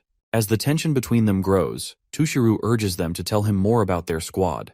Relieved that their strict father is at least asking, they eagerly describe the squad's positive contributions to society, adding that their new friends are incredible people. Ruka enthusiastically chimes in, boasting about how much their magic power and spell levels have improved in such a short time, all thanks to Minato Kusanagi and the rest of the squad. Tushiro, intrigued by their praise for Minato, acknowledges the individual's exceptional skills and contributions to society. However, as he sips his tea, one of the girls makes a comparison between Minato and their father, suggesting that Minato might even rival a magic noble like him. At this, Tushiru calmly sets down his cup and issues an abrupt command. They are to leave the special magic squad immediately. Shocked, the sisters demand an explanation. Tushiro, maintaining his composure, explains that the reputation of magic nobles is already declining, which could have negative consequences for Japan. He insists that magic nobles, not the special magic squad, are the backbone of the country. Therefore, their leader, Minato, is doing more harm than good simply by existing. With this in mind, Tushiru forbids any further association with Minato. Furious, the sisters protest, calling his reasoning ridiculous. Unmoved by their frustration, Tushiru orders them to obey him as they always have, and turns to leave. Before he can go, Yuika, who has always followed her father's commands without question, firmly says no for the first time. She declares that she will never abandon the special magic squad or Minato, as she believes he has the power to change the world. She argues that while nobles have grown complacent, the squad trains them relentlessly, preparing them for real battles. Had their father asked them to cooperate, they would have gladly done so, but demanding their obedience is a mistake. Hearing this, Tushiru coldly disowns her, forbidding her from ever calling herself a magic noble again. Ruka, ready to step in, watches as Yuika merely nods and walks away without another word. Just before exiting, Yuika gives her father a final smile, assuring him that from now on, she will simply be Mizuha Yuika. He no longer has to worry about her tarnishing the family name. Once she is gone, Tushiru mutters something about Yuika's defiance, and Ruka warns him that she has changed. Hoping to at least keep one daughter by his side, Tushiru is instead met with further disappointment as Ruka follows Yuika's lead, renouncing her status as a noble. Tushiro repeats his disownment, telling her never to use the family name again. Ruka happily accepts, thanks him for everything, and walks out, leaving him standing alone, muttering to himself. Now free from their father's authority, the sisters change out of their noble attire into casual clothes and head toward a hotel, discussing their newfound freedom. As they walk, Yuika asks Ruka if she is truly okay with leaving their family behind. Ruka reassures her, saying that as her big sister, she would never leave Yuika alone. Touched by her words, Yuika smiles, and the two share a heartfelt hug. Their joy is short-lived as they soon face difficulties checking into a hotel. After exhausting all options, they resort to speaking with the manager, but their efforts are in vain. A full day of searching leads them nowhere. Every hotel, rental property, and even internet cafes refuse to accept minors. Ruka could have lied about her age, but Yuika, being too young, made that impossible. Defeated, they settle into a small cafe to rest and sip their drinks. Yuika laments how ironic it is that they have money from their squad activities but nowhere to spend it. As they talk, two intoxicated young men approach their table, attempting to hit on Yuika right in front of Ruka. Before the situation escalates, Ruka glares at them and warns them to back off or face serious consequences. The men, sensing the danger, immediately apologize and flee. Once they are gone, Yuika grins at her sister and suggests they have some fun while they're stuck outside. When Ruka asks about their accommodation problem, Yuika insists they can figure it out later. Deciding to make the most of their first night as independent sisters, they spend the evening shopping for clothes and stuffed animals, singing karaoke like carefree drunks, and simply enjoying themselves. By twilight, reality sets in once more, but Yuika expresses her gratitude to Ruka for making the night special. She admits that having Ruka by her side makes everything feel less daunting. Accepting the compliment with a smirk, Ruka reminds Yuika that they still have to find a place to stay. As they wonder who might take them in, Yuika receives a text message from Minato. He clumsily asks her how to use his phone, claiming he has forgotten again. The sisters exchange knowing looks before deciding to visit Minato, hoping he will let them stay at his place in the meantime. When they eventually do get to visit Minato, the sisters ask if he'll permit them to stay at his place in the meantime. Before answering their question, Minato invites the Mizuha sisters into his living room so they can discuss what happened. After getting the full story, he asks them how they feel about their rebellious act. The girls admit that they were impulsive and immature. As Minato observes them, he notices not only how honest they have become with themselves, but also how much they have grown closer as sisters. When they finish reflecting on their situation, Yuika apologizes for troubling Minato and asks again if they can stay with him since they have nowhere else to go. Minato pauses to consider the consequences of letting them stay. Since he has no romantic interest in either of them, he decides that their presence isn't a problem and agrees to let them stay. However, before they get too excited, he warns them that his apartment is small and not as luxurious as what they're used to. To his surprise, the girls don't care at all. Instead, they frolic around, chatting excitedly like children. Watching them, Minato makes an unintentional remark about how easily they adapt, which unexpectedly flusters the girls. Suddenly, they find themselves lost in silly fantasies about living under the same roof as the strong and cool Kusanagi Minato. Ruka's imagination runs wild to the point where her heart races with unfamiliar feelings, forcing her to calm herself down. Ignoring their flustered state, Minato casually asks if they plan to shower before bed. The girls instantly overreact, acting as if he's some kind of pervert. Remaining unfazed, Minato repeats the question, and this time, they answer calmly. Yuika goes first, leaving Minato and Ruka alone in the living room. As they talk, Minato praises their bold decision to leave home, admitting that he didn't expect it from them. Ruka agrees, saying she is just as surprised as he is. It's the first time they've ever defied their father, who has always been strict and unwilling to tolerate any form of independence. She expects that, rather than changing his ways, he will double down on his efforts to uphold his ideals. Minato reminds her that Tushiru has a terrible impression of their squad, so there's no telling what actions he might take against them in the future. Before Ruka can respond, Yuika steps out of the shower in her nightwear and urges Ruka to go next. Ruka quickly gets up and enjoys the most refreshing bath she's had all day. While she's gone, Yuika tells Minato how surreal it feels to be in his home. Minato, unfazed, reassures her that even though it's his first time hosting guests, he isn't worried. Yuika sincerely thanks him for letting them stay, and Minato brushes it off as no big deal. She chuckles, and when he asks what's funny, she says she's always known him to act like everything is normal, no matter the situation. Minato assures her that as long as they are part of his squad, they will always be his friends, and he will never abandon them. Hearing this, Yuika's heart starts pounding, but before she can dwell on it, Ruka emerges from the shower, looking elegant in her nightwear. Minato gets up to take his turn, leaving the sisters sitting in silence, processing everything that just happened. The next day, Minato meets with Shido, his handler, and receives the updated training schedule for his unit. After their routine meeting, he informs Shido about Yuika and Ruka staying with him. Shido, upon realizing Minato is living with two girls, flares up and questions why he seems so indifferent about it. Bewildered, he wonders if this kind of arrangement is normal among young people these days. Determined to teach Minato some common sense, Shido lectures him about how Japan doesn't practice polygamy and bombards him with half-truths about culture and tradition. On his way out of the office, Minato considers finding a bigger place to live. 3 people in his small apartment will be too cramped.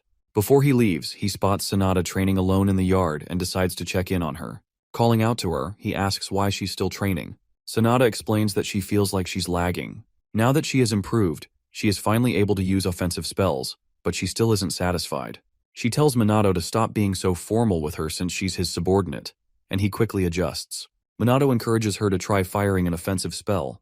When she hesitates, he reassures her, saying he'll offer guidance. Taking his advice, Sanada takes her stance and casts a spell. After watching her attempt, Minato praises her efforts and tells her to keep training. If she does, she'll grow even stronger. Sanada thanks him, but admits she still feels weak compared to the rest of the squad. Minato reminds her not to underestimate herself.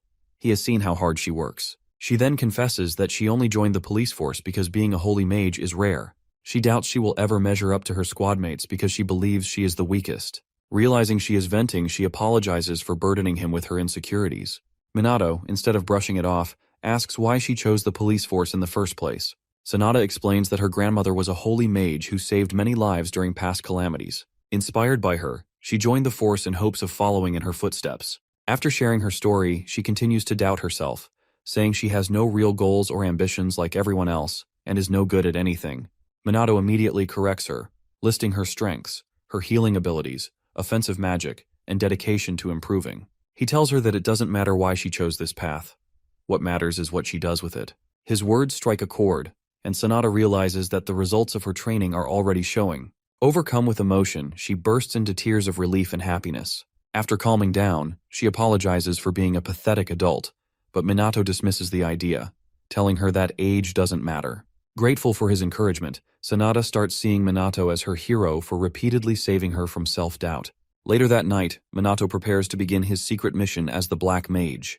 Before heading out, he meets Leona, who informs him that she has gathered intel on the dark rumors surrounding the magic nobles. Impressed by her efforts, Minato asks Leona to share the information, but she insists that he put on his Shadowbringer uniform first.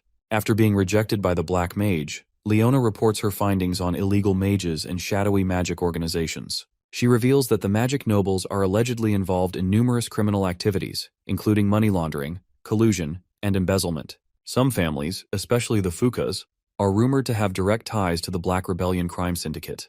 Minato asks if she knows who leads the Black Rebellion. According to the rumors, Leona says it's Kuroi Akuto, a former magic noble who was notorious before being publicly expelled. Hearing this, Minato finds the magic noble's connection to the Black Rebellion even more suspicious. However, Leona reminds him that no solid proof that ties the Fukas or any noble family to the syndicate exists. Since no one talks and valuable information is scarce, she suspects potential whistleblowers are being silenced. Knowing this, she warns Minato to be careful if he plans to dig deeper. With their discussion over, Minato asks her to send all the information she has to his phone.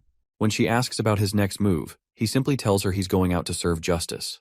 Without another word, he leaps off the rooftop, contemplating how best to punish the villains without mercy. After a few hours of enforcing justice, the Black Mage returns home, resuming his life as Minato Kusanagi and chilling with his new roommates, Yuika and Ruka. The 3 sit in silence, each focused on their tasks.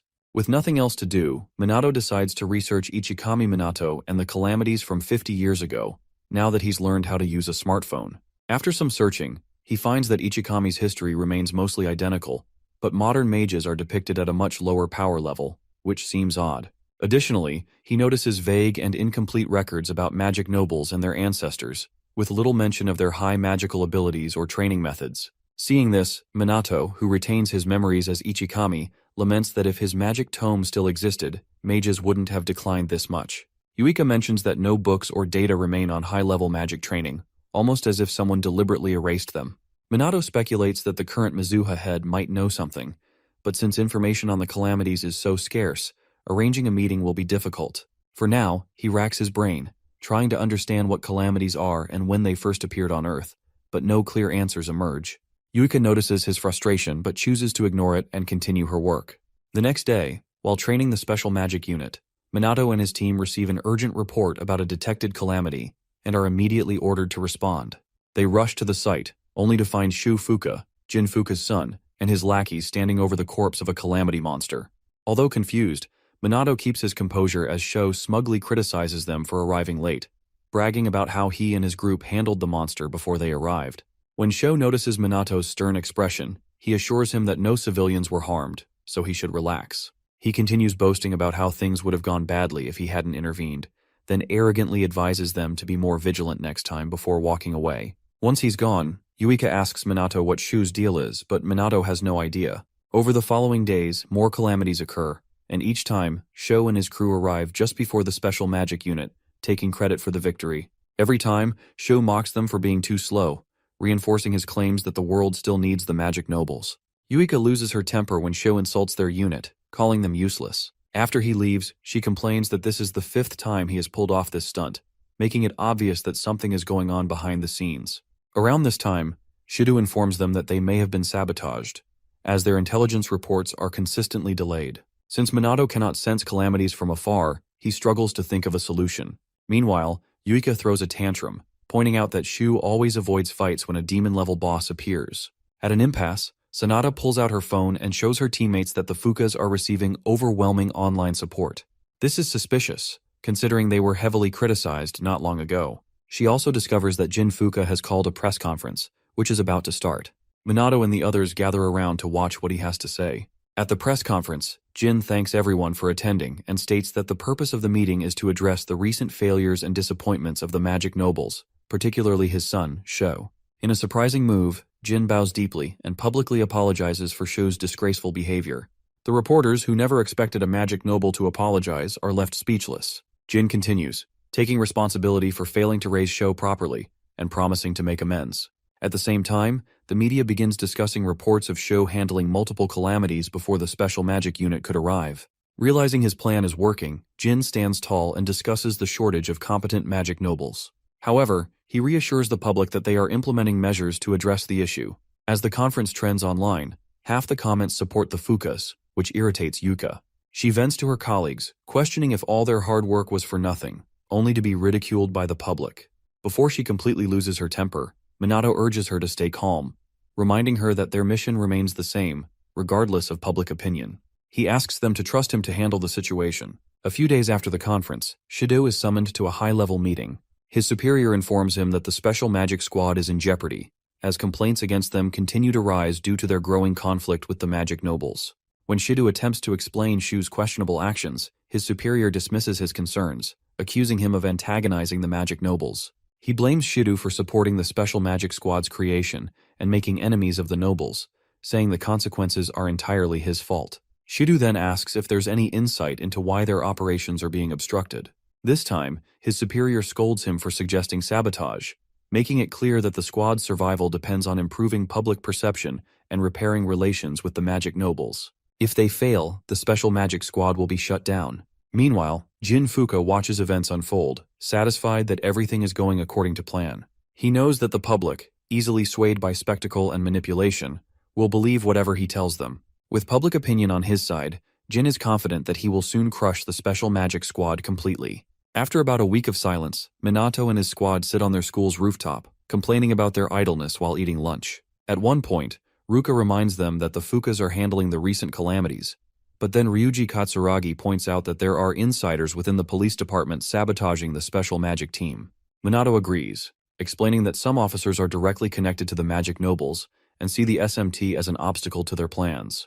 The ever-clueless Yuika asks how that is possible. Minato explains that their actions must have negatively impacted the reputation of the magic nobles. Internally, he knows there is a connection between the nobles and the Black Rebellion, meaning the SMT gaining public support is highly inconvenient for them. Frustrated, Yuika lashes out, blaming the magic nobles for their incompetence and arguing that they should work harder to fix their reputation. Once she calms down, she wonders if her father is involved, but Ruka reassures her that she doubts it. Just then, Minato finishes his lunch, stands up, and tells the group they are going to the Mizuha residence to find out for themselves.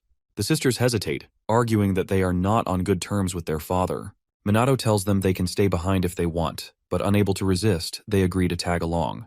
Before long, the team arrives at the Mizuha villa and is met by 2 female guards at the gate. After introducing themselves, they are immediately turned away. When Yuika and Ruka ask for an exception, the guards inform them that the master has forbidden his disowned daughters from entering the premises. Just as the sisters admit defeat, Minato steps forward, introduces himself as the captain of the SMT, and states that he has questions for Tushiro. The guards instruct him to schedule an appointment, but Minato insists that he just needs to ask a few questions. Frustrated, he considers forcing his way in, but before he acts, Tushiro himself arrives. After assessing the situation, he allows them inside. As they walk to the meeting room, Minato makes a playful remark about Tushiro's youthful appearance, asking if he is the sister's brother. The girls quickly correct him, stating that despite his looks, he is their father. Once seated, Tushiro starts the meeting by accusing Minato of leading his daughters astray. Minato responds by pointing out that blaming someone else for his children's independence is a bad parental habit. He then asks Tushiro why he is not proud of his daughters for maturing. Tushiro silently observes him, realizing Minato is not here to play games. Without further delay, Minato gets to the point and asks if Tushiro is pressuring the special magic team.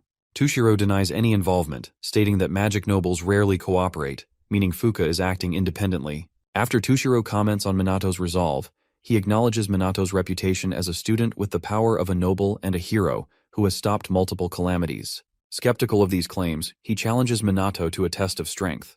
Tushiro releases a massive burst of mana to display his power, and to his shock, Minato matches it effortlessly. The rest of the team, including the sisters, are left trembling under the overwhelming magical pressure. Once the display is over, Tushiro praises Minato for being able to match his power.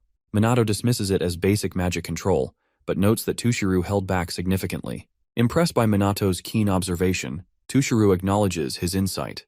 Minato then asks why modern mages are weaker compared to the past. Tushiro questions the basis of his inquiry, and when Minato references the events from 50 years ago, Tushiro states that mages have been deliberately weakened for restraint and regulation. Confused, Minato asks for further explanation, but Tushiro cryptically replies that he will understand soon.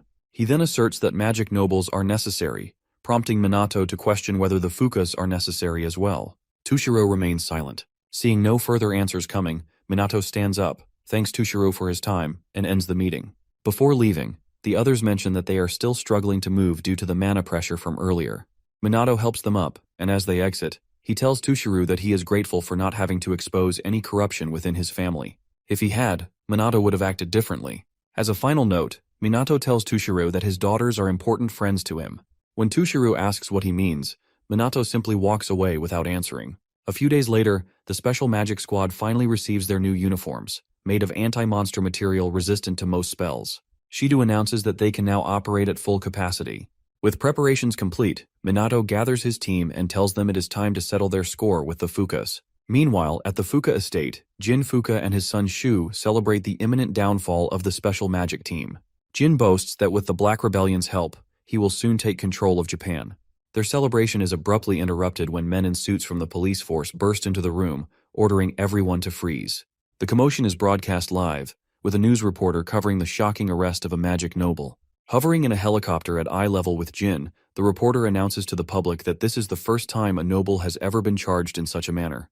The police arrest Jin on charges of bribery, intimidation, and abuse of special authority, informing him that his property is being searched.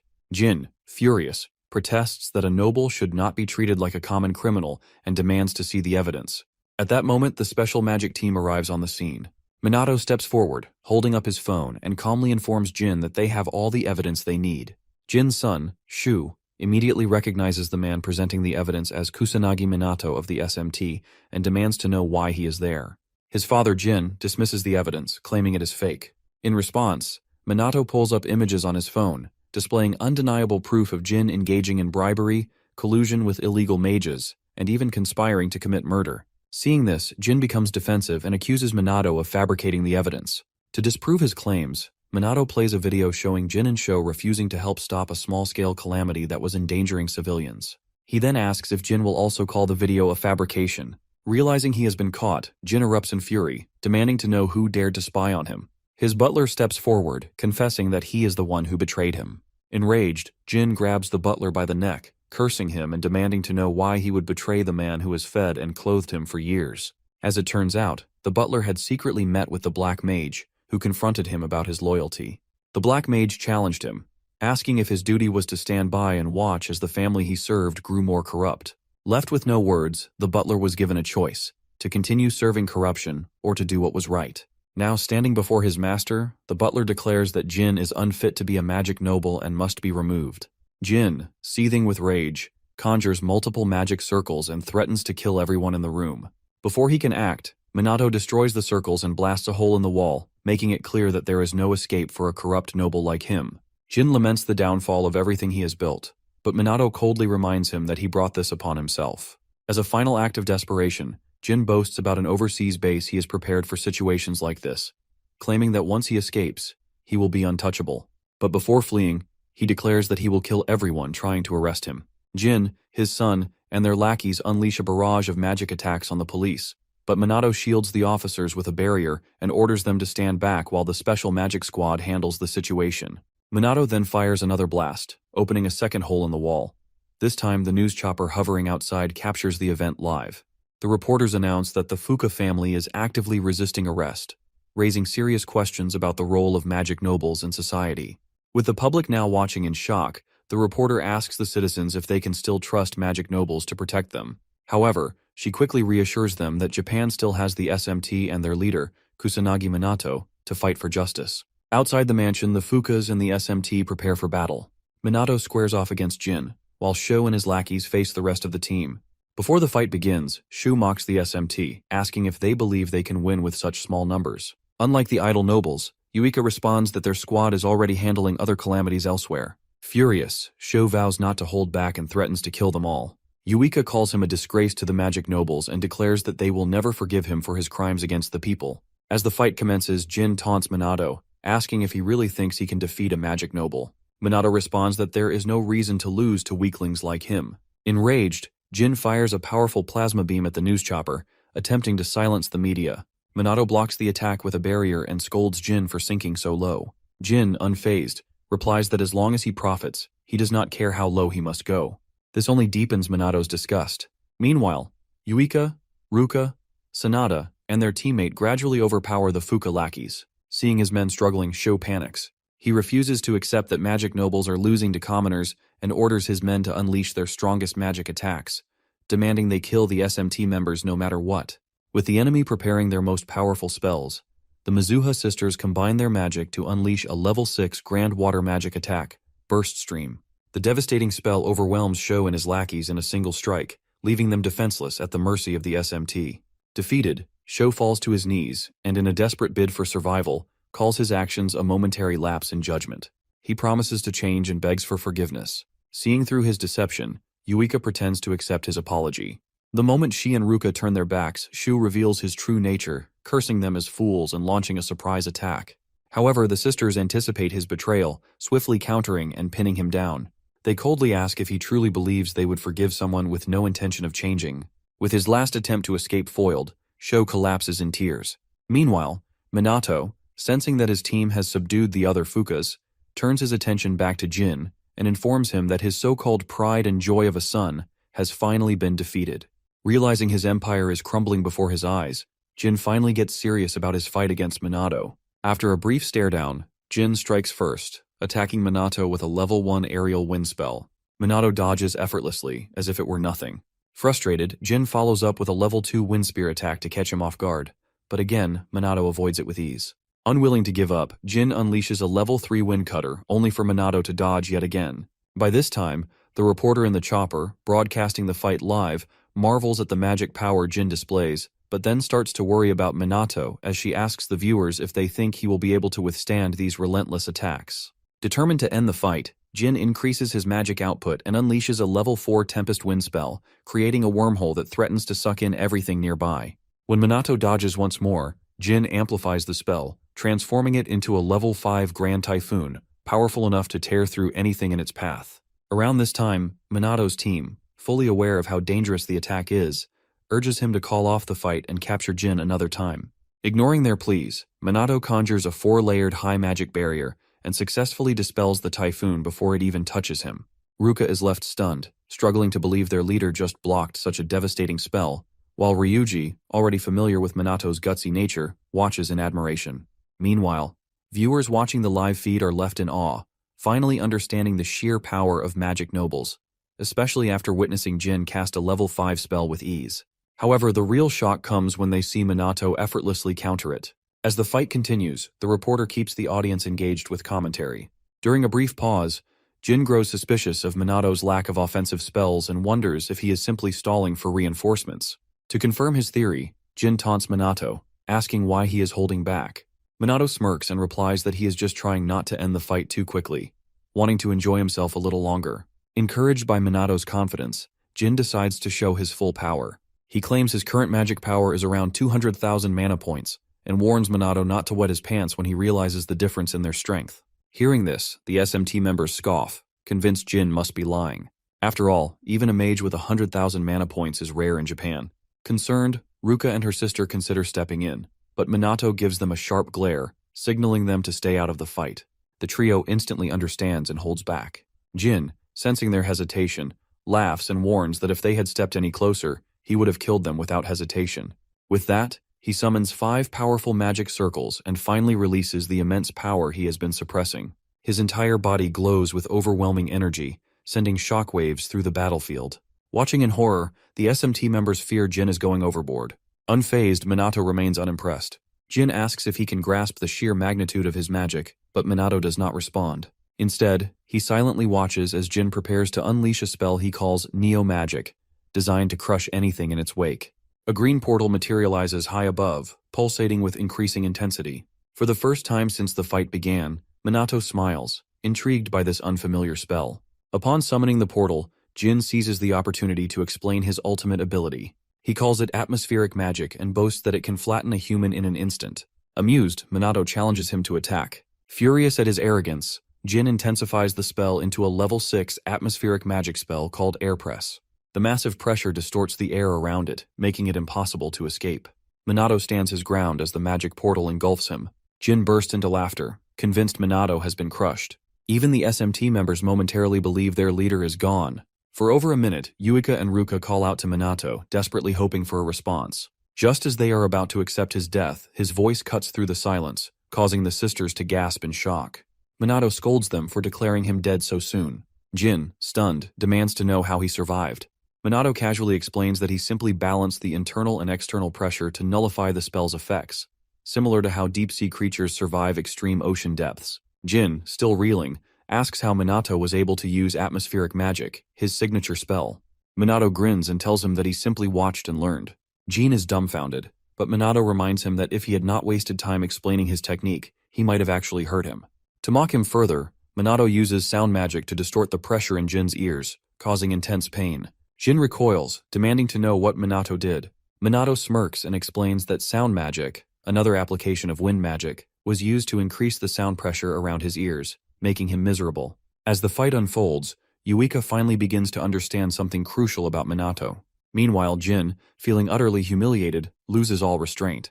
He unleashes even more power, declaring that he will no longer hold back. He claims that his 200,000 mana points were just a warm-up, and that, once he goes all out, his magic power will surge to 500,000 mana points. Shido and the SMT members, sensing the surge of energy, realize that Jin is not bluffing this time. With the second round about to begin, Jin roars, commanding Minato to despair as he prepares to unleash his most devastating attack yet. For a few seconds, Jin charges an overwhelming amount of magic energy, leaving the SMT members in shock. Even Ryuji, who is usually unimpressed by opponents, admits that Jin is not someone they can face. Shido, realizing they underestimated the magic nobles, warns that Minato may not be able to win against such immense power. Jin, now at full power, begins boasting about his strength. Minato, unimpressed, yawns, making Jin pause in confusion. The magic noble asks if Minato is too dull to grasp his power, but Minato remains silent. Jin continues yapping about his ultimate spell and finally fires a mini-green atmospheric portal at Minato, who does not even flinch. Frustrated that his attack is not intimidating Minato, Jin intensifies his power, summoning 6 more green magic circles. The sheer energy radiating from them is enough to make the SMT members uneasy, as this is the first level 7 spell they have witnessed this year. With tension growing, Yuika chooses to believe in Minato, silently urging him to defeat Jin. With his ultimate spell complete, Jin mocks Minato, saying he should have attacked earlier when he was still charging. Now he tells him it is too late for regrets and that despair is his only option. Annoyed, Minato asks if he is finally going to attack. Instead of answering, Jin continues his pointless speech before finally unleashing his most powerful spell, the level 7 atmospheric magic, Plasma Break. The sheer force of the spell destabilizes the chopper hovering above, while the SMT members scramble for a way to counter it. Ruka, desperate, tells Minato to run, but he stands his ground. Jin gives Minato one final chance to flee, warning that if he does, his friends will die instead. Unfazed, Minato accepts the challenge and prepares to counter. Before the Plasma Break spell grows out of control, he invokes a level 4 spell, creating a core amethyst. Jin, mocking his choice, asks if he really believes he can resist his magic with something so insignificant. As Jin laughs, Minato fires the amethyst crystal at the core of Plasma Break, waiting for the result. To everyone's shock, the Plasma Break is instantly neutralized. Jin, along with the SMT members, stands frozen, trying to comprehend how his ultimate spell vanished so easily. Staring in disbelief, Jin demands an explanation. Minato casually responds that wind magic is weak against earth magic. Because Plasma Break was a slow spell, it was easy to neutralize with the amethyst crystal. He then insults Jin's ignorance, leaving the magic noble reeling from the realization. Still unable to process what happened, Jin demands a further explanation. Minato elaborates that while the core amethyst is not particularly strong offensively, its high-density magic allows it to absorb opposing attribute spells, neutralizing them even with a rank difference. Jin, still in shock, asks why Minato knows such a ridiculous spell. Minato smirks and reveals that he created it just for fun. Hearing this, Jin completely breaks down, unable to believe that the spell he spent decades perfecting was defeated by something his opponent invented on a whim. With the fight effectively over, Minato steps forward, telling Jin to prepare for his punishment. Before Minato can do anything, however, Jin quickly surrenders, claiming his magic is depleted, and he cannot move. Minato assures him that he has no intention of beating up someone as pathetic as him. Instead, he prepares to flick him on the forehead. Underestimating the power behind it, Jin dismisses the attack. The moment Minato releases the flick, however, Jin is sent flying several feet back, instantly passing out from the impact. The SMT members stare in stunned silence, questioning whether their leader is even human. With Jin incapacitated, the police move in to secure him. Meanwhile, the news reporter in the chopper announces the historic defeat of a magic noble at the hands of SMT Captain Kusanagi Minato. The country erupts in celebration, with citizens singing Minato's praises. In the aftermath of the battle, the SMT members gather around Minato, congratulating him on finally taking down Fukujin. Watching the police drag Jin away, Minato cannot help but feel disappointed in the state of Japan's magic nobles. In the end, they turned out to be nothing more than frauds. Before Jin is completely out of sight, Minato asks him what the magic nobles did after Ichikami Minato's death 50 years ago. Jin remains silent, prompting Minato to ask if they destroyed the magic tome that existed back then. He demands to know why they would do such a thing. Jin finally responds, saying that commoners could never comprehend the lofty thoughts of magic nobles. Confused by this cryptic answer, Minato asks him to elaborate, but Jin simply smirks and tells him to figure it out himself before being taken away. A few hours later, Minato is forced to hold a press conference alongside Shido and the head of the team. When the conference begins, he delivers a brief statement about his battle with Fukujin. His words quickly make headlines, and overnight, his popularity skyrockets. A few days later, Minato finds himself on a beach in Hawaii, lounging under the sun, still wondering how he ended up there. As he contemplates, Yuika, dressed in a swimsuit, approaches and asks him what is on his mind. Before answering her question, Minato thinks back to his most recent meeting with Shido and the team members. In a flashback, Ryuji asks Shido why they are going to Hawaii. Shido explains that, as they all know, the SMT has become incredibly popular recently. With the overwhelming attention they are receiving, things are slowly getting out of hand. As he speaks, Yuika finds a video of Minato being surrounded by girls, realizing that they are now being filmed even at school. She informs the team that their videos are going viral across various SNS platforms, and Ruka adds that the internet is flooded with news about the SMT as well. As the team expresses concern over their growing exposure, Shido confirms that all of Japan now has its eyes on them. Because of this, he has arranged for them to take a break in Hawaii while the situation is sorted out. He also credits Minato for strengthening the team and securing support from the Mizuha clan, which will help handle disaster responses in their absence. With that reassurance, he urges them to take this opportunity to rest before leaving them to prepare for the trip. Back in the present, Minato, upon hearing Yuika's question, stands up and tells her he was simply lost in thought. Satisfied with his response, Yuika shyly draws attention to her swimsuit, asking if she looks weird in it. Without hesitation, Minato tells her she looks cute. The unexpected compliment catches Yuika off guard, making her blush furiously. As if that were not enough, Minato continues, saying the swimsuit suits her style and looks great on her. Overwhelmed, Yuika thanks him awkwardly and turns away to regain her composure. Shortly after, Ruka appears in a dark-colored swimsuit, irritated that Minato has been avoiding her all day. When he looks puzzled, she asks if there is something he would like to say. In response, Minato tells her he was simply admiring her beauty, pointing out that her pale, clear skin makes the swimsuit stand out and enhances her elegance. Embarrassed by the detailed compliment, Ruka turns away, her face flushed red, and thanks him. Meanwhile, Ryuji, who has been standing beside Minato the entire time, marvels at how effortlessly and sincerely Minato compliments the girls without any ulterior motives. Moments later, Sanada arrives, wearing a white flare dress. As she apologizes for keeping them waiting, Ryuji is taken aback, realizing for the first time just how curvy she is beneath her uniform. Curious, Sanada asks Minato what he thinks of her outfit. Before he can respond, Ryuji silently prays that he does not comment on her figure. With all eyes on him, Minato simply tells Sanada that she has a great sense of style. Doubting his sincerity, Sanada presses for clarification, prompting Minato to emphasize how beautifully the outfit complements her natural elegance. Caught off guard, Sanada blushes just as deeply as the others, flustered by the excessive praise. Shocked by Minato's uncanny ability to make everyone blush, Ryuji jokingly calls him amazing, but then asks if he thinks he might be overdoing it. Unbothered, Minato replies that he is simply being honest, and that if someone deserves a compliment, he sees no reason not to give one. Since he finds all three of them beautiful in their swimsuits, he feels compelled to say so. Though Ryuji acknowledges there is nothing wrong with this, he cannot help but feel secondhand embarrassment at how overwhelmed the girls are. To make matters worse, Minato suddenly turns to Ryuji and begins complimenting his well-proportioned physique, urging him to take pride in his appearance. Unamused, Ryuji immediately shuts him down, warning him never to praise another guy in front of the girls again. With the tension dissipated, the Special Magic Squad spends the rest of the day enjoying various activities, including volleyball, jet skiing, sunbathing, and taking countless photos. By nightfall, Minato steps out to grab a drink from a convenience store. However, before he gets far, he notices Yuika, looking unusually shy, and decides to take a walk with her. As they stroll, they reflect on how much they have fought recently, and how the break feels surreal. A brief silence follows, during which Yuika recalls the ring Ruka was wearing earlier, and wonders if her sister is dating Minato. Before her thoughts spiral, she reminds herself that Minato has told her he is not seeing anyone.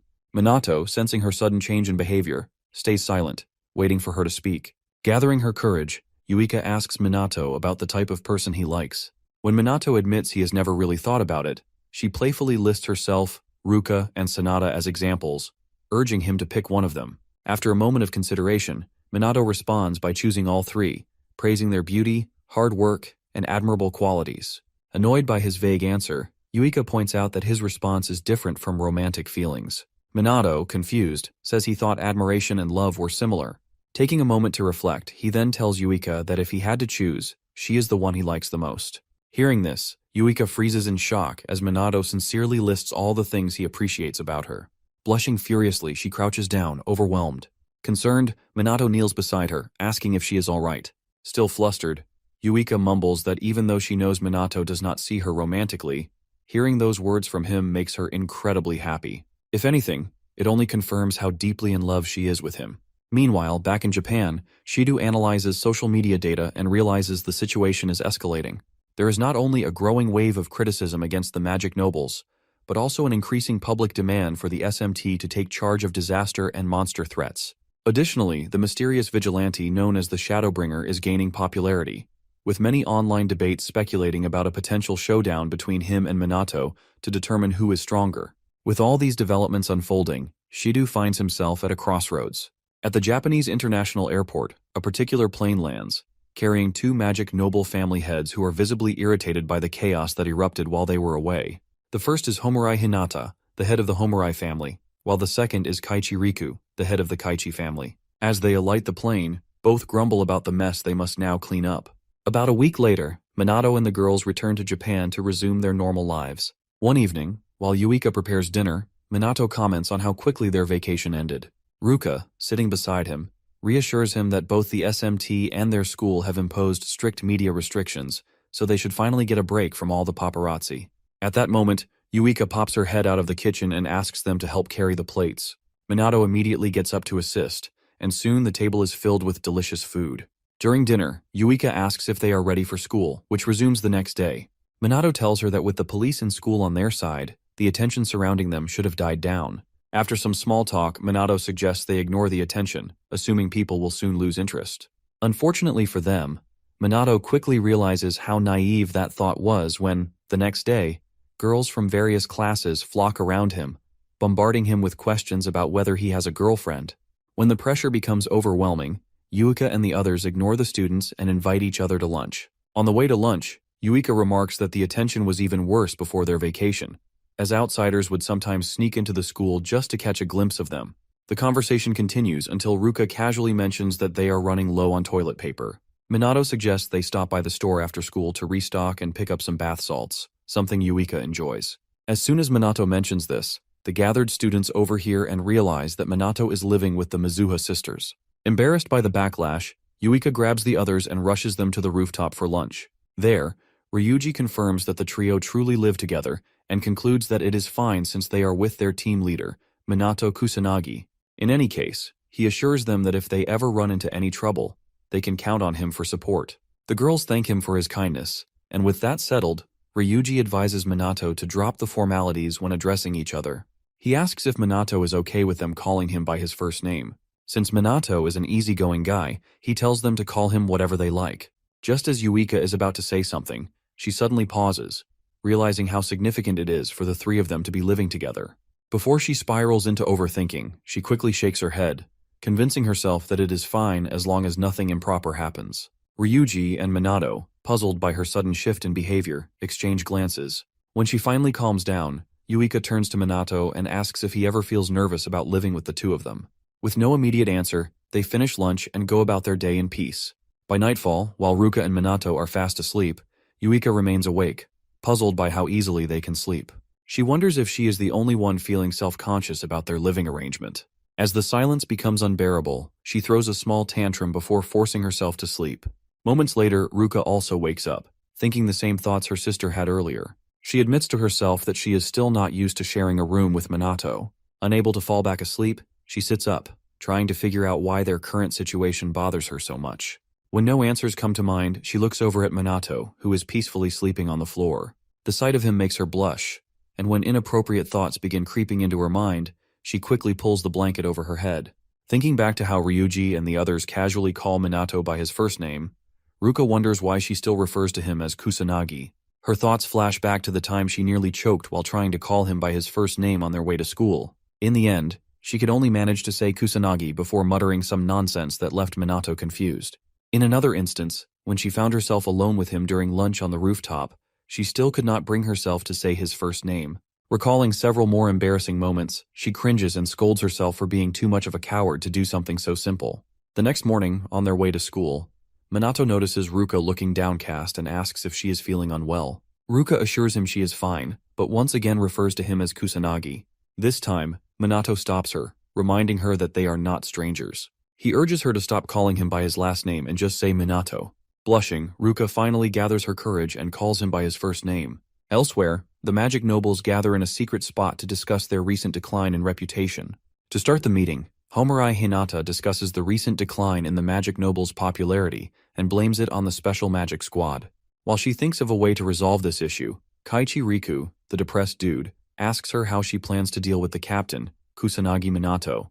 Unable to answer his question, Hinata turns to Mizuha Tushiru and seeks his opinion.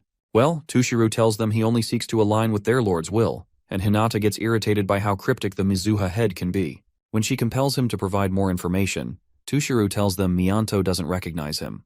With this, Hinata asks if this means Minato is unaware of their existence, and Tushiru says yes. Upon realizing that Minato doesn't know about them, Riku decides to put him to the test, so they can see if he'll be useful to them. If they feel he's trash, then they'll take him out without mercy.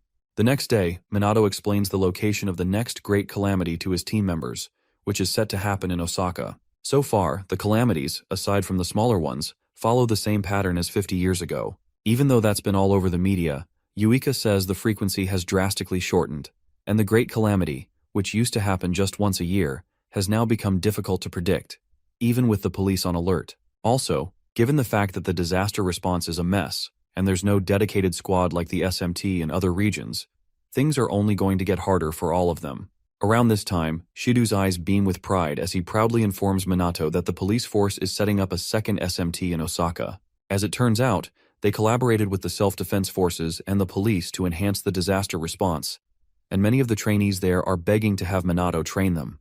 With all that said, Shido smugly asks Minato if he'll grant their wishes and go to Osaka to train them. Unable to refuse, Minato makes Shido even happier by agreeing to go and train them. Thereafter, he tells Minato that there's a person who's lived through the Great Calamity 50 years ago waiting for him there. Currently, Takigami Shizuku, the person waiting for him, is one of the few anti-monster equipment artisans still existing, and is very much interested in talking to Minato.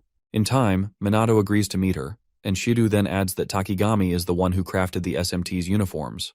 With the arrangements made, Minato makes his way to the airport and stops for a quick goodbye meeting with his team members before boarding the plane. Moments before his plane leaves, Minato reaches into his pockets and gives each of his team members a bangle, warning them to make sure they keep the bangles on until he gets back, and not to take them off for any reason. Finally, when he asks them if they'll be fine without him, the other three assure him that they've gotten stronger as well, so he can head on to Osaka with no worries.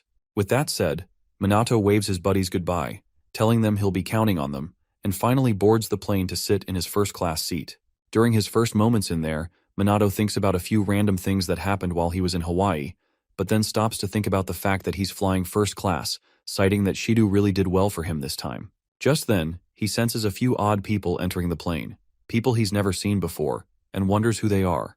When Hinata and Riku sit pretty close to him, Minato instantly recognizes them as strong magicians. So far, quite a few of them seem to be on board, but with the tough security, Minato feels they shouldn't be an issue. As soon as the plane's done boarding, it takes off, and Minato's served a very sumptuous and delicious meal, which he admires and devours delightfully. Soon after finishing his food, Minato lies back to enjoy the top-notch window view and relax like a chill dude. Sadly, before he even gets to fully relax, a few illegal mages who boarded the plane earlier get up from their seats and hold several passengers, including Minato, hostage. To keep everyone in check, the criminals threaten to kill everyone if the passengers don't follow their commands. However, Minato, Hinata, and Riku remain silent and in their seats, as if waiting for something to happen. With the plane hijacking progressing, Minato does a head count on the illegal mages and soon realizes there are 10 of them. If he takes them one by one, he figures that the other passengers would be in serious danger. Also, given that using high-level magic might destroy the plane, Minato concludes that he can't handle the idiots alone, so he's going to need outside help. Around this time, the entire plane is thrown into pandemonium, with the passengers begging the hijackers to spare them and the illegal hijackers shutting them up so they don't die. As soon as they get the entire plane under their control, one of the stupid mages walks up to Minato and demands that he release the other members of the BR, as they will not tolerate the unjust treatment of superior mages. With no response given, the dude gives Minato 5 minutes to contact those on the ground and make them release their comrades instantly, or they will start killing the hostages one by one. Before starting the timer, the bastards check in with the pilot to make sure he heard everything they just said. With no time to waste, Minato contemplates his next move. Before he makes a rash decision, he exchanges knowing glances with Riku and Hinata, who are secretly charging up their mana, and waits for their signal to strike. Just then, one of the illegal mages catches him acting suspiciously, and the other dude threatens to kill Minato if he moves. Seconds later, with the illegal mages distracted, Hinata and Riku swiftly approach the mages and take them down one by one, as fast as they can. Once they're done taking down the bastards holding the passengers hostage, all three of them, Riku, Hinata, and Minato, lock eyes with each other for a moment before they all move around the passenger compartment to take down the remaining bastards manning that spot.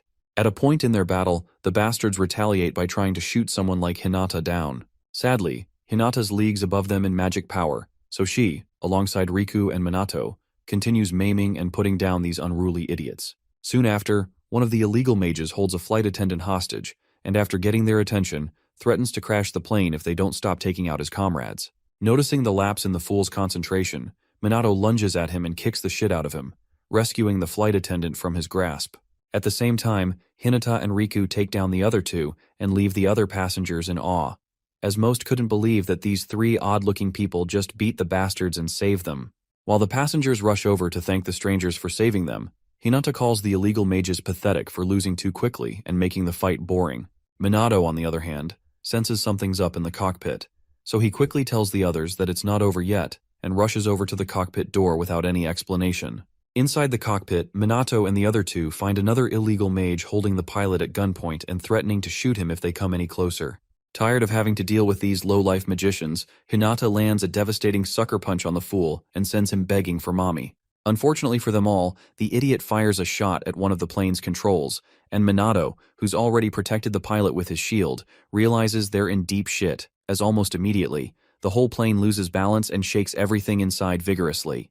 Having performed all the evasive maneuvers he knows, the pilot tells the three that they're cooked because not only are the controls not responding, but the radios are also broken. If nothing's done to change this, they're going to crash into the mountains and die. Hinata, upon hearing this, is thrown into instant panic as she shakes the pilot and begs him to do something about their situation so they don't die. Around that time, one of the windows breaks, and the pressure from the below-zero air outside soon creates a vortex inside the cockpit.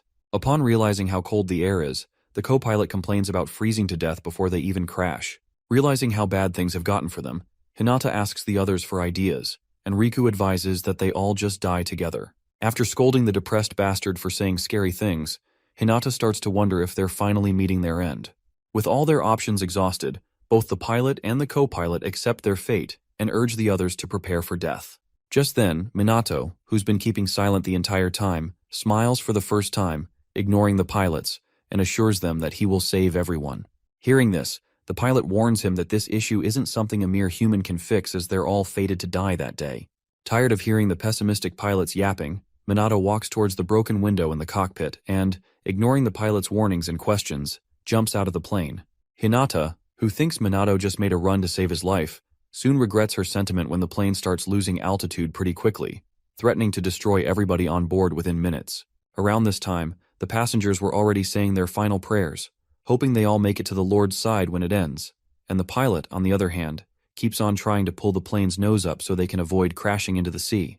A few seconds before the plane finally hits the ocean, after everyone's lost hope, a miracle happens as the plane not only regains its balance, but also regains altitude as quickly as possible. With this happening, both pilots can't believe their eyes as they wonder what the hell just happened to the plane. Hinata, who suspected Minato all along, tells them that Minato's the one who just saved their lives, and if she's correct, then he's the one supporting the entire airplane all on his own. By that time, Minato's seen right under the airplane carrying over 230 tons of weight and controlling the whole thing towards the nearest airport. To understand how he did it, Minato says that he first created a barrier covering the underside of the plane using a massive amount of magical power and then enhanced his physical strength with magical martial arts. Then, at the same time, he adjusted the airplane's trajectory using wind magic so that he can control it toward a safe landing spot. Since this is his first time supporting a plane, Minato runs into some challenges along the way. With the plane, which weighs 230 tons, now several thousand meters above sea level, the pilot still finds it hard to believe that a single human can support the aircraft like it was nothing. Upon seeing what Minato can do, Hinata recognizes him as a beast and instantly becomes interested in him. By then, the flight attendants, as well as the passengers, all rest easy after they're told by the pilot that everything's okay. Even a father and his little daughter both cry tears of joy when they realize they get to live to see another day. Despite the celebrations and joyful tears, the pilot warns everyone not to be too happy just yet, as he's just discovered that their landing gear won't even activate. In other words, if they're to hope for a safe landing, then it's all in Minato's hands. With that said, the pilot locates the landing strip on the nearest airport and tilts the plane's nose towards the tarmac, hoping Minato has some kind of plan to handle the landing. As the half-destroyed plane approaches the tarmac, Minato, who's still hauling its arse underneath, activates a level 6 void magic spell, High Magic Wall, uses this high-level barrier to cushion the plane's descent, and then slows it down fast enough for it to come to a complete stop. Once Minato somehow manages to make the landing, the entire cabin erupts in joy, with strangers hugging each other and the pilot saluting the captain of the SMT, Kusanagi Minato, as a true soldier would. As for Riku and Hinata, they just keep staring at the captain, unimpressed by his efforts and waiting for their final meeting with him. As soon as he alights the plane, reporters from all over flock around him, asking for a brief statement, so the world can know how he managed to save an entire plane from crashing. At this point, Minato just gets pissed at the bastards for disturbing his peace as he just returned from the most stressful flight of his life. Thankfully, before he loses his mind, the security team shows up to shun the media personnel, promising that a press conference will be held later, and then ushers Minato to Takigami's residence so he can see her. Right before leaving, Hinata and Riku intercept him and compliment him, hoping they can butter him up for later. To their dismay, however, Minato doesn't take the credit and instead praises both of them for doing an equally good job. Realizing their plan isn't working, the duo makes some more offhanded comments and goes their merry way, with Hinata sternly hoping they meet again. Soon after their departure, Minato is shown the way to Takigami's meeting room. There, he's invited in by the elderly Miss Takigami and greeted warmly as a guest. Once they're seated, Takigami informs Minato that she summoned him earlier just because she's interested in his recent accomplishments and his magic techniques, most of which resemble those of her mentor and ally, Ichikami Minato. If anything, void magic is a rare art, and it's one that Ichikami excels in. Given its tedious nature, only a few sorcerers can use it properly, and it's often dismissed as a useless magic technique. Despite all that, Takigami is still shocked to see that Minato can wield it, so her curious self asks Minato to tell her how he can use the same magic as Ichikami. After hearing everything she had to say, Minato chuckles and talks about her being unable to change, in the same way Ichikami would talk to her back when he was alive. Confused, Takigami asks if they've met before, and Minato boldly tells her they've met each other more times than he cares to count. Now, to answer her question, Minato tells her that he can use Ichikami's magic because he's Ichikami Minato himself. Although she's a little surprised to hear this from a random stranger, Takigami keeps her cool and mentions that there have been many in the past, relatives, friends, lovers, and even secret children, who claim to have connections with Ichikami Minato, trying to cozy up to him. However, in all her years of handling those frauds, she never once expected someone to claim they were him. Thinking he's just another fraud, Takigami apologizes for her impending rudeness, seeing as she reached out to him, and then politely asks poor Minato to leave her residence. Before getting to that, Minato tells her that he met a pair of brothers earlier, and discovered that the younger one had a doll of Ichikami. Confused, Takigami asks what he means by that, and then Minato reminds her of what she said herself back when Ichikami was alive about her wanting to make a doll of him. At this point, Takigami starts sweating as she asks Minato how he even knows about such a private thing. After a brief silence, Minato tells Takigami that she once said that his doll gives children strength, and even until that day, Ichikami's still saving people. With everything Minato's said so far, Takigami slowly starts to believe he's the real Ichikami Minato, and even asks him if he's truly the real Ichikami. Disappointed that she still doesn't believe him, Minato decides to tell her a story. After several more minutes spent reminiscing on old times, Takigami finally believes Minato is the reincarnated Ichikami Minato. When Minato scolds her a little for doubting him, Takigami tells him that believing in something like reincarnation isn't that easy in the modern world. Although Ichikami's always been the unorthodox type, she still can't believe he returned in her lifetime. Upon updating him on the calamities that befell the world after his demise, Takigami then expresses just how glad she is to see him again in her lifetime and tears up a little. Once she's done crying, Minato calls her, knowing fully well that she knows what happened in the past 50 years, and then explains his observation about the knowledge of magic not being passed down, the fact that sorcerers have weakened over time, the misinformation about Ichikami Minato, as well as these so-called magic nobles who appeared out of nowhere, right before asking her to tell him what exactly happened while he was away. By this time, Takigami, nervous, receives a text and checks it out, only to gasp in surprise, making Minato ask what the matter is.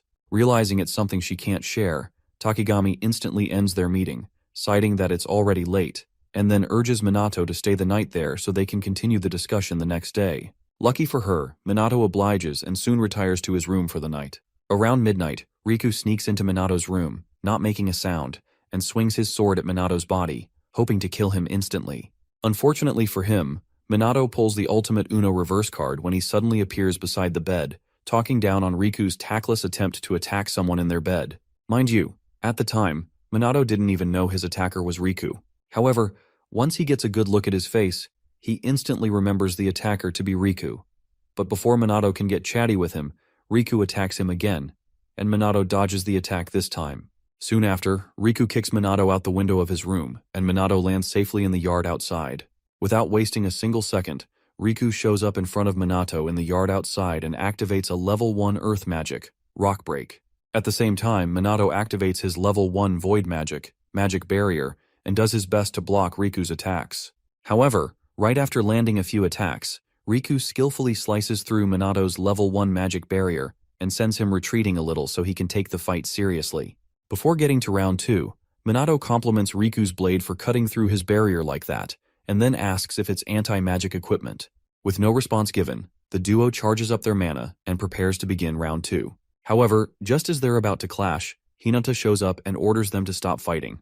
At this point, Minato tells her he knew she'd be involved in such bullshit, but then Hinata ignored his bullshit and urged him not to resist their summons.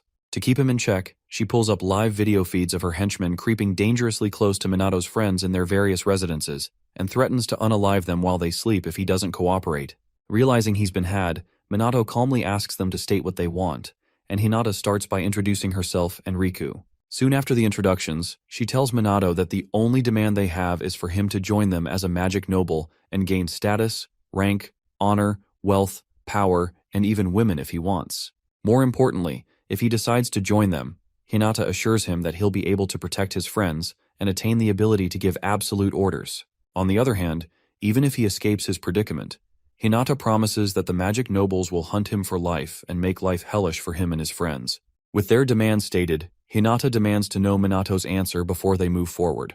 Eventually, Minato refuses to join their cabal of lazy magicians, and Hinata, pissed off by his reply, picks up her phone to give the order. Soon after mumbling a few shitty things about Minato's buddies being used as collateral, she orders the men at the locations to go ahead with Plan B, so that Minato can never be arrogant again. Just as the men are about to carry out Plan B, the bangles Minato gave his subordinates before he left for Osaka glow up, with all the members still fast asleep, and conjure a yellowish magic-like version of Minato's silhouette. Seeing this, Hinata's men get scared shitless as they try to figure out what the hell they're seeing. Sadly, before they can comprehend what's happening, the magic-like Minato versions activate some level 5 high magic drain void magic and take out all the enemies like they are nothing.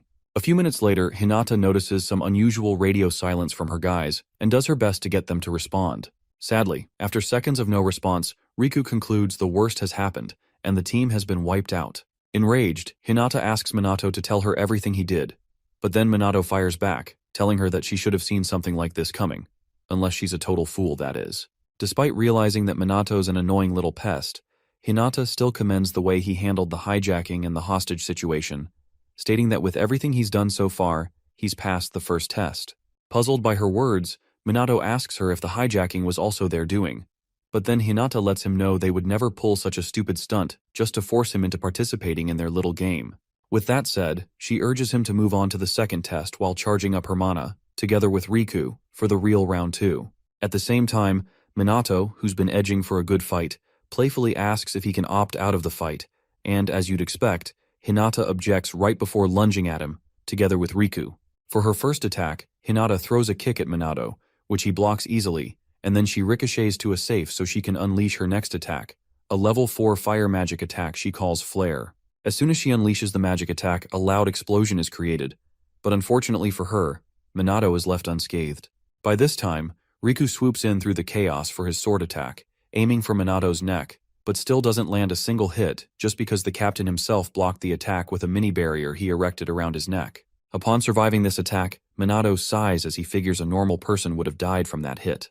Just then, Hinata tells him not to get too cocky, and then unleashes yet another level 5 fire magic attack, Blazing Column at the captain of the SMT. Knowing what's coming, Minato compliments the Blazing Column spell as a good one, but to eliminate it, he creates the Water Azure Splash spell using level 3 water magic and completely cancels it out. Seeing what Minato can do, Hinata finally understands why the rumors said he can cast spells without chanting. To even think he neutralized her level 5 spell with a level 3 water spell, Hinata figures Minato must be making a mockery of her magic. Around this time, Riku attacks Minato again, but he dodges this attack and challenges them to take their fight to the skies. Without hesitating, Hinata takes him up on his offer and flies towards him, together with her dog, Riku. At this point, Hinata admits that although they underestimated him earlier, they won't be holding back this time. With that said, they both unleash the strongest spells in their arsenal, with Hinata conjuring a level 7 fire magic spell, Demon's Blaze, and Riku conjuring a level 7 earth magic spell, Comet. Soon after boasting and making big claims about him being unable to defend against her ultimate technique, The duo sends their attacks toward Minato to deal double the damage. Unimpressed by their weak-ass magic spells, Minato creates a level 7 void magic spell, Vanish, which encapsulates both ultimate techniques and dispels them into nothingness. Around this time, Hinata and Riku are astounded as their brains can't even process what just happened. To help them comprehend their failure, Minato tells them that he just disintegrated and dissipated the magical energy so he can minimize damage to the surroundings. Hearing this, Hinata calls bullshit and even disqualifies him, as she feels Minato's just cheating his way out of a real fight. So far, she says everything up until that point was just a farce, so now that it's come to it, she promises Minato that she's going to show him her true power. Sadly, before she gets to showcase how strong she is, there's a sudden change in the atmospheric energy around them, and they all notice it. As they try to figure out what the hell's happening, the sky turns red, signaling to Minato that the calamity has finally befallen Osaka. In his mind, though, he feels that although too many things are happening at once, this can't be just a mere coincidence. As the red skies spread over Osaka, Takigami notices the ominous glow from her window. After staring for a moment, she shuts her blinds. Meanwhile, Hinata sees the calamity unfolding but chooses to ignore it, eager to continue her fight with Minato and destroy him. Before she can act recklessly, Riku holds her back, reminding her of their mission. Realizing he is right, Hinata restrains herself, while Minato, knowing he must address the calamity, tells them their fight will have to wait. With that, Minato flies toward the abandoned district of Dotonbori, left in ruin since the Great Calamity 50 years ago. As he surveys the area, he compares its condition to Shibuya, noting that monsters continue to emerge even without an active calamity. Given the dangers, he assumes no humans would be foolish enough to be lurking around. Detecting swarms of smaller monsters throughout the city, Minato quickly realizes he cannot handle them all alone. If left unchecked, these creatures could infiltrate human settlements and wreak havoc. He needs a solution, and fast. Just as he considers calling for reinforcements, Riku and Hinata arrive, offering to help. Minato welcomes them, teasing that they must have given up on trying to kill him. Riku explains that their earlier battle was merely a test, and since Minato passed, they are willing to work together for now. With a sigh, Minato accepts their aid, knowing his problems with them are far from over. As the streets fill with monsters, the trio advances to intercept them. Hinata, eager for battle, makes a dramatic entrance and prepares for what she calls a monster massacre. She unleashes her level 5 blazing column magic, incinerating an entire horde of creatures in one strike. Riku, equally skilled, takes down his fair share. Meanwhile, Minato, hovering above, launches a level 5 void magic bullet barrage, clearing out the lesser monsters while waiting for the boss to appear. While scanning the battlefield, Minato spots an elderly man walking with a cane. Concerned, he lands and asks if he is all right. The old man remains silent, prompting Minato to offer to escort him to safety. However, before Minato can take his hand, the man pushes him back, frowns, and, after a brief pause, thanks him for his concern but insists he is fine. Something about the man feels familiar, but before Minato can place him, a subordinate helps the old man into a black sedan, which drives away. Shortly after, Osaka's self-defense and disaster response teams arrive in droves, establishing a perimeter around Dotonbori's exit to prevent the calamity from spreading. Their swift coordination impresses Minato, reminding him of what Shido told him about their preparedness despite their relative inexperience. As the forces set up their defenses, Minato lands beside an officer, who mistakes him for a lost child. However, upon recognizing him as the captain of the special magic team, the officer immediately allows him to assist. A monster suddenly creeps behind the officer, but Minato swiftly burns it to ash, saving his life. He warns them not to let their guard down before asking for a status update. The officer reports that the police and SDF have sealed off Dotonbori and are prioritizing civilian safety. Unfortunately, he admits they are not equipped to handle the boss monster, as their forces alone are no match for it. Minato reassures them, promising to take care of the boss himself. The soldiers express their gratitude, and Minato surprises them further by revealing he has backup: Riku and Hinata, magic nobles from the Homurai and Kaichi families. Shocked, the soldiers ask if the SMT and the magic nobles are now working together.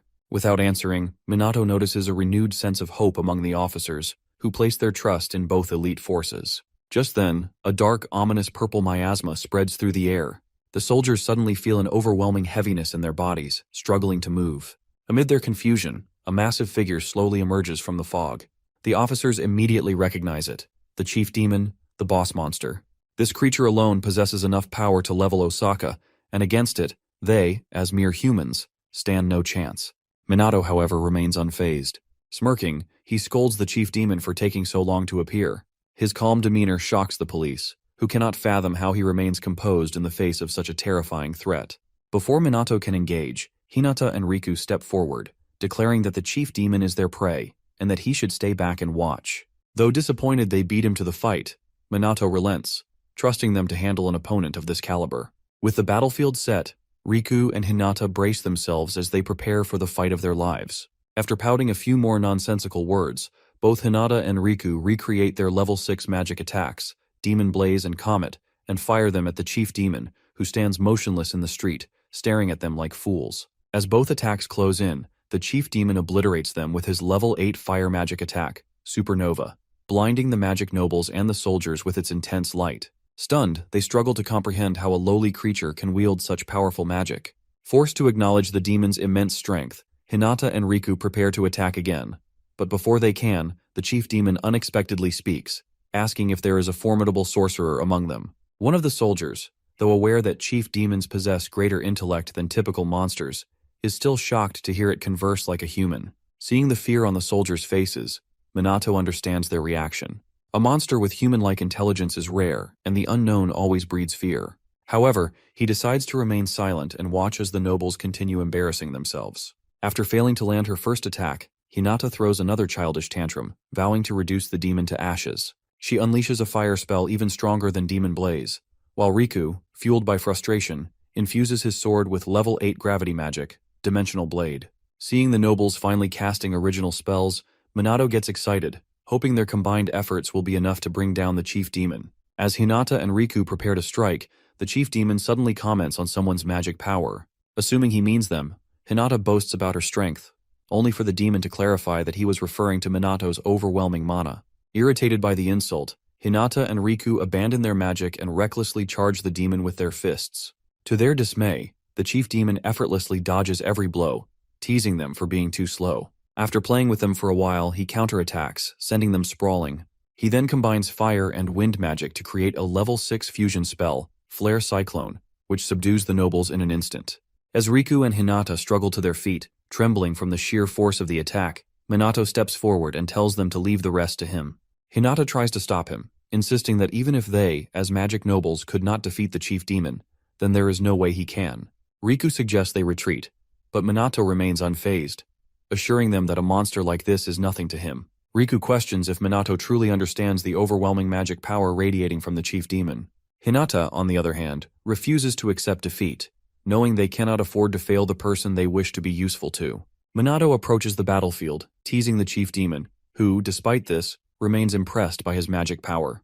Before the fight begins, the chief demon asks Minato to introduce himself, but Minato dismisses the request, questioning whether he is obligated to answer. Acknowledging Minato's point, the chief demon withdraws the question, remarking that associating with humans is ultimately meaningless for demon kind. With the pleasantries over, the battle begins. The chief demon immediately goes on the offensive, attacking Minato from all angles, but Minato effortlessly blocks every strike with his high-level magic barrier. Watching the fight, Hinata assumes Minato is struggling and begins gloating, claiming she knew he would not stand a chance. Before she can finish her sentence, Minato casually pushes the chief demon back and complains about how annoying he is. Both magic nobles are left speechless, realizing that the demon's relentless barrage of attacks has not left a single scratch on Minato. Riku, observing Minato's tactics, worries that remaining on the defensive will be ineffective, as the chief demon also possesses an exceptional defense. Meanwhile, Minato debates whether to use a new spell he recently developed, but hesitates due to the presence of the nobles. Instead, he decides on a different strategy and unleashes a level 9 void magic attack, Magic Sparkle, as preparation for his counterattack. Hinata, seeing the level 9 spell, is shocked, as she had always believed level 8 magic was the highest attainable. Minato then traps the chief demon inside the bright yellow void magic circles he created earlier and finishes him off in one swift move. Gasps of disbelief ripple through the crowd as the soldiers realize that Captain Minato just effortlessly defeated an opponent that even the magic nobles struggled against. As Minato descends, the soldiers erupt in praise, hailing him as incredible and even calling him the Messiah. Minato approaches the embarrassed nobles and casually remarks that the monster turned out to be no problem for him. Hinata, utterly defeated, acknowledges that they are nowhere near his level, and realizes that, in their current state, they stand no chance of subduing him. Minato then asks if they still want to continue their fight. Without hesitation, both nobles admit defeat and declare that Minato has passed their test. With that resolved, Minato presses them for answers. Riku agrees to explain everything but mentions that they need one more person present. Takigami. Immediately, Minato understands who he means. Moments later, Takigami arrives on the scene and asks if Minato had known all along that she was behind everything. Minato responds affirmatively, reminding her that she cannot hide anything from him. Now, she must explain why she tested him, why sorcerers have weakened over the past 50 years, and why she has been cooperating with the magic nobles ever since his death. Before giving Minato the answers he seeks, Takigami takes him and the magic nobles back to her house, ensuring they are comfortable enough to hear her out. Once they are seated, Minato asks if she knew about the magic nobles before his arrival. Not only does Takigami confirm that she did, but she also reveals she knew he was going to be attacked. Puzzled, Minato questions why she allowed it, but Riku responds, explaining that they only wanted to test Minato's skills and see if he would use his powers selfishly. Minato brings up the involvement of his allies in their so-called test, and Riku assures him they never intended harm, only issuing threats. Still, Minato presses further, demanding to know why they went through with it. Riku explains that Minato's very existence as part of the SMT undermines the magic nobles, creating a dangerous situation for Japan. Hearing this, Minato counters, stating that their current predicament results from their negligence. The SMT never sought to demean the magic nobles. Rather, it was the nobles who looked down on them. Overwhelmed by the accusations, Hinata throws a tantrum, but Riku, acting more maturely, tells her to stop because Minato is right. Despite acknowledging their inaction during the first calamity, Riku argues that the world still needs the nobles to maintain order. Takigami then intervenes, explaining that the root of the issue dates back 50 years after Minato's passing, leading to Japan's current state and the creation of the magic nobles. Following Ichikami Minato's death and the disappearance of most demons, Japan was overwhelmed by illegal mages. Their numbers grew so vast that even the police and self-defense forces were exhausted, making law enforcement impossible. Japan became a lawless country, and the few remaining legitimate mages fought against the illegal ones, but were ultimately defeated and killed. With the nation on the brink of collapse, hope seemed lost. Summing it up, Takigami explains that Japan's downfall was triggered by Ichikami Minato's death. Without him, the remaining mages struggled to rebuild and restore hope.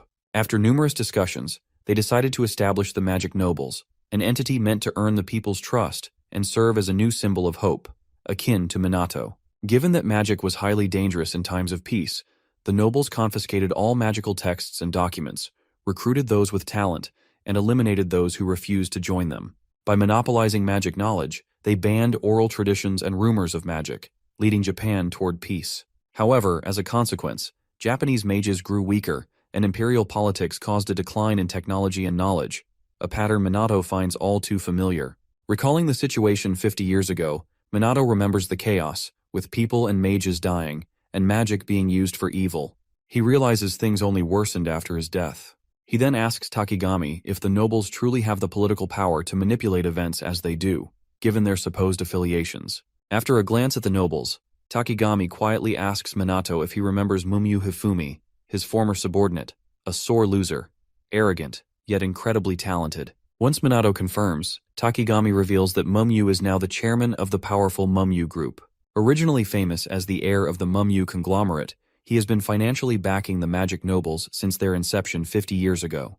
Minato finally understands the nobles' influence, though he never knew Mumyu was an heir. Takigami chuckles at how indifferent Ichikami Minato remains toward power, money, and fame, noting that his sole concerns have always been magic and people. Takigami continues, stating that during Minato's era, Japanese mages were globally top tier, but their skills have since deteriorated. Hinata interjects, insisting that Japan only achieved peace due to their predecessors. Frustrated, Minato asks what she would do if another calamity arose. Unable to answer, Hinata falls silent. Riku then states that back then, they assumed the police alone could handle any crisis, with the magic nobles stepping in only as a last resort. Minato asks if they now recognize their mistake, and Riku remains silent. Minato then turns to Takigami once more, asking if she knew all of this. She confirms she has been involved for 50 years, but insists she is not a magic noble, nor does she wield their power or influence. For now, she is simply an anti-monster equipment crafter, content in her role. After uncovering the truth, Minato notes everything but suspects Takigami is still withholding information. To confirm, he asks if she has any more secrets, and she assures him she has told him everything. With this, Minato shifts gears and proposes an alliance between the Magic Nobles and SMT to handle DR more effectively. He clarifies that if they accept, he will not be subordinate to them. It will be a cooperative relationship. Given their performance during the last calamity, their collaboration is clearly necessary. Hinata scoffs, doubting that someone as strong as Minato would need their help. He explains that he has limits, and if the nobles join SMT, he will let past grievances go. He then asks if they have any objections to assisting the citizens. Riku, recognizing that they cannot defeat the chief demon alone, agrees that relying on Minato is their best option. Takigami also offers her skills as an anti-monster equipment crafter, and Minato welcomes her aboard. After much reluctance and another tantrum, Hinata finally agrees to the alliance, on the condition that Minato never mentions the chief demon incident again. He accepts their terms but also ensures they refrain from taking hostages whenever they need to speak with him, which they agree to. With everything settled, SMT and the Magic Nobles form an alliance for the first time in 50 years. Shortly after, Minato feels like he is forgetting something, but since he cannot recall it, he shrugs it off and carries on. Around the same time, the other SMT members wake up to find men in suits, beaten and tied up near their beds. Initially assuming they are burglars, they soon suspect it has to do with their bangles. By noon the next day, Minato finally arrives at the Osaka Prefectural Police School, where dozens of students eagerly await his arrival. In his first few moments there, Minato is startled by the sudden attention he's getting from the trainees, but thankfully, the on-site instructor orders the Minato fans to line up as they're no longer students, and then apologizes on their behalf for their unruliness. The instructor explains that many joined the police force because they admire Minato, adding that he understands their excitement given the SMT's impressive actions during the calamities. Hearing this, Minato sighs and quickly gets to training the recruits. Moments later, he gathers a few students and, after instructing them to ready their level 1 spells, orders them to fire at the wooden targets before them. While training is ongoing, Minato notices 3 girls ogling him and realizes that SNS and the media have strongly influenced many people. Aware of this, he figures that although their motivation might be impure, they're eager, so he won't go easy on them.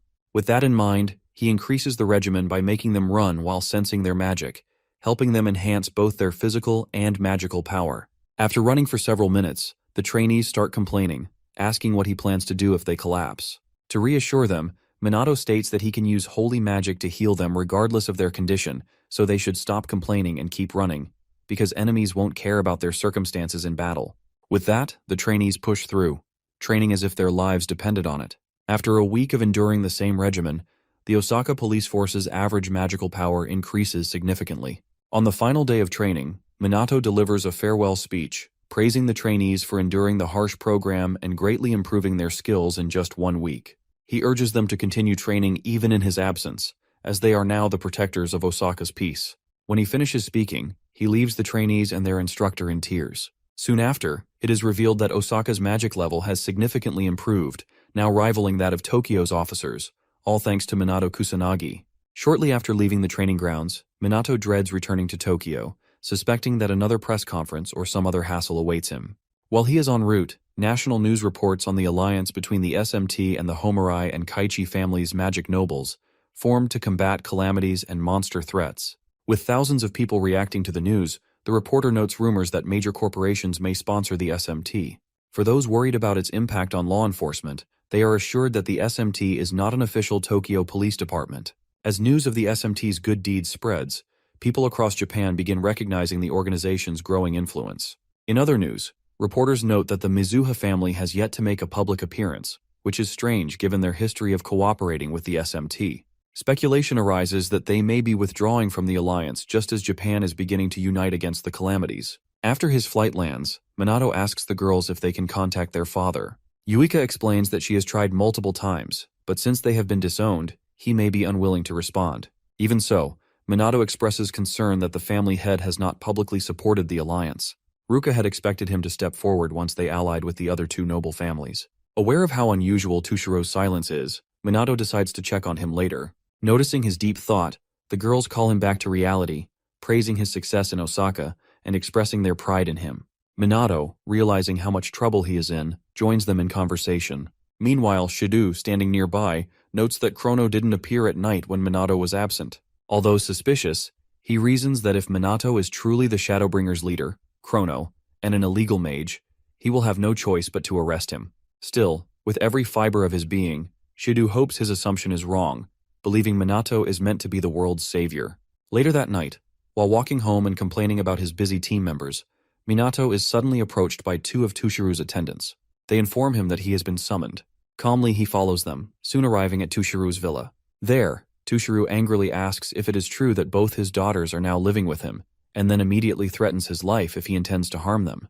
Puzzled, Minato reassures the man that they are just friends, prompting Tushiro to press the issue, ensuring Minato will not lay a hand on them. To ease his mind, Minato firmly states that he would never do such a thing to his friends. He then wonders if Tushiru summoned him solely out of concern for his daughters. Despite everything, Minato realizes Tushiru has a strong fatherly side. Moments later, Tushiro leads Minato outside, and once they are airborne, he challenges Minato to a match. With time to kill, Minato accepts. Tushiro immediately attacks, unleashing the level 6 water magic, Geyser Wave, after charging his mana. In response, Minato counters with level 7 fire magic, Demon's Blaze, overpowering the water attack. Afterward, they descend, and Tushiru praises Minato for neutralizing water's advantage using equally ranked fire magic. Acknowledging Minato's strength, Tushiro finally entrusts his daughters to him. For a moment, Minato remains silent, watching the father walk away. Elsewhere, the furious BR boss from before throws a fit upon realizing Chrono is still alive. Fed up, he decides to abandon restraint, vowing to crush anyone in his way. He then turns to his latest ally, Tushiru, demanding reassurance that he will fulfill his expectations. Shockingly, Tushiro promises to annihilate Chrono. Around this time, the enraged boss, who's later revealed to be the former unruly magic noble Kuroi, declares that the next phase will be a full-scale war between BR and the Shadowbringers, urging the Black Mage to await his arrival. A few days before BR strikes, Minato and his SMT members return to school and face even worse glazing than before, especially now that their media appearances have skyrocketed. Minato feels exhausted as things get even more bothersome. Unfortunately, the others don't have it easy either. Yuika is constantly pestered by fans who just want to be with her, attracting not only admirers, but also envious individuals who despise her. Tired of Yuika receiving the attention they crave, 3 jealous girls decide they've had enough. When Yuika sneaks out of class under the guise of a bathroom break, they seize their opportunity to catch her off guard. After easing herself, Yuika complains in the hallway about the exhaustion from the constant attention, when suddenly, the 3 girls intercept her and drag her to an infamous corner of the school. There, they slam their feet against the wall to intimidate her before accusing her of being annoying and questioning why she's even in the SMT. When Yuika remains silent, the short, overweight girl suggests she must have received special treatment for being a magic noble. As if that weren't enough, the green-haired idiot chimes in, claiming Yuika seduced her way into the SMT. Unable to endure the insults, Yuika snaps, yelling that she worked hard to enlist in the SMT and would never resort to cheap tricks. Sensing her defensiveness, the red-haired ringleader of the sore losers presses further, demanding Yuika swear on her title as a magic noble that she has no feelings for Minato. Yuika stammers, but before she can betray herself, Minato suddenly appears, demanding an explanation. Startled, the girls hastily claim they were merely discussing how unfair it is for Yuika to receive special treatment. Their leader even dares to accuse Minato himself of being caught up in the supposed favoritism. Minato, without responding, turns to Yuika and immediately recognizes the shame she must feel from enduring their bullying. Meanwhile, the jealous girls start babbling about enlisting in the SMT, claiming they'd be a great help to him. Seeing through their ploy, Minato decides to play along. He holds back his scolding for now, and instead encourages them to join the SMT's induction course. Since they seem so eager, he promises to let them join once they pass. Unaware of how grueling the training is, the girls become ecstatic. Minato takes them to the SMT training space, informing Ryuji and Ruka that they'll be participating in the course. At first, Ryuji and Ruka are unimpressed, noting that the girls don't seem particularly skilled. However, Yuika, worried that Minato plans to let them join, brushes the thought aside to focus on more pressing matters. Noticing how chatty the newcomers are, Ryuji and Ruka grow even more suspicious of their intentions. When they ask Minato about it, he simply tells them not to think too much of it. He senses that these girls need this lesson. Training begins, and within an hour, the redhead nearly collapses from exhaustion. Meanwhile, Minato and the other seasoned SMT members bark out orders, pushing them to run as if their lives depended on it. He repeats the same harsh training he used with the Osaka police force. After forcing them to run a full track 4 times, Minato moves on to one-handed, magic-enhanced push-ups, training alongside the others while reminding the losers to push their limits. Next, they move on to casting spells continuously until they are completely drained. By this point, the jealous trio starts plotting their escape, unwilling to continue this insanity. Just as they're about to make a break for it, Minato calls them back, casually informing them that they've only finished the warm-up. Panicked, the girls start accusing Minato of harassment, with one even claiming he deliberately made the training unbearable just to torment them. In response, Minato points at the real SMT members, reminding the sore losers that even though they struggled at first, they persevered every single day to become the warriors they are now. He explains that the SMT works side by side with death, fights monsters, and protects the people with everything they've got. Then, he turns the conversation to Yuika, telling them that despite thinking she lacks talent, she works relentlessly to improve. To claim she used her looks and connections to get in is pure foolishness. He knows she would never stoop that low. Finally, he looks the redhead straight in the eye and makes it clear that Yuika is an important friend of his. He will never forgive anyone who tries to discredit her. Realizing their mistake, the three bullies beg for mercy and flee like the cowards they are. Watching them scurry away, Minato sighs at how spineless they are. Ryuji, still confused, asks him what just happened. Minato simply tells him not to worry about the sore losers. Later, as they walk home after training, Yuika thanks Minato for standing up for her, revealing that she heard everything he said. Minato shrugs it off, saying he was simply showing them reality and putting an end to their meaningless jealousy. Since he's sure they'll spread the word, she doesn't need to worry about it anymore. Yuika giggles, repeating his last sentence, before shyly admitting that she considers him an important person. Deep down, she knows that Minato's definition of important is different from hers. But for now, she's satisfied. She believes that one day, when she's strong enough to stand beside him, she will finally earn his love. With newfound determination, she tells Minato to prepare for the day she becomes strong enough to defeat him. With Yuika's bullying situation taken care of, life returns to normal for the SMT, until the next calamity strikes. As the hour of calamity arrives in Tokyo, the skies turn red, and monsters appear randomly in the streets. Recognizing the danger, people run for their lives as the creatures begin attacking. At the same time, Minato and Hinata, who happen to be on the scene, spring into action. Hinata eagerly claims some monsters as hers, incinerating them with her fire magic. With no time to argue with the short alarm clock, Minato focuses on the remaining threats, obliterating them with void magic. While this unfolds, first responders and a few foolish onlookers marvel at the sight of the SMT and magic nobles working seamlessly together, something they never expected. Ever since the magic nobles started cooperating with the SMT, their reputation has been gradually restored. A recent survey conducted by a statistics organization confirms this trend. For now, Chrono handles illegal mages while the SMT deals with calamities and monsters. However, because the SMT's core members are students rather than police officers, the organization isn't widely recognized as a law enforcement body. This misunderstanding sometimes leads to delays in emergency responses, fueling growing criticism of the police force. A few days after the calamity, Minato, disguised as Shadowbringer, secretly visits Leona's comatose brother, Kai, at the hospital. Under the cover of night, he sneaks into Kai's room and places his hand on the unconscious man's forehead, attempting to heal him using Angel Breath, a level 7 holy magic spell. Despite knowing that holy magic typically can't cure a comatose state, Minato hopes it will at least have some positive effect on Kai's body and mind. However, despite multiple treatments, there's been no change. He begins to suspect that holy magic is ineffective against this kind of condition.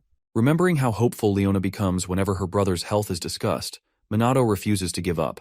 Just as he prepares to attempt another method, the door suddenly swings open. He swiftly hides. Leona enters, briefly sensing another presence but dismisses it as her imagination. She approaches her brother and continues the story she started the previous day, this time praising Chrono's incredible magic, reliability, and initiative. She admits that while she admires him, his coaching is absolute hell. His strict and merciless training methods feel downright demonic. However, as she jokes about it, her expression changes. Gripping Kai's blanket, she solemnly promises that she won't stop fighting until no one else has to suffer as he did.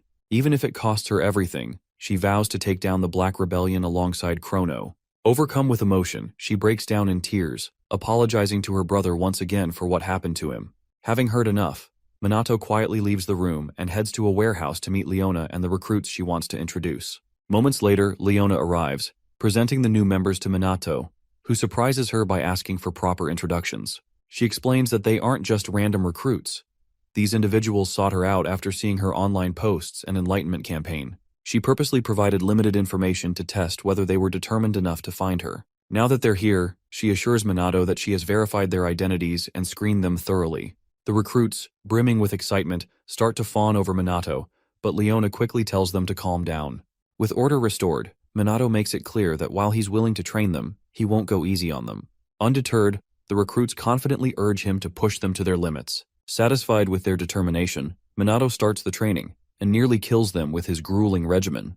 Initially, The recruits were overly enthusiastic, but their dedication soon became evident. Over time, under Minato's brutal training, they improved significantly. Within a week, Minato successfully formed a specialized tactical team focused on information manipulation and hacking, as well as an action team tasked with targeting and dismantling BR hideouts. As Shadowbringer's influence grew, he gained unexpected support from underworld organizations. Meanwhile, the Black Rebellion's hideouts suffered repeated destruction, confusing the police force about the true intentions of the Black Mage. However, Shido remains unwavering in his belief that all illegal magicians are criminals. In his mind, Shadowbringer is no vigilante, just another lawbreaker. Determined, Shido vows not to let these so-called heroes escape justice. At the same time, Kuroi, his usual irate self, throws another fit, furious at the Black Mage's continued defiance. Before he can break something, a subordinate arrives, informing him that everything is ready for their next operation. Despite this, Kuroi continues berating them for being slow and incompetent. Nevertheless, he remains obsessed with his goal. He promises that no matter what happens, he will personally corner and eliminate Minato and Chrono, even if it's the last thing he does. The next day, during the SMT's training, Shido, who's been observing the entire regimen, can't shake the suspicion that Captain Minato might be Chrono. Considering his age, abilities, and the timing of Chrono's appearance, it's almost impossible not to be suspicious. While Shido is deep in thought, Ryuji and the girls apologize to Minato for unknowingly breaking their bracelets while asleep weeks ago. After explaining what happened, Minato reassures them that it's fine, and that the bracelets had likely reached their durability limit.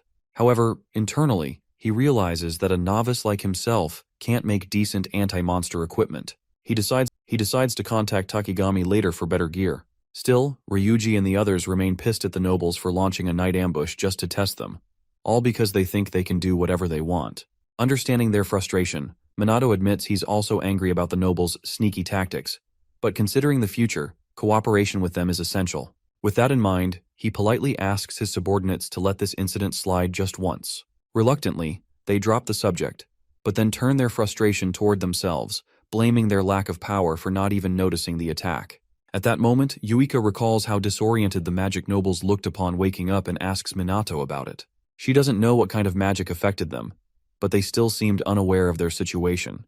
Minato explains that he used a drain-type spell to absorb their magical power and blur their memories. It's possible they don't remember anything before or after the magic was cast. With training over for the day, Minato suggests they all head home together, but his subordinates quickly refuse, giving various excuses. Since he's been ditched, Shido offers him a ride, which Minato accepts. On their way back, Shido brings up Shadowbringer's growing influence and tells Minato that, as part of the police force, he can't just sit back and watch. Sensing where this is going, Minato asks if Shido still suspects him. Shido sidesteps the question, listing a few qualities about the criminal before asking if Minato has noticed them too. Minato plays dumb, claiming he knows nothing. Though highly skeptical, Shido lets the matter drop for now. Minato then asks if Shido considers Chrono a villain, noting that he hasn't heard of him committing any evil acts. Shido admits he's heard Chrono is a good person, so why does he hate him so much?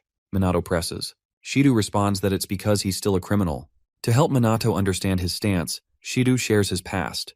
His father was a remarkable police officer with a strong sense of justice. While society vilified criminals, his father always believed they had consciences, and that confronting them with respect could help them see the error of their ways. Shido admired that belief, which inspired him to become a police officer. However, his father was killed while trying to negotiate with a criminal who had taken hostages. Unarmed and defenseless, he was mercilessly attacked with magic. Since he couldn't use magic himself, he was killed in an utterly one-sided fight.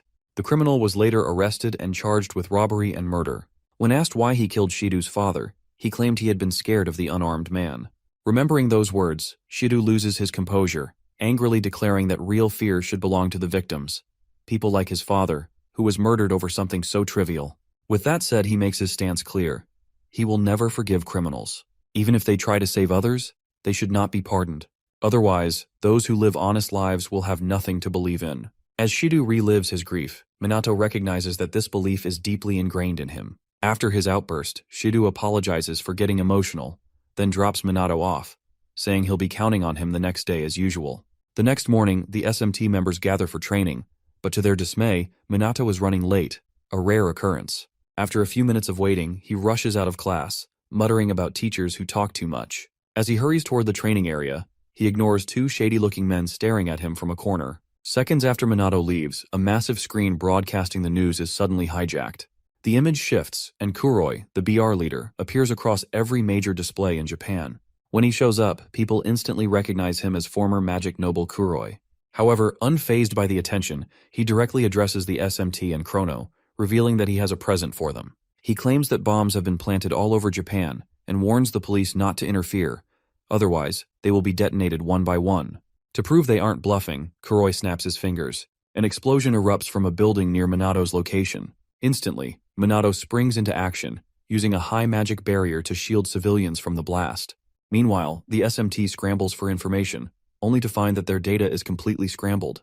To make matters worse, neither they nor the police can move quickly enough to respond. Yuika, growing frustrated, reports that they can't even contact Minato and wonders what the hell he's doing at a time like this. As confusion spreads within the police force, Kuroi issues his final demand. Chrono must come to the specified location alone. If he refuses, all the bombs will be detonated at once. Shortly after assessing the damage in the district, Minato decides and waits till it gets dark to act. By nightfall, he gets into his Shadowbringer costume and leaves for the designated place, a port warehouse that used to be a hideout. Upon confirming the location, Leona asks him over comms if he's really going through with this, and Minato assures her that things will be fine.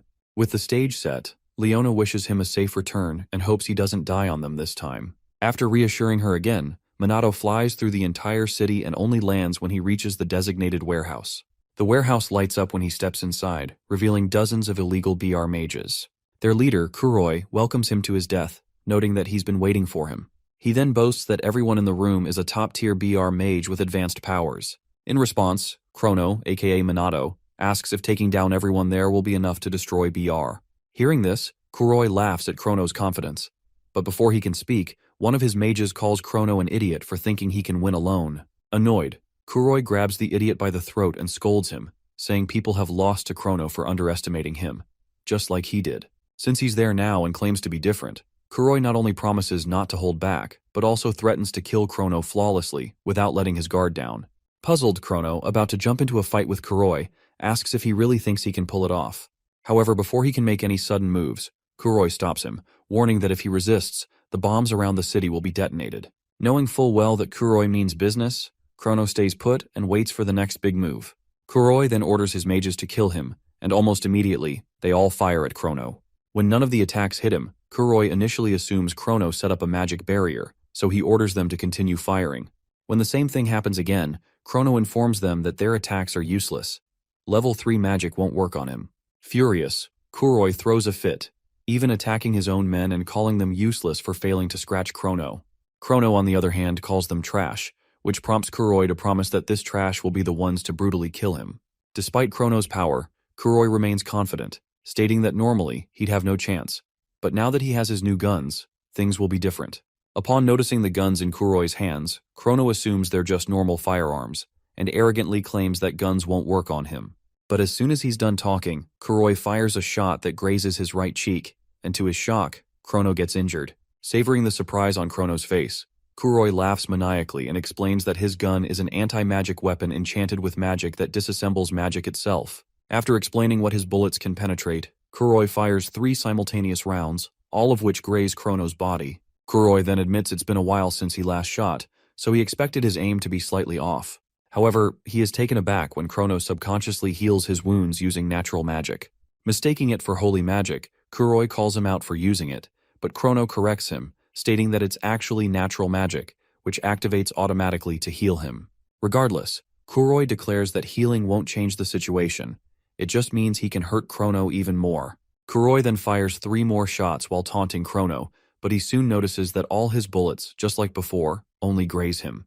Despite this, Chrono effortlessly heals himself again. At this point, Kuroi starts to suspect something's off. None of his shots have landed directly, which seems impossible. He wonders if Chrono has been dodging, but quickly dismisses the idea, convinced that such a feat is beyond even Chrono's abilities.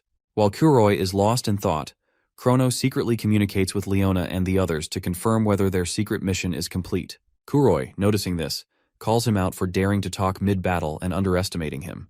Now that the mission is done, Chrono conjures Grand Typhoon, a level 5 wind magic spell, using it to not only blow away all the illegal mages, but also blast a hole in the warehouse's roof, destroying the entire building. Seeing this, Kuroi immediately gives the order to detonate the bombs across the city, but to his dismay, Chrono reveals that his allies have already disarmed them. Now free to focus entirely on Kuroi, Chrono tells him that his bullets hurt quite a bit and promises to return the pain 100-fold. As the stage is set for battle, Kuroi prepares to fight, but before they can engage, the SMT arrives and stops the fight before it begins.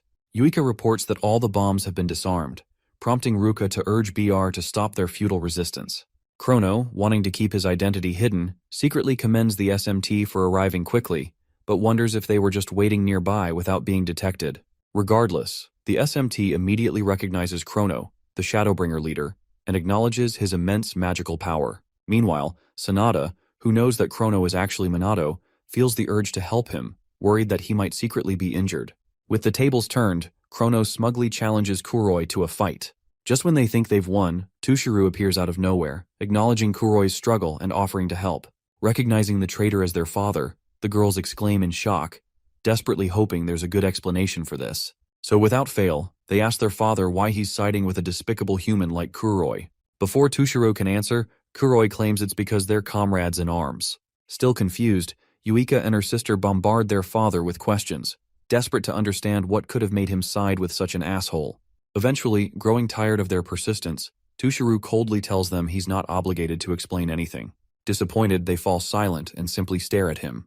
Meanwhile, Shido calls for Chrono's capture, but Chrono questions whether this is really the time to treat him as an enemy. Other SMT members echo his sentiment, arguing they should be working together, especially since Minato isn't there. Realizing they have a point, Shido reluctantly agrees to cooperate. Just this once. A moment later, Kuroi throws special hand grenades at the SMT. Chrono yells for them to dodge, and they barely escape the blast radius, managing to keep most of their limbs intact. They quickly realize these aren't ordinary grenades. Chrono, stunned by the existence of anti-magic weaponry beyond guns, watches as Kuroi smugly opens his trench coat to reveal more hidden equipment.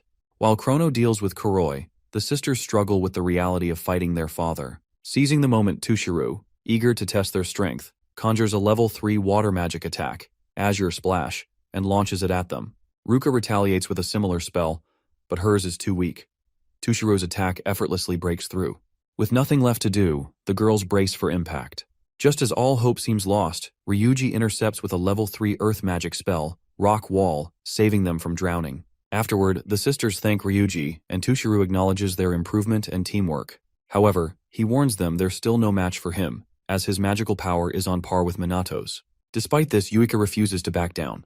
Determined, she and Ruka combine their mana to unleash a level 7 Great Water Magic, Geyser Wave, against him. Tushiro counters effortlessly with a level 8 spell, Tidal Wave, overwhelming them completely. He then remarks that while they manage to neutralize part of his magic, they're still far behind. As the sisters lie defeated, Kuroi complains about how one-sided the battle has been in his favor. He mocks Chrono, declaring that even the great Shadowbringer is powerless against anti-magic weapons. He sneers, suggesting Chrono has never fought against guns before. With Tushiro at his side, Kuroi claims Chrono stands no chance, even offering him the humiliating option to beg for his life. However, Chrono remains unfazed. Seeing this, Kuroi grows both agitated and paranoid, screaming at Chrono not to get cocky. He fires more anti-magic bullets, only for Chrono to dodge them all. Initially, Kuroi assumes it's luck, but the more he watches, the more doubtful he becomes. Meanwhile, Tushiru showcases his level 8 water spell again, asking for their opinion. Receiving no answer, he attacks Chrono, who dodges flawlessly. Kuroi, noticing something off about Chrono's movements, quickly unleashes his level 5 dark magic, Night Raid, sneaking behind Chrono for a surprise attack. Chrono, however, evades every sword slash, forcing Kuroi to shoot at him again, only for Chrono to dodge yet again. As Chrono catches his breath, another surge of water magic barrels toward him. He throws up a void barrier, but it cracks on impact.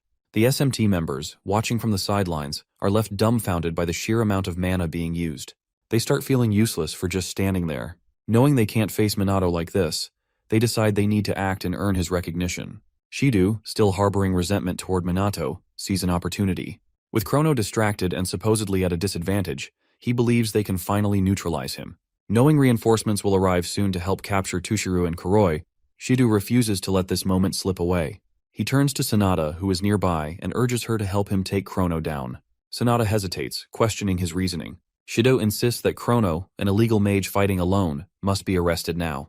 Initially she refuses, but Shido persists, practically begging. Unable to outright refuse, Sanada clenches her fists and faces forward, making Shido take this as her agreeing to his request. But instead of attacking Chrono, she suddenly supplies him with white magic. Kuroi, witnessing this, mistakenly believes the police force has just turned against their only ally, Chrono, and mocks them. In time, however, Shido, just when he's about to unleash the next attack, realizes Sanada just hit Chrono with first aid, a level 5 holy magic. Around this time, Kuroi calls out the police force for helping Chrono, an illegal mage, but then Chrono, who can heal his wounds with his passive magic, ignores him and wonders why Sanada hit him with magic that she knows he doesn't need. Upon further investigation, Chrono figures Sanada must be trying to communicate her feelings to him through magic, so he accepts the healing effects and continues fighting Kuroi. In the meantime, Shido, who's apparently brain-dead, asks Sanada why she healed the criminal, and Sanada, tired of his bullshit, tells him it's because Chrono's fighting for their sake. When the idiot asks how he's doing that, Sanada tells him to think about why they, who can't even move, are still alive, or why Chrono's not moving an inch from that place. With Shido remaining quiet, she tells him it's because he's only trying to protect all of them. While poor Chrono keeps getting hit by Kuroi's bullets, Sanada tells Shido that if it weren't for Chrono, they'd have been Kuroi's targets, so that's why he's not running away from them. Even after hearing all this, Shido still tries to paint Chrono as the bad guy like the fool he is, as there's no way an illegal mage like him would save the police. Realizing the doubt in his eyes, Sanada reminds Shido that Chrono is only there alone with them to save the people and fight for others. By this time, Shido starts thinking with his brain, and because Chrono's not moving much from where he is and is covered in wounds, Shido starts to question his sentiment towards him so far. Very soon he starts realizing the truth in front of him when the girls tell him they will all fight alongside Chrono, irrespective of whether or not he's an illegal mage. To their dismay, however, Kuroi reminds them that nobodies like them won't change a single thing, since they don't have that much magic power left in them. With the SMT members attacking him with all their might, Yuika tells him that although their mana might be small, there's still something they can do. With that said, they turn their sights to Tushiru, floating on his flying water bubble, and force him back down to their level. The minute he lands, Chrono attacks him with Demon's Blaze, and Tushiru, quickly seeing the sneak attack, counters it with Geyser Wave. Realizing the coordination between all of them, Tushiru realizes he doesn't have that many opportunities to attack Chrono, as he knows the SMT will get in his way. With that in mind, the SMT works on holding off Tushiru, with Sanada happily eager to help Minato. While the girls attack the father, Shido strengthens his resolve and joins them to hold Tushiru off, which eventually pisses Kuroi off. As for Chrono, he commends the SMT for holding Tushiru off, making the fight easier, and continues pissing Kuroi off so much that he threatens to kill them with full force, and shoots Chrono even more. This time, Chrono dodges the attacks flawlessly, leaving Kuroi dumbfounded and wondering how the hell Chrono even managed to dodge all the bullets. When he accuses him of using magic, Chrono assures Kuroi that he didn't use any magic and just dodged it. At this point, Kuroi loses his shit, telling Chrono not to joke with him as this isn't a movie. By then, Chrono tells him that although it's been a while since he encountered long-range anti-magic equipment, he couldn't fight that well.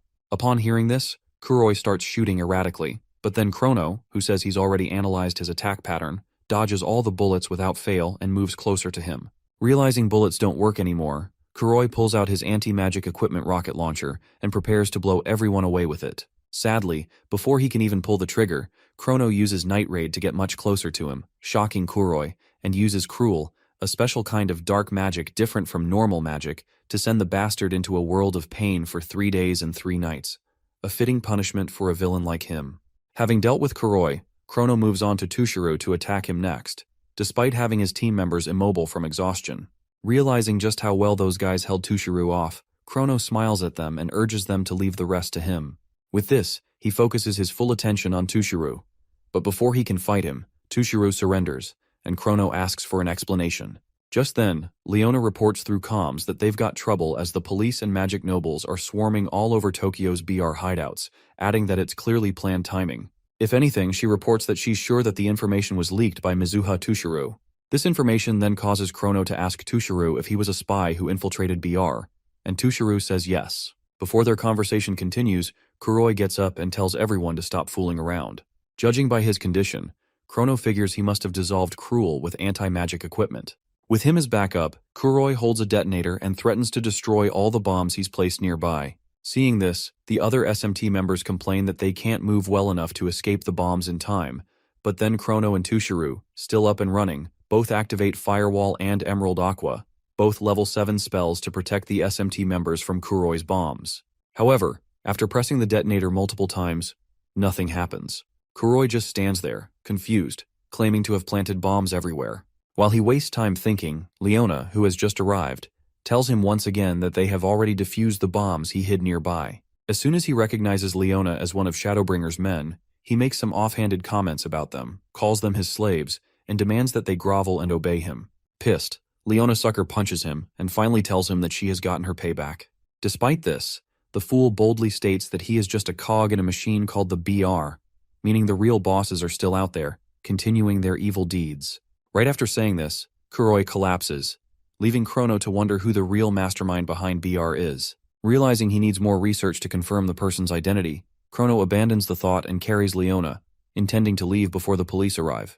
Just then, Yuika tries to get him to wait so she can confirm something with him, but Chrono ignores her and leaps into the night sky, never to be caught by the SMT again. Soon after his departure, Ruka, Yuika, and Ryuji are left puzzled over what kind of person the Shadowbringer's leader could be. In any case, Sanada, who knows Chrono's true identity as Kusanagi, is filled with gratitude toward her hero for saving so many lives that night.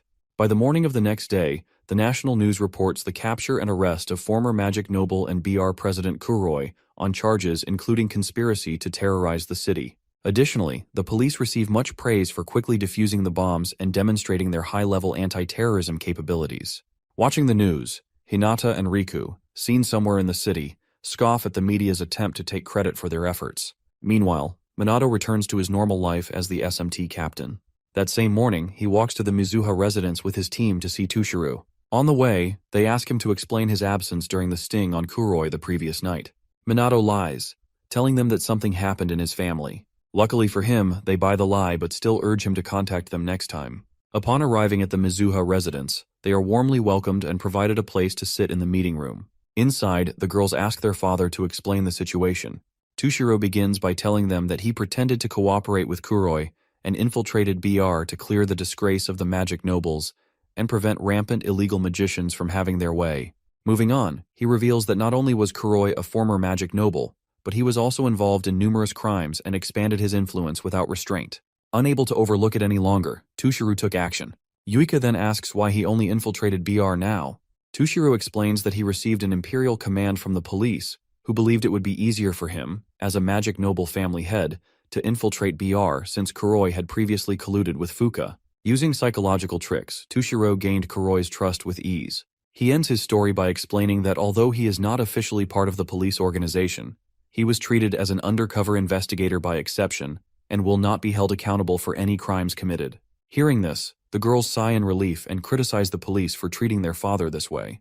Meanwhile, Minato contemplates the organizations involved in this charade, the SMT, the police, who seemed deferential to the magic nobles, and even Mizuha Tushiro, who surprisingly went to such great lengths to achieve this. He also wonders why the police decided to act at this specific time when they could have done so earlier. To him, their reasoning for acting now lacks conviction and seems suspicious. A flashback to the night of Kuroi's subjugation shows Chrono and Leona discussing how the police, despite their weaker information-gathering ability, managed to figure out that more than half of the planted bombs were fakes. When Chrono asks if the criminals simply couldn't prepare enough real bombs, Leona admits it's possible, but still finds it too sloppy for a serious threat. In any case, the police acted unusually fast, almost as if they had prior knowledge. She feels there is something fishy about the incident, but for now, they have no evidence. Back in the present, Tushiro acknowledges his sins, begs for forgiveness, and announces that he will now publicly cooperate with the SMT and lift his daughter's disownment. Hearing this, the girls instantly cheer up, knowing they can proudly be Mizuha family members again. On their way home from the Mizuha family meeting, Ryuji comments on all the good things that have happened and finally feels at ease now that everything is resolved. Sanada, on the other hand, calls Minato and Chrono her heroes and wishes there was something she could do to thank them. Shido, knowing Chrono is an illegal mage, still cannot shake off the fact that he saved them that night. If Chrono turns out to be Kusanagi, Shido is unsure whether capturing him would be the right thing to do. Meanwhile, Yuika grows uneasy as she recalls seeing Chrono's eyes that night and realizing they were the same as Minato's. Unable to differentiate between the two, she starts to wonder if they are the same person.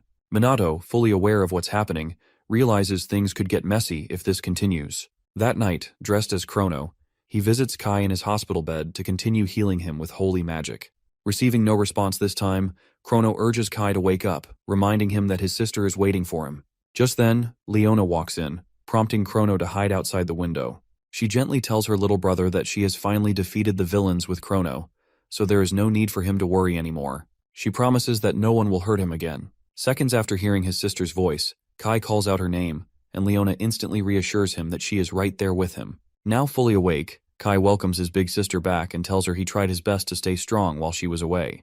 Without hesitation, Leona hugs Kai tightly as tears stream down her face. Seeing this, Chrono smiles, realizing his job is done, and silently flies into the night sky. The next day, during their lunch break, Ryuji, who's with the others on the school's rooftop, begs Minato and the girls to help him look after his little siblings the following day. When asked what happened, he explains that his shift runs throughout the entire day, and he'll be home really late. Normally, he participates in SMT activities and works whenever his mom isn't working, but unfortunately, none of them will be available this time. Since he can't possibly leave his siblings alone until nighttime, Ryuji asks for their help. Having heard Ryuji's plea, Minato effortlessly offers to help, noting that he loves kids anyway, and Ryuji thanks him profusely. As for Yuika, she apologizes for not being available, explaining that she has things to do related to moving. Realizing she's no longer disowned, Ryuji asks if she's finally moving back to her father's place, but Yuika tells him they're moving to a bigger place instead. Right then, Yuika mimics her father, telling both of them to keep establishing their independence and exploring the outside world, as long as Kusanagi Minato stays with them. Soon after, Ryuji comments on her dad's actions, and Yuika tells him that at least he's kind enough to provide money. In any case, Minato feels that if Tushiro is promoting independence, then the sisters living together makes sense. On the other hand, he understands why Tushiro would want to keep him close to the girls now more than ever. Anyway, Ryuji jokes about Minato and Ruka helping Yuika move, only to realize how overbearing and ignorant they are, concluding that Yuika will be fine on her own. After getting a good laugh out of the joke, he asks Ruka if she'll be available to accompany Minato. Ruka stutters before eventually offering to help Minato look after the kids. With that, Ryuji thanks both of them and promises to make it up to them. The next day, Minato and Ruka take Ryuji's 3 siblings to the amusement park, since it's been a while since any of them have been there. The kids excitedly rant about riding the merry-go-round, the roller coaster, and the Ferris wheel all at once. To satisfy them, Minato assures them they'll ride all of them. Just as they're about to get on a ride, he notices Ruka standing back and urges her to join them. By this time, Ruka's expression looks so intimidating that the kids feel threatened, making Minato ask why she isn't smiling. To avoid being labeled a party pooper, Ruka apologizes, then makes things worse by forcing an awkward smile, asking if it's better. Unfortunately, the kids find her even scarier. To prevent them from crying, Minato pets the kids and ignores sad Ruka for now. Afterward, all 5 of them ride the roller coaster, Ferris wheel, and merry-go-round before finally stopping as it gets late. While Minato tends to the happy kids, he notices the sadness in Ruka's expression and decides to talk to her. Fortunately, the kids leave for a short bathroom break after Minato warns them not to bump into people, giving the duo some alone time. After some small talk about the kids' excitement, Ruka tells Minato he's amazing, even admired by children. Despite knowing this, Minato insists it's nothing special, but Ruka counters, admitting she isn't good with kids. Not that she dislikes them, but she struggles with communication. Minato acknowledges this, and she apologizes for being so stuck up. Moving on, she recalls telling Yuika that she could never surpass her, but now she feels inferior in every way. She can't cook, get along with people, or be as considerate as Yuika. Even in magic, where she once excelled, she's being surpassed. If anything, she knows she's not perfect, just a clumsy woman who can't do anything for herself.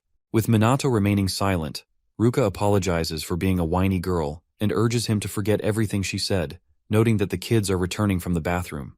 As the kids navigate through the crowd, the eldest accidentally bumps into one of 3 bullies harassing other children and threatening to film them.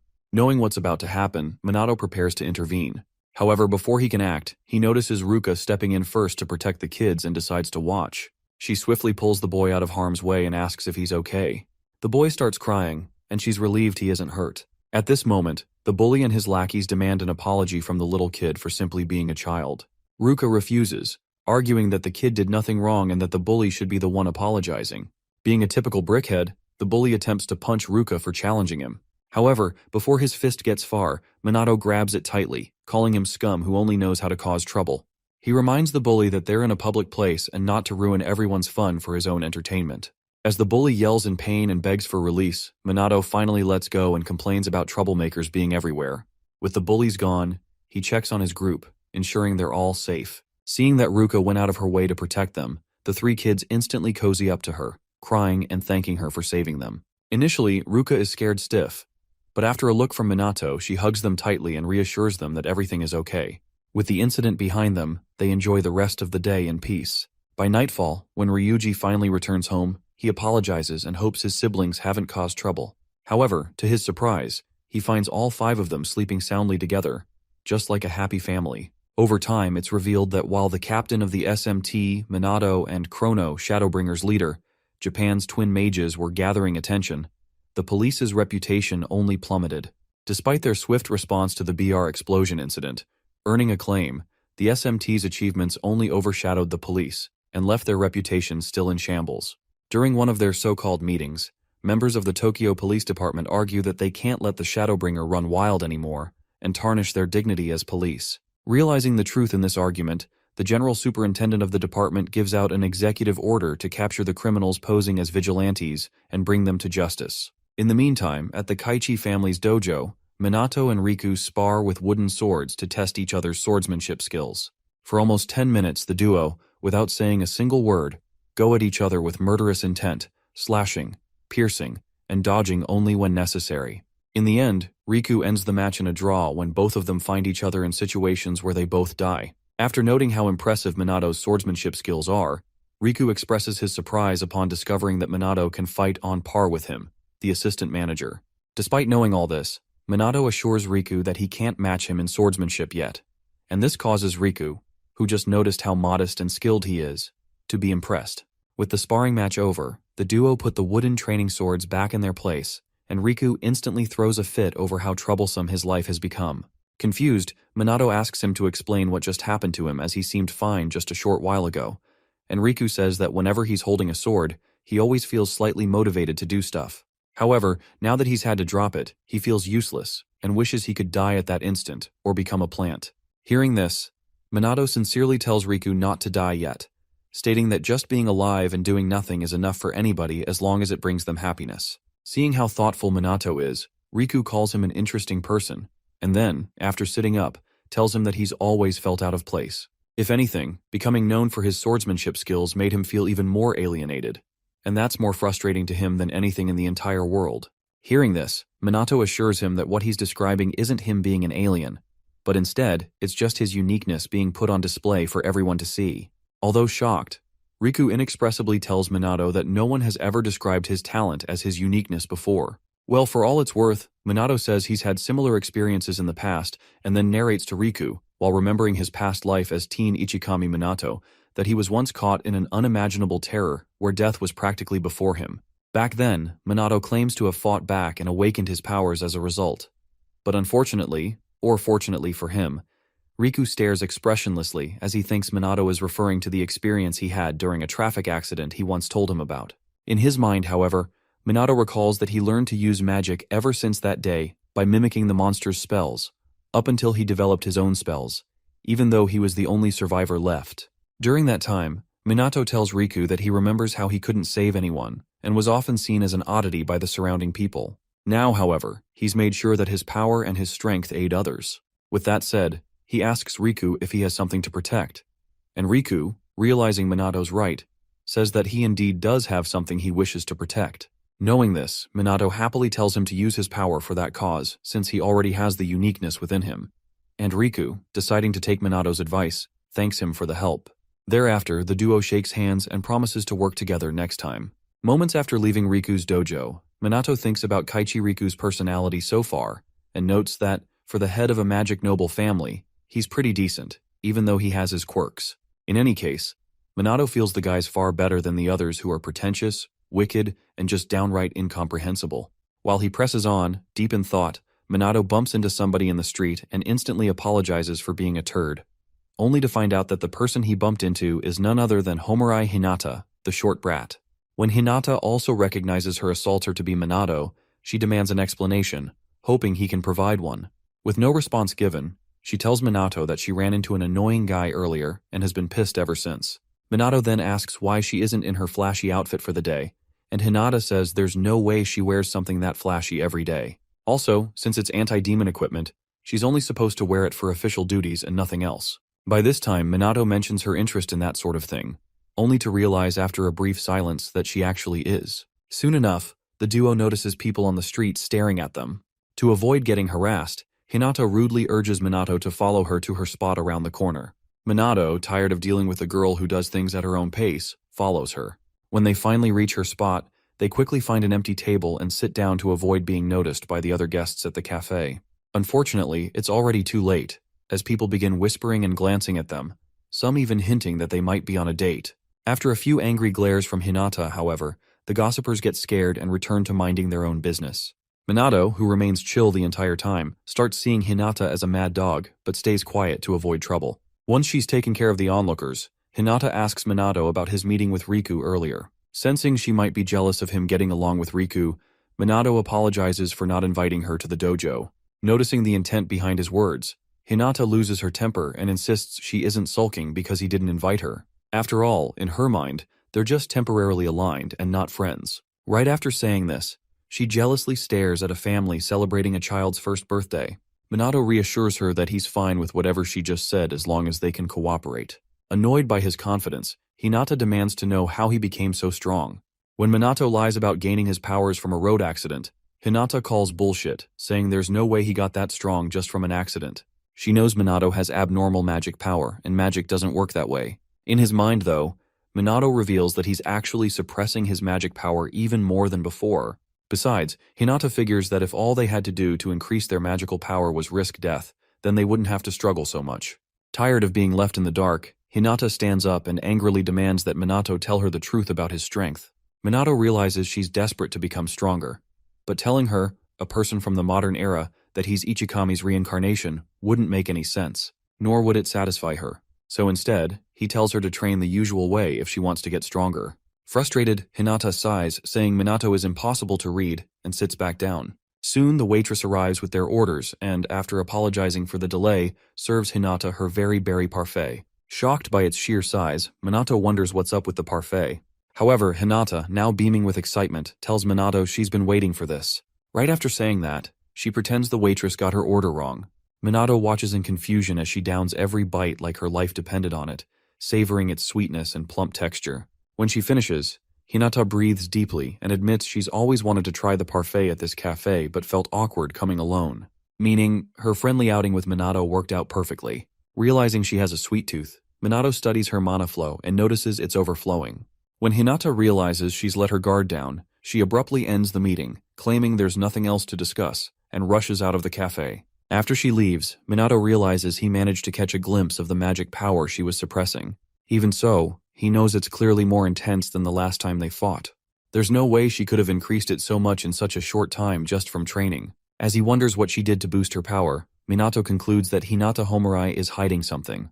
Meanwhile, Shido, still stuck at work, starts to suspect Minato might really be Chrono. He's noticed that whenever Chrono appears, Kusanagi is nowhere to be found, making it hard not to believe they're the same person. For now, the police investigation is intensifying, and Shido knows it's only a matter of time before Chrono is caught. Feeling conflicted, he peeks at a family picture, hoping his father's spirit will somehow guide him. Later that night, Leona reports to Chrono on the rooftop that the police are working to dismantle Shadowbringer. Operations are being conducted everywhere, leading to the capture of some members for questioning. Analyzing the information, Chrono realizes that the SMT has also been ordered to apprehend them. He briefly considers telling Leona that he's Kusanagi from the SMT but decides against it. If she were caught, knowing the truth would only cause her unnecessary stress, as he knows she'd never betray him. Also, there's no real benefit in revealing his identity right now. He can still hint at inside police information without exposing everything, making it the wrong time to confess. Just then, Leona tells him they need a plan because if things continue at this rate, the police will eventually reach them. To stop her from worrying, Chrono assures her to leave things to him. He already has a plan. The next day, Minato visits Takigami at her residence to discuss enlisting her help in his strategy, and Takigami grants him the help. Days later, the superintendent of the Tokyo police force asks his subordinates for an update on the Shadowbringer's investigation. When he discovers that Chrono hasn't been found yet, he becomes furious and demands an explanation. One of the officers reports that they are still questioning the captured Shadowbringer members, but so far, they all insist they know nothing. The boss then asks why they haven't gotten them to talk yet, but the officer explains that they lack leverage, as it genuinely seems the lower-ranking members are uninformed. Frustrated, the boss authorizes the officers to use force if necessary to capture Chrono, stating that the police force's dignity is at stake. Understanding the urgency, the officers scramble to take action. Meanwhile, Shidu calls all members of the SMT into the briefing room and informs them that they've been ordered by the higher-ups to locate Chrono and his allies. Since Chrono's whereabouts remain unknown, Shidu reveals that his information has been made public for easier identification and capture. Additionally, as materials are circulating that undermine the police, Shidu mandates that SMT members search for Chrono while continuing their efforts to stop calamities. Some SMT members complain, pointing out that they already have their hands full dealing with calamities and monsters. They grumble that the higher-ups must be out of touch because this isn't their job. Minato, however, sees this as a sign of the police's desperation, realizing that if they get serious, his group will have a hard time evading them. Concluding the meeting, Shidu reminds his team to prioritize handling calamities and monsters while continuing the search for the Shadowbringers. After the meeting, Sanada questions Shidu about whether they're really going through with this. Shidu replies that they have no choice, it's a direct order. Ryuji complains about shouldering most of the workload related to the calamities, and the Mizuha sisters chime in with their grievances. Shidu acknowledges their frustration, but explains that the higher-ups are desperate because the Shadowbringers wield significant influence and popularity. Estimating the potential consequences of illegal mages gaining more support, Shidu turns to Minato and bluntly tells him to drop the act. Offended, Minato demands an explanation. Without hesitation, Shidu accuses him of being Chrono and tells him to surrender immediately. The accusation stuns the entire team, and the girls rush to defend Minato, insisting there's no way he could be Chrono. Seeing their eagerness to protect him, Shidu begins to suspect that Yuika and Sanada are colluding with Chrono. When they try to object, Shidu argues that while Chrono has saved many lives, he must surrender now so the judge will be lenient, far better than being hunted down by the police. To support his claims, Shidu highlights the timing of Chrono's and Minato's appearances, their similar stature and abilities, and the fact that Minato is never around when Chrono emerges. He challenges the team, asking if they can truly dismiss all these as mere coincidences.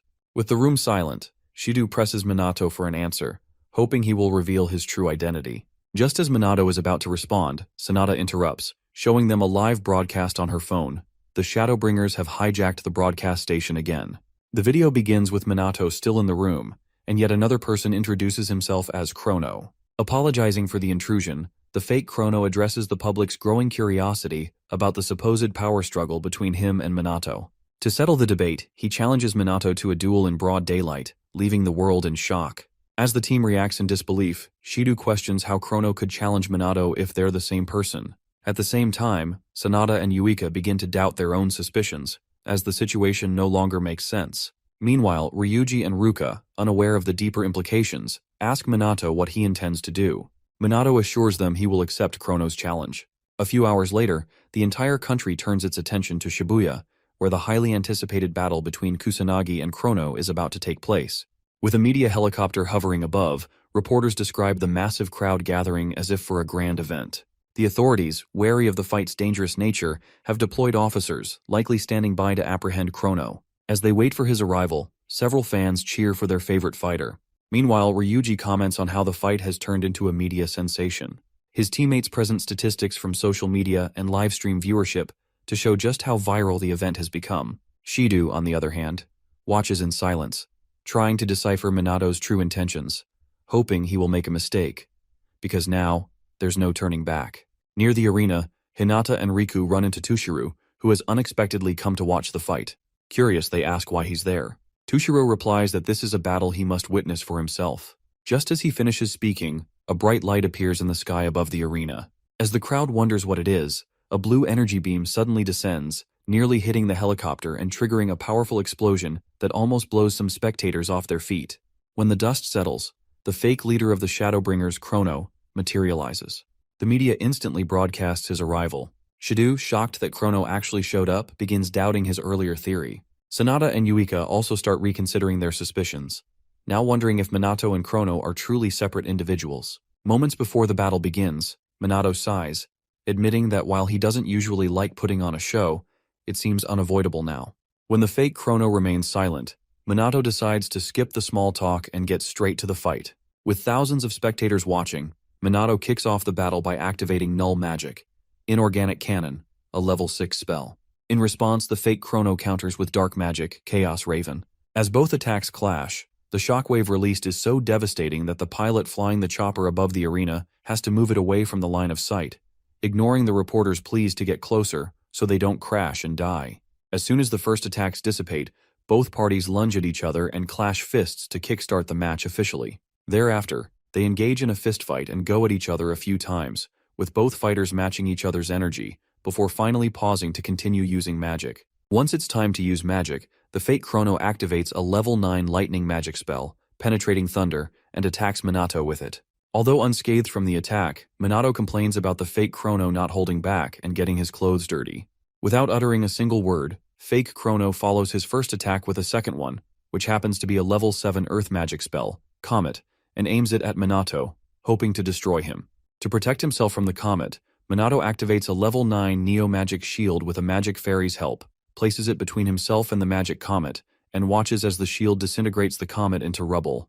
With the comet gone, Minato turns to the magic fairy who just helped him create such a strong barrier, and commends it while tickling it for using Neo-Magic so well.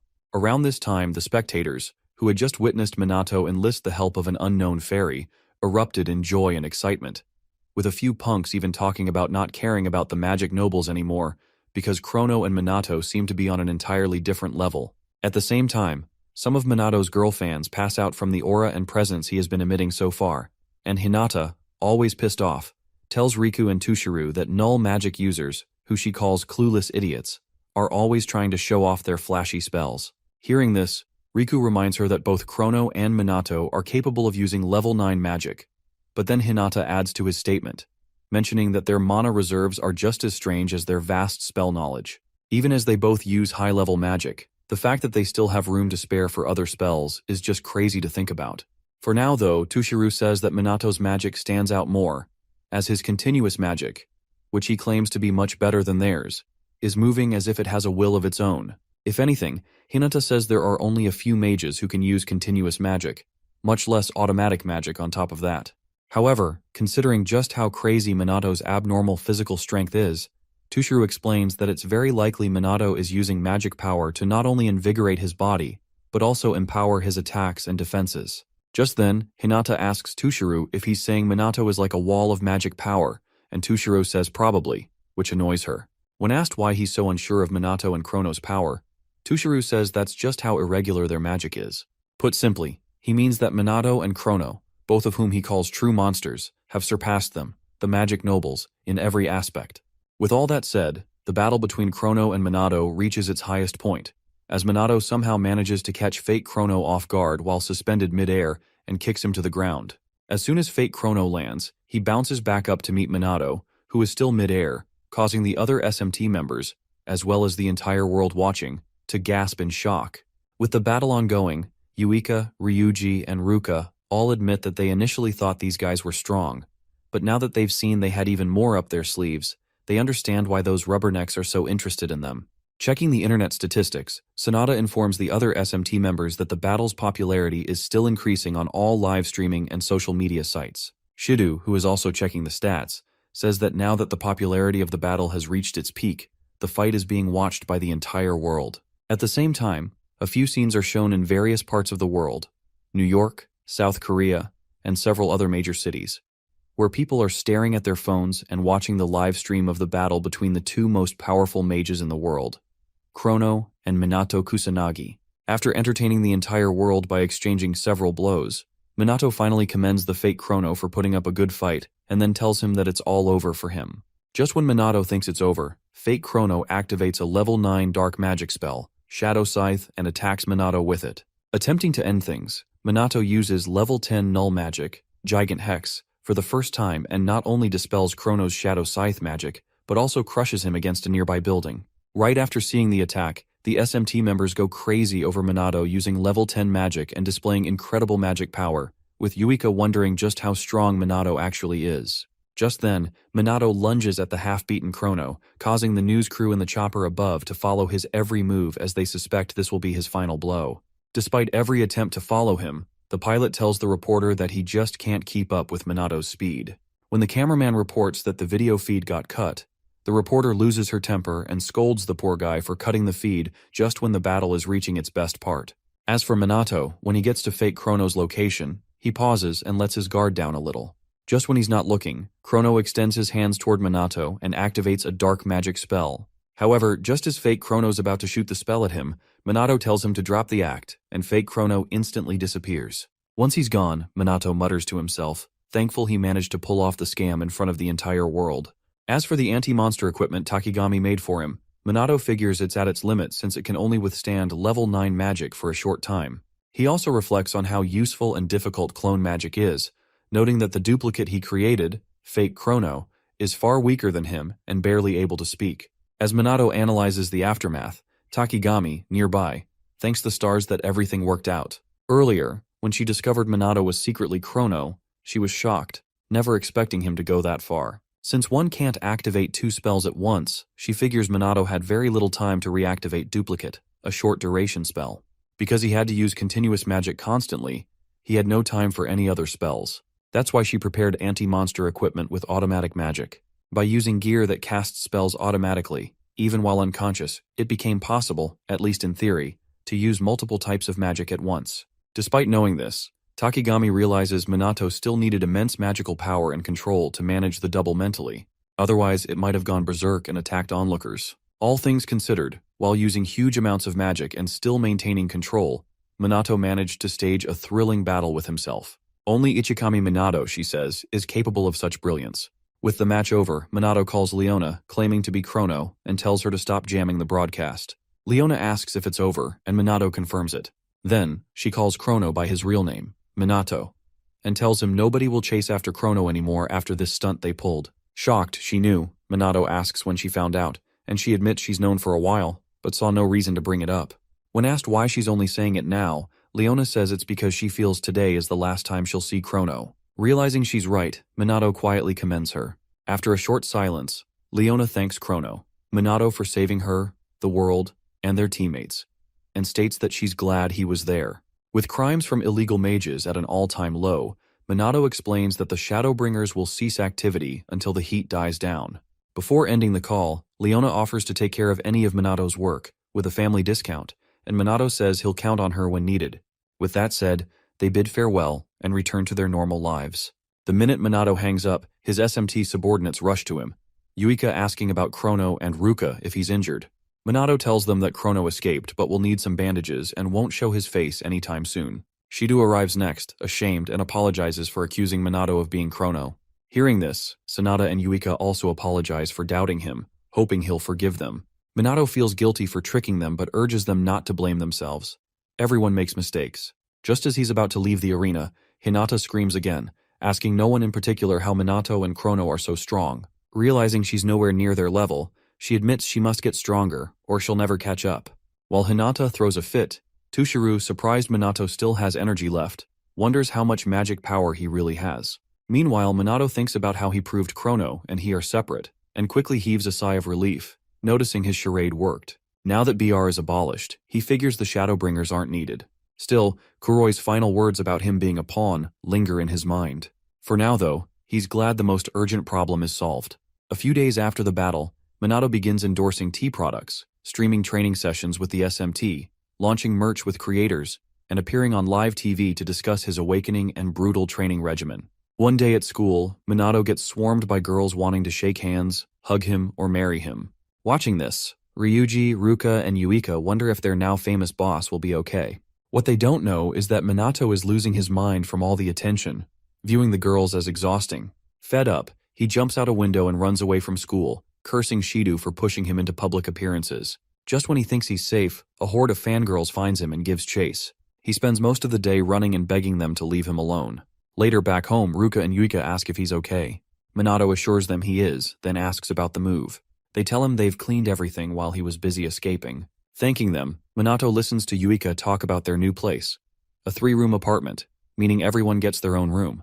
As they realize they won't see Minato's sleeping face anymore, both girls turn red and look away, leaving Minato confused by their behavior.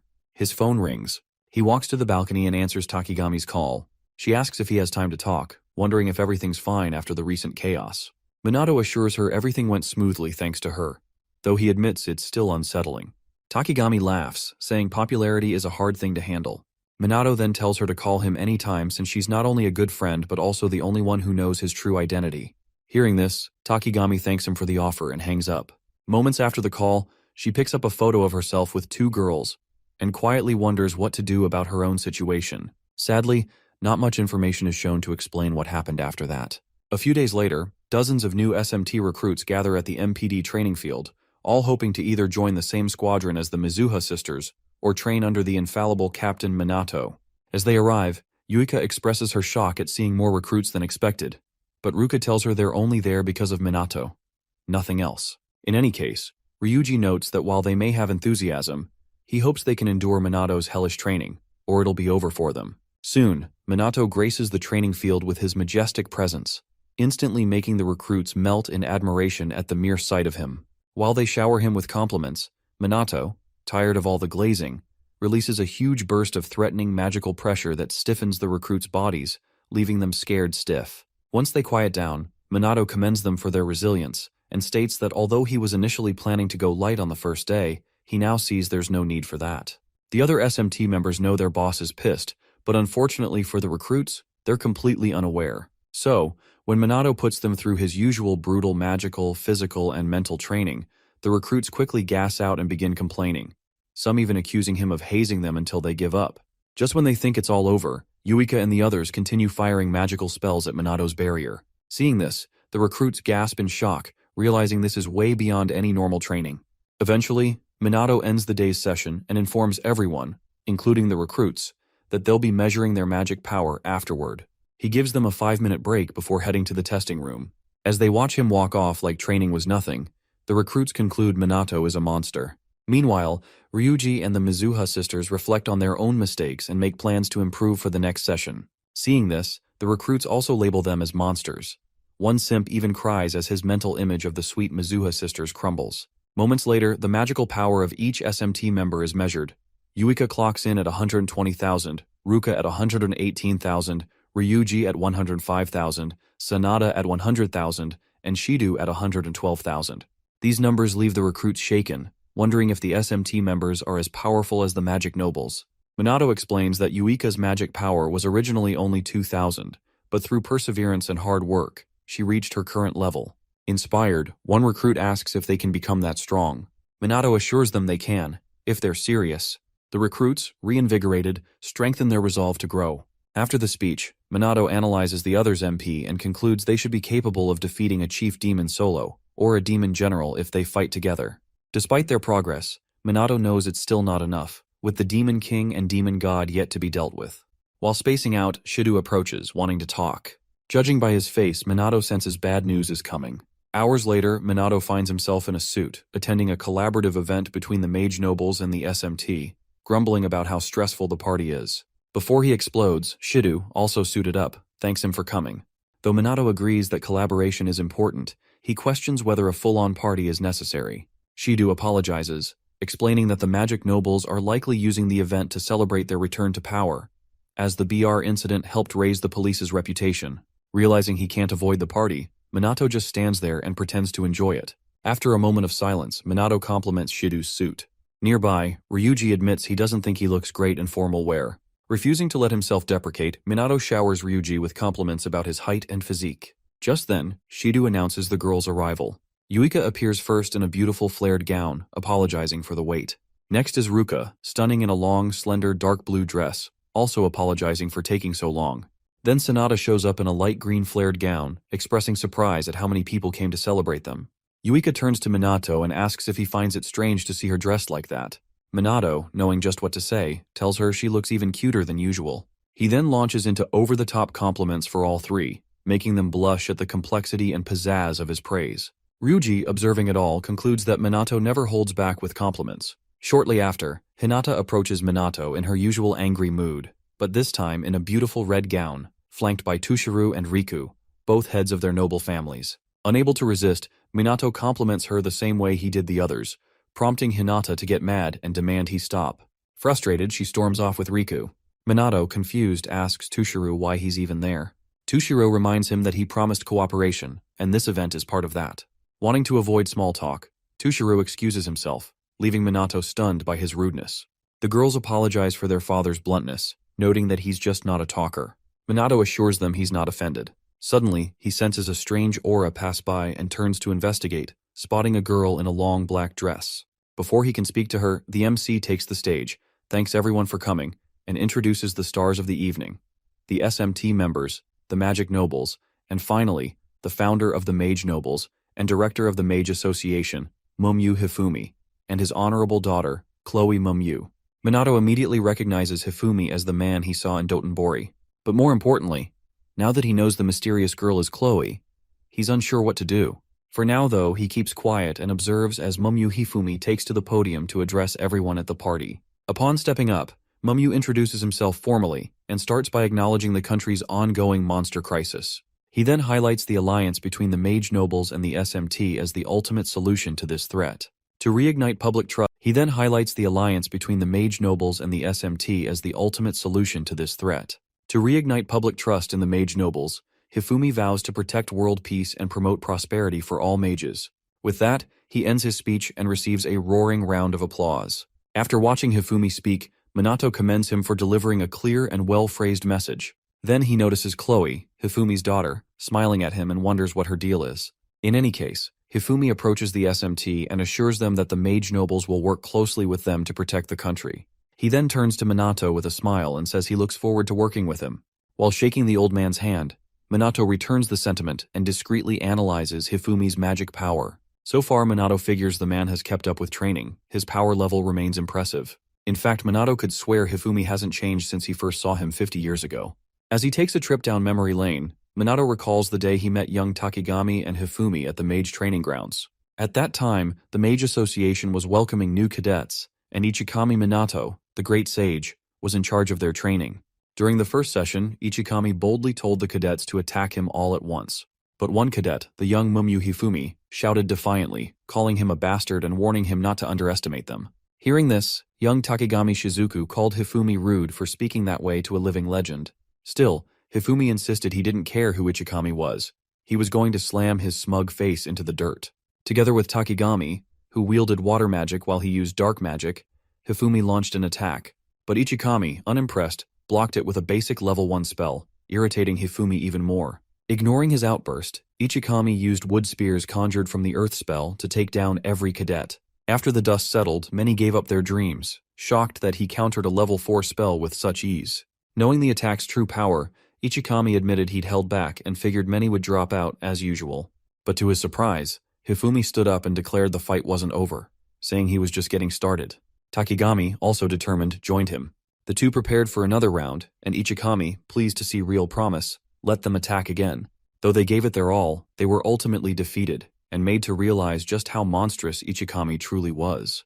With most cadets gone, Ichikami grew impressed with the two who remained. He ended the session and urged them to rest.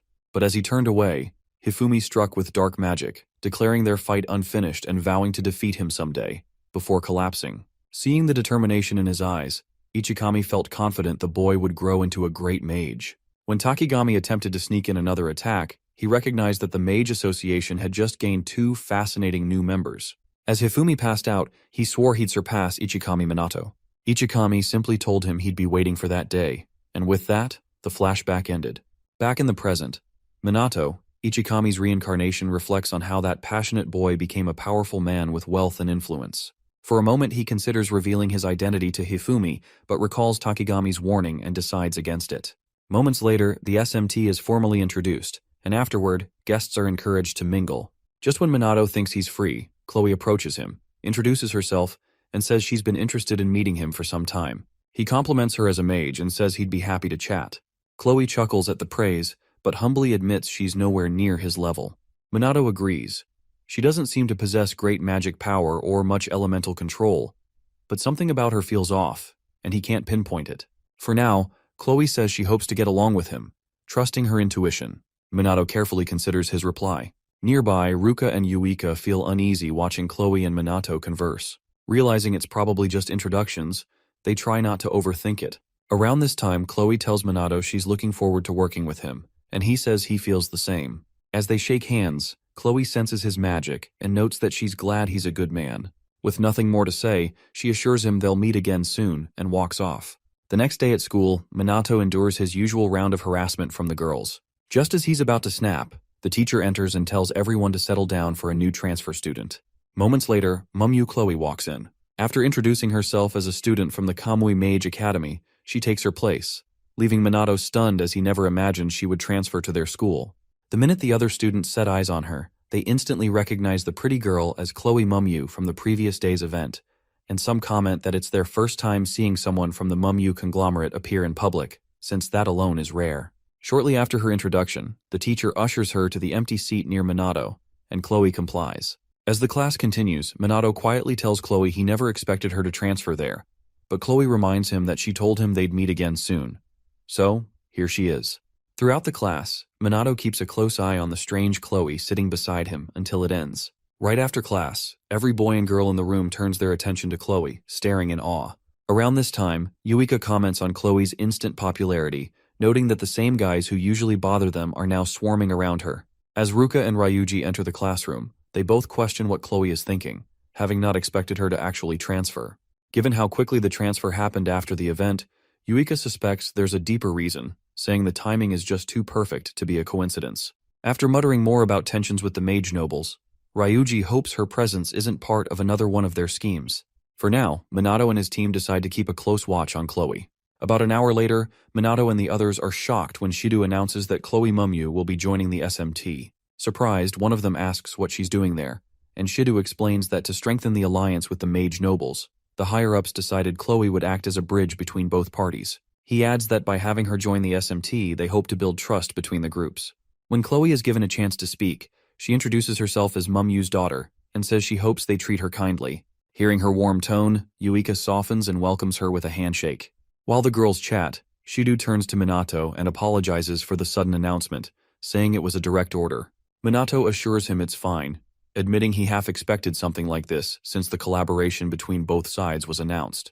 Relieved, Shido nods, though he keeps an eye on Minato a bit longer. Knowing he still needs to evaluate her, Minato puts Chloe through the usual rigorous training alongside the others. Even when he kicks things up a notch, leaving the recruits exhausted and complaining, Chloe not only keeps up but surpasses Yuika and the rest, showing no signs of fatigue. Every attempt Yuika makes to catch up ends in failure. Chloe is clearly on another level. In subsequent regimens, she breezes through without breaking a sweat. During break time, while the others recover and pat themselves on the back, Chloe asks if it's really time for a break, claiming she still has energy to spare. Yuika, stunned, wonders how Chloe is unfazed by the intense training they've only recently managed to handle. Without waiting for an answer, Chloe walks up to Minato and comments on how strict his regimen is. Minato asks if it feels outdated, but Chloe disagrees. She says the training is logical. Strengthening the body enhances combat ability, and using magic while physically strained raises technique and potential. With Minato's Spartan-style yelling to motivate them, she feels it all works perfectly. Realizing she's right, Minato praises her insight, and Chloe proudly reminds him that she is a Mumyu. Soon, Yuka, Ruka, and Ryuji admit Chloe's strength and ask if they can learn from her. Chloe compliments their effort in return, saying she always believed SMT members would be reliable. As they wrap up the talk, Chloe turns back to Minato and continues chatting with him. Meanwhile, Yuika starts feeling uneasy about Chloe's charm, noting how popular she is with boys, girls, and maybe even Minato. Knowing Chloe might be stronger than them, Yuika fears she could end up supporting Minato instead. As she wrestles with the thought, she and her sister shake their heads, trying to convince themselves that Minato won't betray them. Still, they can't help but glare at Chloe, who remains happily chatty with Minato, wishing she'd be more considerate. With this new alliance between SMT and the Mage nobles, Minato notes that although calamities occur frequently, the nobles now respond faster than they did before. Also, thanks to SMT's expansion into new regions, there's been a clear drop in casualties. Still, with calamities continuing to rise, Minato knows they must remain vigilant. Next, Minato, the Mage nobles, and other SMT members respond to a sudden calamity in town. As the team assembles, Hinata takes the lead, eliminating monsters quickly and efficiently. After her sweep, she mockingly taunts the defeated beasts, earning admiration from her subordinates. When Yuika reports that Hinata took down most of them, Minato, surprised by her growth, remarks that she's stronger than before. Hearing this, Hinata scowls and vows to surpass him, but Riku, knowing it's unlikely, apologizes for her rudeness, saying she's just not honest with herself. Minato tells him not to worry. He doesn't mind the cockiness. Thanking him, Riku starts to discuss their next move. As they talk, Minato asks if the mage nobles are close with Chloe.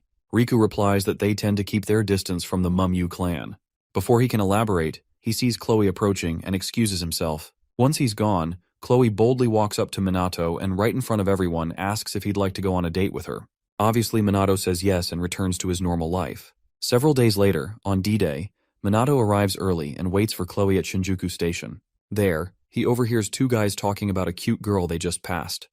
One encourages the other to start a conversation, while the other admits she's way out of his league. Once those guys are gone, he overhears another pair recognizing the hot girl as the Mumyu clan's daughter. He eventually realizes she's arrived when dozens of horny men flock and fawn over her. With that, he walks through the crowd and, upon reaching her, greets her warmly. As for the men, when they realize that the beautiful Chloe's boyfriend is Kusanagi Minato from the SMT, they give up instantly, knowing there's no way they can compete with the world's strongest man. Soon after the crowd disperses, Minato, fully aware that Chloe never intended this to be a real date, asks why she invited him. Chloe, a little surprised he figured it out, explains that since she doesn't know much about the area after transferring schools, she hoped he could be her guide.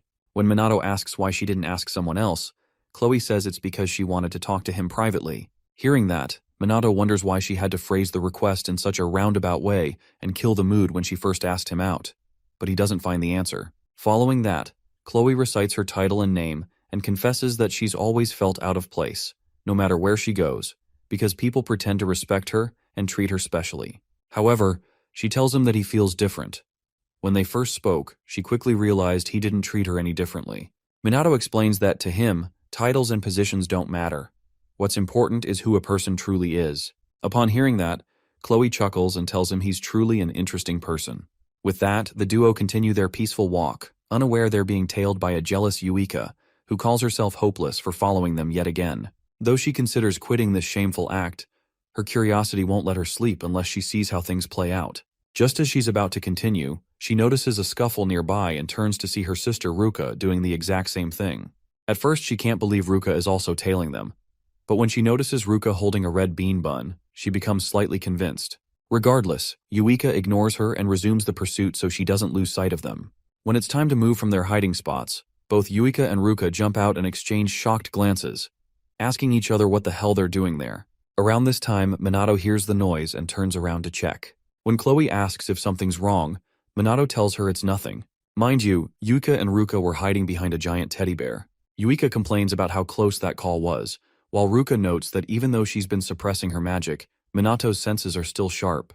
After all that, Yuika tells Ruka it seems like they're after the same thing, and Ruka agrees. Following a tense stare-down, the two resume tailing Minato and Chloe, eavesdropping on their conversations, particularly the part where Chloe asks Minato to take her on a typical high school date route, and Minato agrees.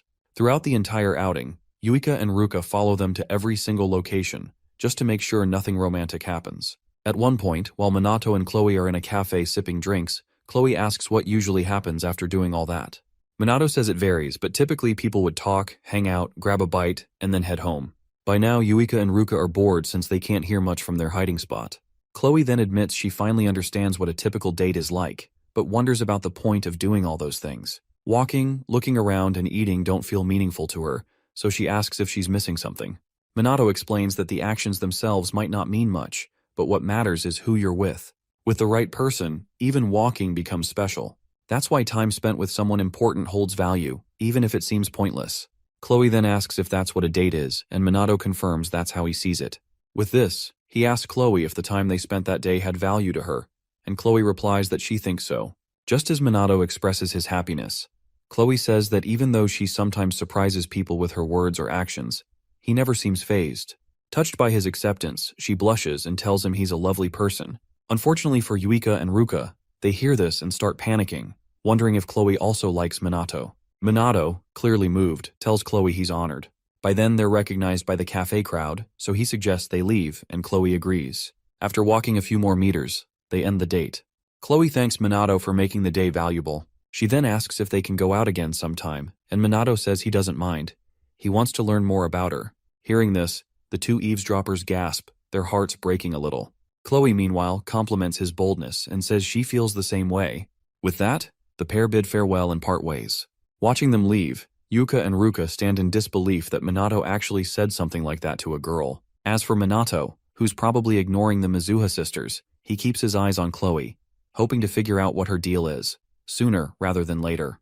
The following day at the SMT briefing room, Ryuji, while waiting for Shido alongside the others, asks Minato how his date with Chloe went. After confirming Ryuji had no ulterior motives, Minato tells him he doesn't consider it a date because all they did was walk around, check out some shops, and have some tea. Though Ryuji knows that's exactly what a date is, he keeps quiet and lets his uptight superior yap. Soon after, the boys notice some tension between the Mizuha sisters and Chloe, who's busy talking with Sanada, and Ryuji hopes Minato's outing doesn't cause any drama. He advises his buddy not to get stung, but Minato, who has the social skills of a cockroach, is confused. Very soon, Shido shows up and everyone gets seated.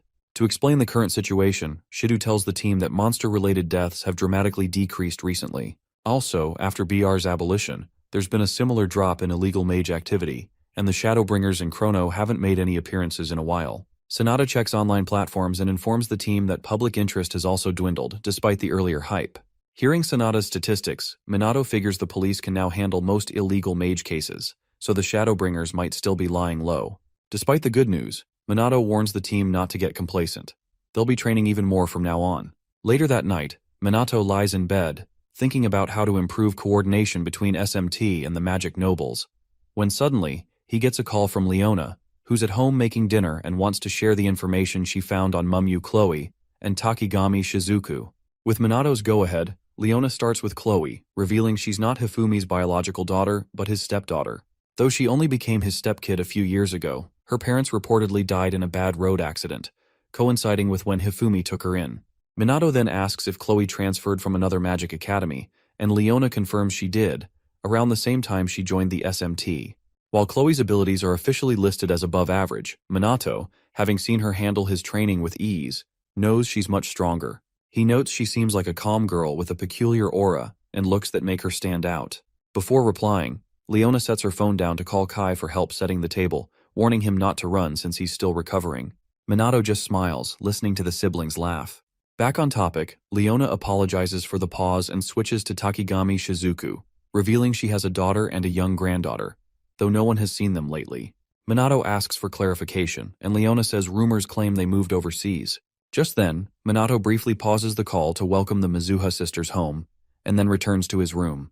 Picking up where they left off, Leona says the overseas rumor is unconfirmed, and something about it feels off. When Minato asks if she suspects the rumors are fake, Leona says she's unsure and might be mistaken.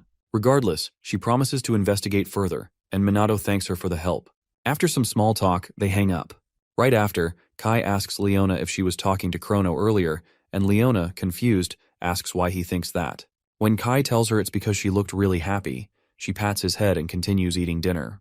The next day, the general superintendent of the Tokyo police calls Takigami in for a secret meeting, tasking her with uncovering more about Kusanagi Minato. He warns that unless they learn the source of Minato's strength, the police will become obsolete. Surprisingly, Takigami agrees. The old man suggests Minato always let his guard down around her and asks why. Knowing she can't reveal the truth, Takigami lies, saying it's probably because she's old and he's kind. The GS doesn't care, but he still accepts it. He then reminds her that they're in too deep to back out now. With no other option, Takigami complies and begins her new task. Meanwhile, Minato gathers the SMT on the training field for daily drills. Just as he's about to begin, Shido arrives, apologizing for the interruption, and informs him that the U.S. Army's Mage Division is in Japan for a meeting and wants to observe SMT training. Yuka, Ruka, and the rest gasp in surprise, not understanding why the Americans, known for their elite mages, would be interested in them. Minato, however, notes that America's level wasn't this high back when he was Ichikami, and judging by his team's reactions, they've clearly risen to the top. As it turns out, the SMT's fame has reached overseas thanks to their battle with Chrono. Chloe figures the Americans probably just want to see Minato in action. Seconds later, the doors to the main building flung open. As the Americans approach the training field, Shido quietly tells Minato that they're likely here to coordinate responses to the global calamities happening again, just like before. Once the U.S. team arrives, their boss, buff and looking like he's high on roids, walks up with his equally jacked subordinates. With little diplomacy, he bluntly asks the SMT why they're there to talk about shit like that.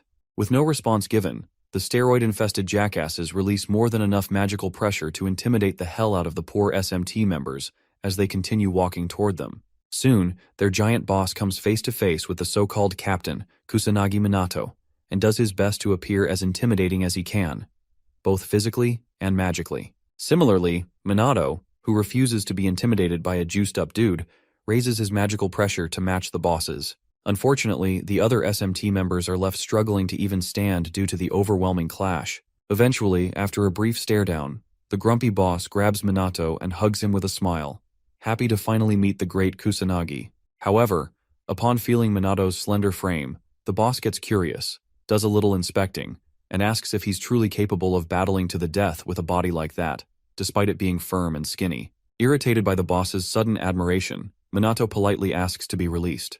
The boss apologizes for being an asshole.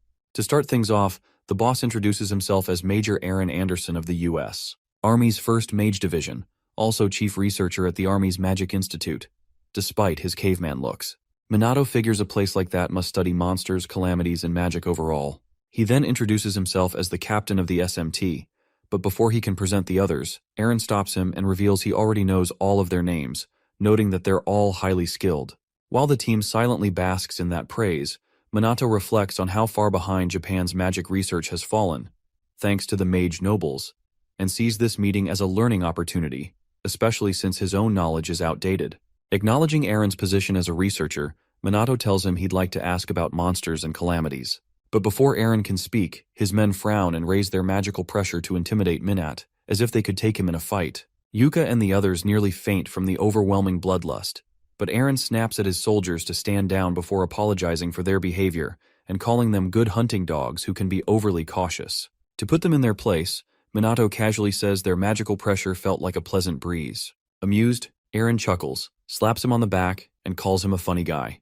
Getting back on topic, Minato apologizes for his lack of knowledge and asks what calamities and monsters are and what Aaron's latest findings are. Aaron explains it's all still theory, but they believe monsters are magical life forms, and calamities are phenomena that transport them to Earth. They've found that calamity zones are saturated with magic distinct from human magic. While they used to rely on the red sky as a sign, only recently has evidence emerged. They've confirmed that since the sky's magic matches that of monsters, then monsters must be made of magic.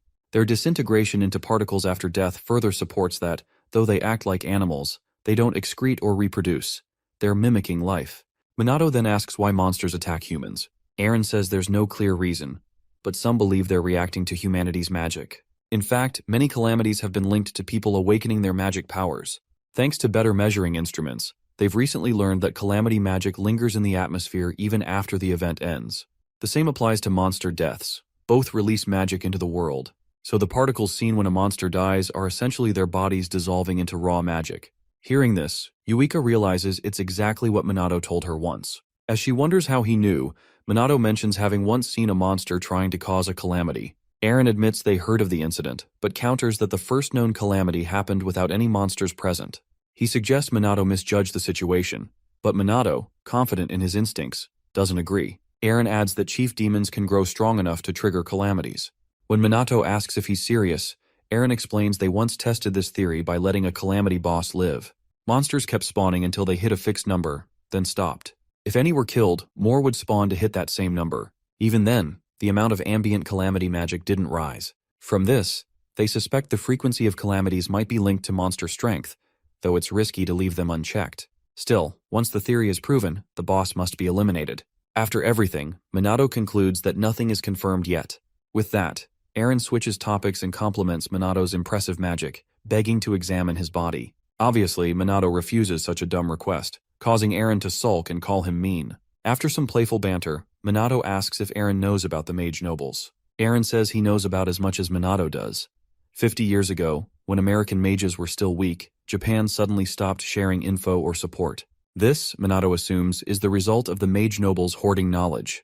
Minato thanks Aaron for the lengthy info dump, but Aaron insists it's the least he can do, as America is forever indebted to Ichikami Minato and Japan for their help during the world calamity. Realizing Aaron's still hiding something, Minato presses, and Aaron finally admits he came to Japan just to experience Minato's strength firsthand. Shido, confused, asks why Aaron claimed it was for an important meeting. Aaron says he doesn't give a damn about some dumb meeting full of clueless big shots. Before Shido can complain, Minato assures them everything's fine as long as no one blabs. Amused, Eren calls himself a fan of Minato's spirit and urges him to go all out. After a bit more trash talk, Minato, seeing this as a chance to gauge America's current magic level, tells the jacked Major to show him what he's got. First, Eren tells Minato to face off against his men. Then Yuika, fed up with Eren's pride, tells him that if he sends out his subordinates to fight the SMT, they're obliged to fight. Hearing this, Eren politely urges them to hold off on whatever chance they think they have. When asked why, he tells Yuika that they only have an interest in the strong. So, unless they're all on the same level as Minato, Eren advises the other SMT members to sit this one out. Around this time, Yuika starts sulking. But to lift their spirits, Minato tells his team to just observe the fight closely, citing that this will be a good opportunity to have a lecture about fighting fellow mages, seeing as they've only fought monsters most of the time. Happy to hear such words from their captain, the SMT members stand at attention and watch the fight closely. Judging by the behavior of the SMT members, Eren, who initially thought they were just a bunch of chumps, realizes that they are indeed well-disciplined.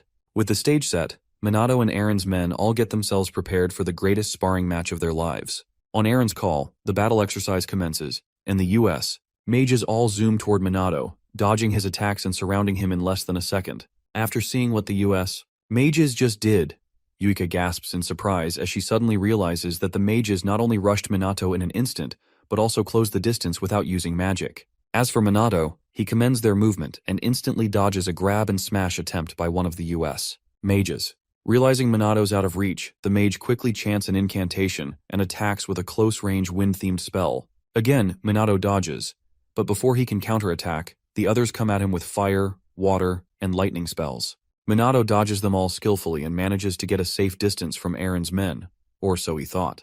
Just when he believes he's out of the woods, another soldier swoops in for a knee kick. Though shocked by the speed, Minato blocks the strike with his elbow. After surviving that attack, the other soldiers bombard him with every elemental spell they have. Minato then blocks everything with his level 4 null magic, high magic barrier. With the battle ongoing, Yuika and the others express their amazement that the US mages are putting Minato on the defensive. Yuika, in particular, says that while the soldiers' spells aren't that advanced, each one has such considerable firepower that even Minato's defenses might not withstand it for long. Also, seeing as their spell activation times are extraordinarily fast, Yuika and the others finally grasp the true power of the American Mage Division. During a brief pause in the battle, Minato first commends the US military's excellent training. Then, turning to lecture the SMT, he explains that in mage battles, large-scale spells are rarely used unless both sides are substantially skilled. In most cases, they'll be fighting at close range because casting spells takes time. Even for two high-level mages, close-quarters combat is common due to that limitation. Upon ending his lecture, 3 soldiers attack him simultaneously using fire, lightning, and water. Minato dodges them all as usual. When Eren realizes Minato was giving his students a lecture earlier, he mistakes it for showboating and expresses disappointment. To end this disgraceful charade, Eren signals his men to finish things quickly. But moments later, he's confused when they still can't land a hit. Minato continues dodging every single attack. Eren finds it strange that after everything thrown at him, Minato doesn't have a single scratch. The American soldiers realize that not only can't they touch him, but they've never faced an opponent like Kusanagi Minato before. As they begin losing hope, Minato praises their diligent training and mental fortitude, calling their combat skills splendid. To thank them for showing him their abilities, Minato decides to get a little more serious. He amps up his magical power just enough to match theirs. With the soldiers too unmotivated to do anything, Minato lunges and kicks the living daylights out of every single one of them, knocking them all down in one fell swoop, much to the admiration of Eren and the other SMT members. After watching Minato utterly pummel his men like they were made of cardboard, Eren admits he never thought a mere student from a once complacent country could become so strong. Remaining modest, Minato says Eren's men fought wonderfully. Although honored by the praise, Eren knows they were utterly defeated. Curious, Eren asks where Minato learned hand-to-hand combat like that. Minato tells him he's mostly self-taught. Hearing this, Eren bursts out laughing and while slapping Minato's back, tells him he's an interesting man. Now that they've gotten past the small fry, Eren begins removing his top and urges Minato to let him demonstrate his strength next. As he exposes his well-toned muscles, Eren says that despite how he looks, he does love a good fight. Minato, unimpressed, thinks Eren definitely looks like someone who'd love a good fight. After a few more exchanges, Eren kickstarts his battle exercise with Minato and instantly charges up his body with mana. While Eren's at it, Minato notices the mana flow in his body. But just as he's about to recognize it, Eren lunges and attacks him. Noticing how fast Eren is, Minato reacts with equal speed and dodges every single one of the many punches Eren throws at him. Realizing that raw punches aren't working, Eren activates the level 5 lightning magic, Particle Charge, and fires it at Minato, who cartwheels a few feet back to dodge. As soon as Minato lands, Eren rushes at him and tries to wrap Minato's slim frame in his arms. Unfortunately for him, Minato is faster and slips out of his grasp, leaving Eren stunned. He was sure he had him. With the battle pausing for a moment, Minato asks if Eren enhanced his physical abilities with magic. Eren confirms it, proud that Minato noticed. He claims the technique is his own creation and credits recent advancements in magic measurement and perception technology. America, he says, is developing a method to control magic freely, and his technique is part of that. Just as Eren is about to name the spell, Minato interrupts and reveals the real name, Mana Arts. He then activates his version, far surpassing Eren's. Eren immediately recognizes it as the same spell Minato used against Chrono. Now, certain that Minato's magic power is greater, Eren feels lucky to have met someone like him. While it took years to develop such a spell, Minato seems to use it effortlessly. Still, Eren doesn't dwell on it. He just wants to fight.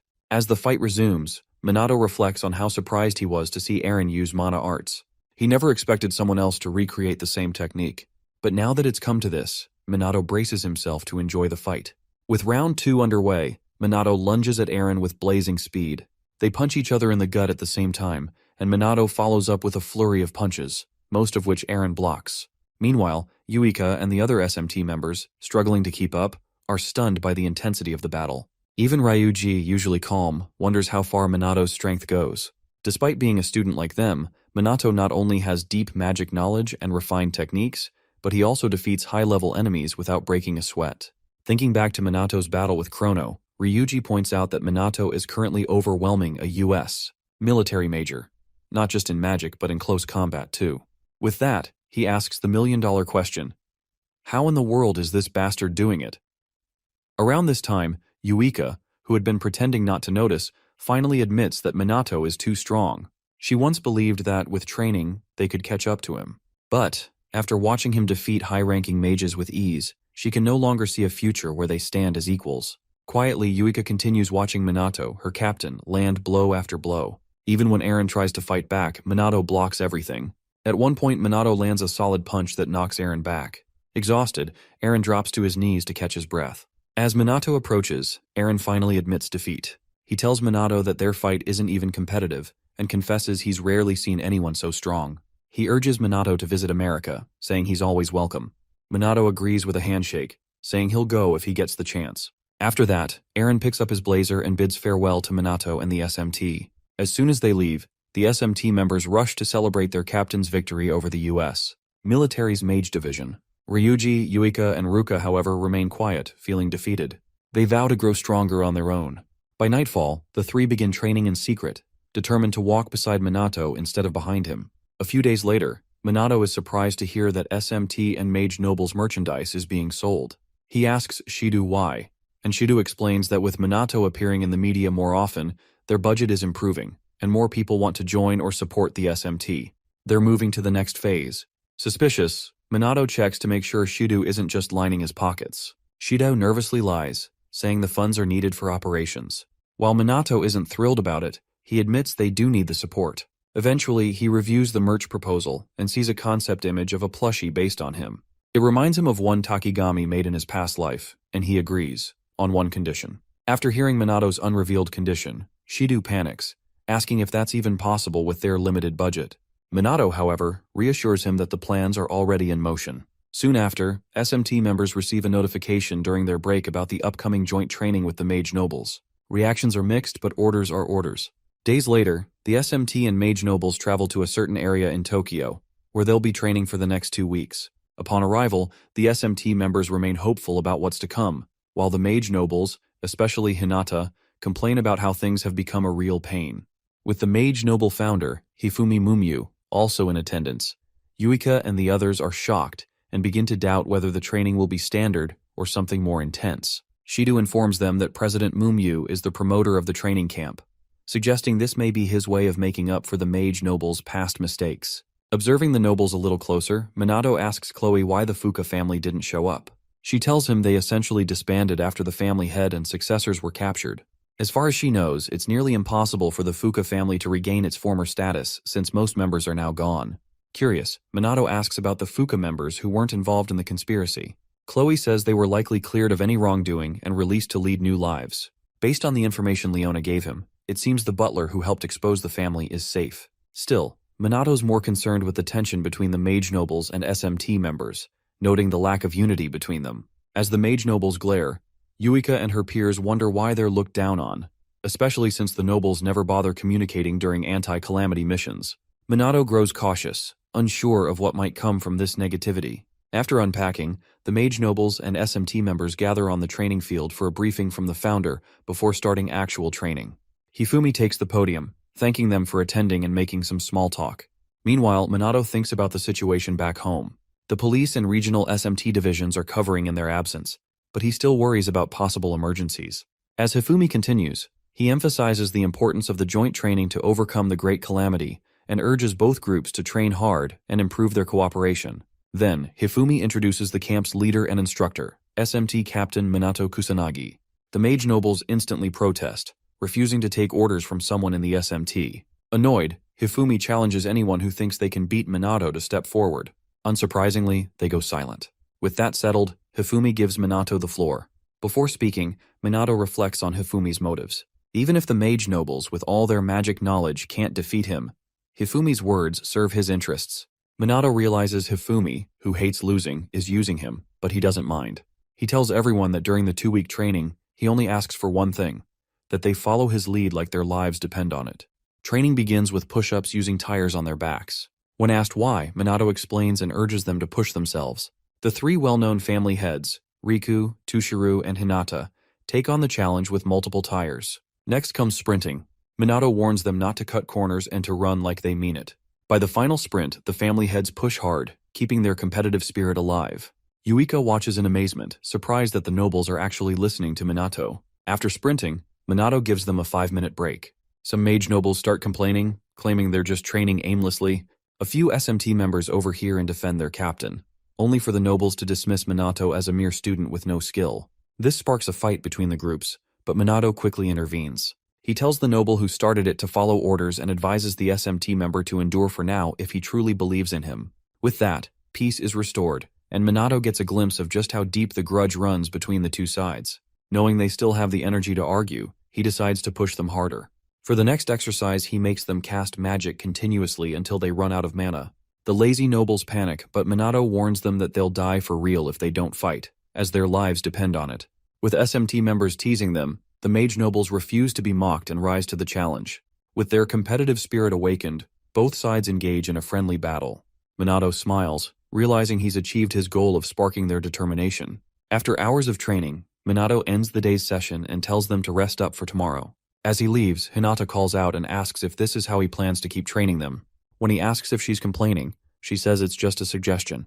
Minato explains that the other training method, using an advanced mage to administer shock therapy to awaken magic flow, is only effective for beginners and won't work on Mage Nobles. Hearing this, Hinata lists all the things that make Minato abnormal: his magic power, high-level spells, and the ability to use them without incantations, and then asks how he got so strong. Minato, thinking back to the intense regimens he's followed, says he knows no other method. At that, Hinata tells him to forget it and walks away, while Riku apologizes on her behalf. As Minato watches them leave, he begins to question how he became so powerful. The first calamity triggered his awakening, but since then, he hasn't met anyone else on his level. The more he thinks about it, the more he begins to wonder why he's so strong in the first place. Since he can't answer that question now, Minato gives up on trying to figure out the source of his power and continues doing his thing. After undergoing the same regimen for the next few days, the Mage Nobles finally get fed up as they ask themselves if there's really any point in training like a dog every day. With no answer given, one of them compares the grueling training to that of the military, and another says that even though it's been days since the training began, he still hasn't seen any improvements. With all that being said, they collectively conclude that the so-called Captain Kusanagi was all talk after all. To show them just how wrong they are, Minato ushers all of them to follow him to the magic room to measure their magic power. On their way there, the nobles joke about Minato wasting his time, as they highly doubt there will be any changes in their magic power after just a few days of training. Eventually, when one of them has his magic power measured, he's shocked to find that his magic power has grown by 33% in just a few days. Noticing the surprised look on the mage nobles' faces, Minato assures them that they'll get even stronger over the next 2 weeks, as long as they continue taking it seriously. From that moment, the mage nobles start getting serious about Minato's training regimen, and Minato takes notice. To them, if they could get such insane results after just a few days, then they'll grow even stronger if they give it their all over the next 2 weeks. Happy to finally see the nobles putting in the work, Minato increases the difficulty and makes everyone, both the mage nobles and the SMT members, work hard to keep firing magic until they can't anymore. At one point during the training, the SMT members reach their limit and complain about how tired they are. Just then, the mage nobles, still full of energy, call the SMT sloppy and say they can't hold a candle to them. Enraged by the insult, the previously tired SMT trainees regain their strength and, refusing to lose, rejoin the training. By this time, Ruka and her sister are really happy to see both sides getting fired up and building a friendly rivalry. While they smile and chat during training, Minato frightens them with a fire-themed spell, and then promises to increase the training's difficulty just for the two of them since they have time to chit-chat. A few hours later, it's lunchtime. While eating, a bunch of mage nobles talk about how well their magic has been performing recently. Their spell levels, magic capacity, and even their casting speed have improved significantly in just a few days. One of them even admits that he's managed to shorten his incantations thanks to Minato's training. Embarrassed, they come to realize they were mistaken. Kusanagi's strength is the real deal. If he's able to produce results like these with them, then who knows how strong the SMT members are going to get. Around the time they admit this, 2 SMT members overhear them and gloat about Minato's awesomeness. Faced with the truth, the mage nobles are forced to admit defeat, though some still claim their head mage is more amazing than Minato. In any case, both the SMT members and the mage nobles start warming up to each other, and Minato, who's also in the cafeteria, is glad everything's working out. Eventually, the lunch break ends, and Minato has them all return to training. Judging by their performance, he figures everyone's doing well. Their magic has improved. As for Mumyu Chloe, who's training like a champ, Minato recalls what Leona said about her abilities being above average, but realizes her magic power is much higher than that. Around then, Chloe catches him staring and waves, but Minato knows that behind that smile, she's hiding her true strength. This makes it harder for him to read her. For now, he chooses to ignore her and focuses on Hinata, who doesn't seem motivated to train with Tushuru and Riku. Though he gets why, he still doesn't understand why she's always mad when he's nearby. Whatever the reason, he knows nothing good will come from letting it continue. After training, Minato tells Riku and a hasty Hinata to stay behind.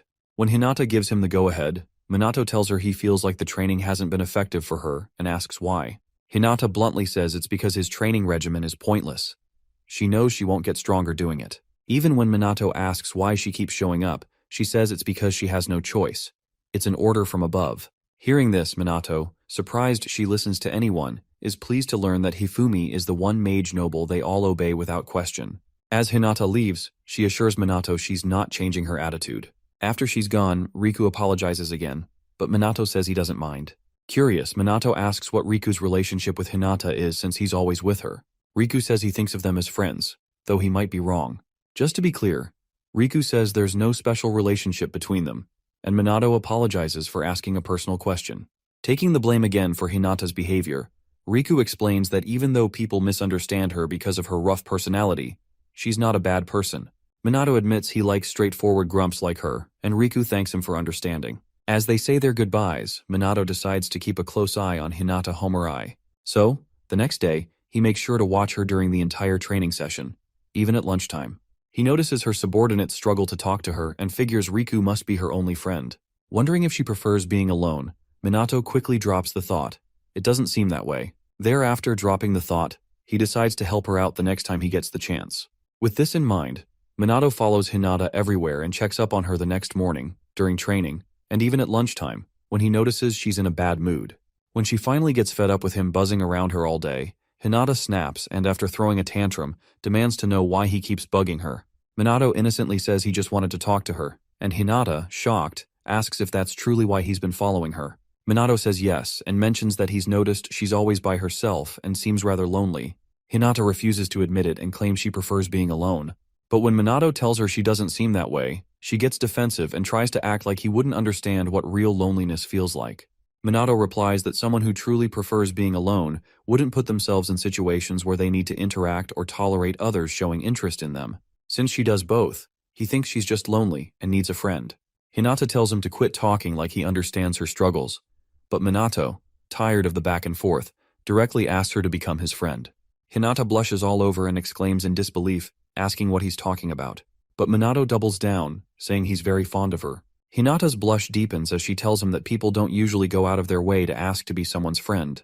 When Minato backs off, she tells him to give up on getting to know her, because she's annoying and troublesome. Minato fires back, saying he doesn't dislike her and actually likes how honestly she expresses herself. He explains that people who flatter him for no reason make him uncomfortable, so he appreciates her being real with him. After hearing all that, Hinata lights up and, while blushing, calls him a weirdo.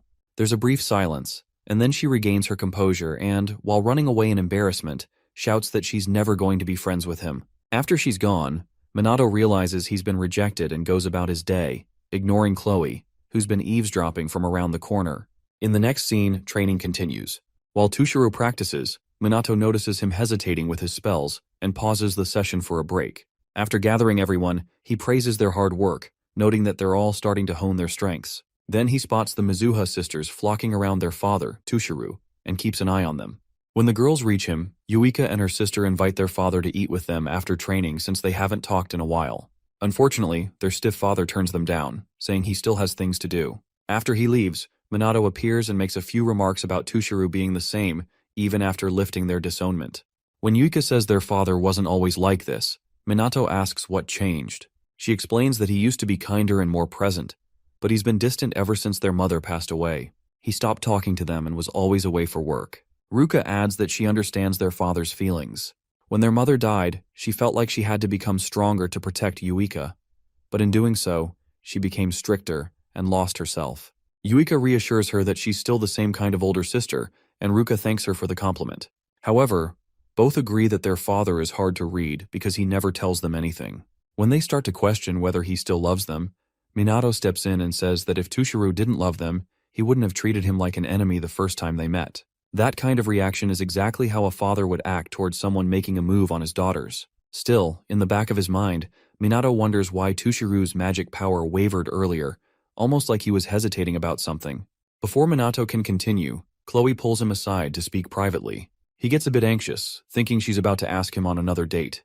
Chloe starts by telling him that over the past few days, she's been wanting to know more about him, down to his deepest parts. As she steps in close, she showers him with sweet compliments, exuding a strong feminine charm. Flattered, Minato says he's honored by her praise. Chloe, now holding his face, calls him an odd man and keeps sweet-talking his charm, his naivete, his straightforwardness, and all his confusing qualities that she finds endearing. Then, she outright asks him to go out with her, adding that she believes their relationship would be wonderful. She describes herself as the devoted type and says, if it's what he wants, she's willing to do or give anything just to be with him. With that, she leans in seductively, and then asks if he'd like to spend their lives together. In response, Minato apologizes for breaking her heart and tells her that he doesn't plan on dating anyone anytime soon. Although disappointed, Chloe takes the rejection well, smiling and saying how unfortunate it is that they can't be together. She then concludes her business with Minato and leaves him to recover from the exchange. Shortly after, Minato returns to the training grounds and finds Riku and Ryuji chatting like old friends. Shocked, he asks the Mizuha sisters how they became so close so quickly. Yuika explains that the two bonded over their workouts. After talking for a while, they decided to compete in 1,000 push-ups. Once they completed the reps and collapsed, they got back up and became pals. Understanding what happened, Minato resumes training the group for the rest of the day. After that, life at the training camp continues as normal, and the relationship between the Mage nobles and the SMT grows stronger. By the end of the 2-week camp, Minato gathers everyone to commend them for their efforts. He tells them that although training has ended, it's only the beginning. They all know that the world calamity is coming in a few weeks, and many lives may be lost. For now, though, he assures them that if everyone performs their roles well, the calamities and demons can be defeated. He then inspires the team by stating that no calamity can match them if they stay strong. Afterward, he tells everyone to rest and prepare until the mission begins. He ends his speech with a few more motivational words in his signature Spartan-like tone. The SMT and Mage nobles shake hands and encourage one another. Among the crowd, Hinata realizes how amazing Minato is for successfully training both groups. She knows everyone's abilities have grown thanks to him. Not only did he help them open up to one another, but he was even kind to her. In a vulnerable moment, Hinata thinks about accepting Minato's earlier friend request, but quickly snaps out of it, reminding herself that friendships are pointless. After the speech, Hifumi meets Minato and praises the results.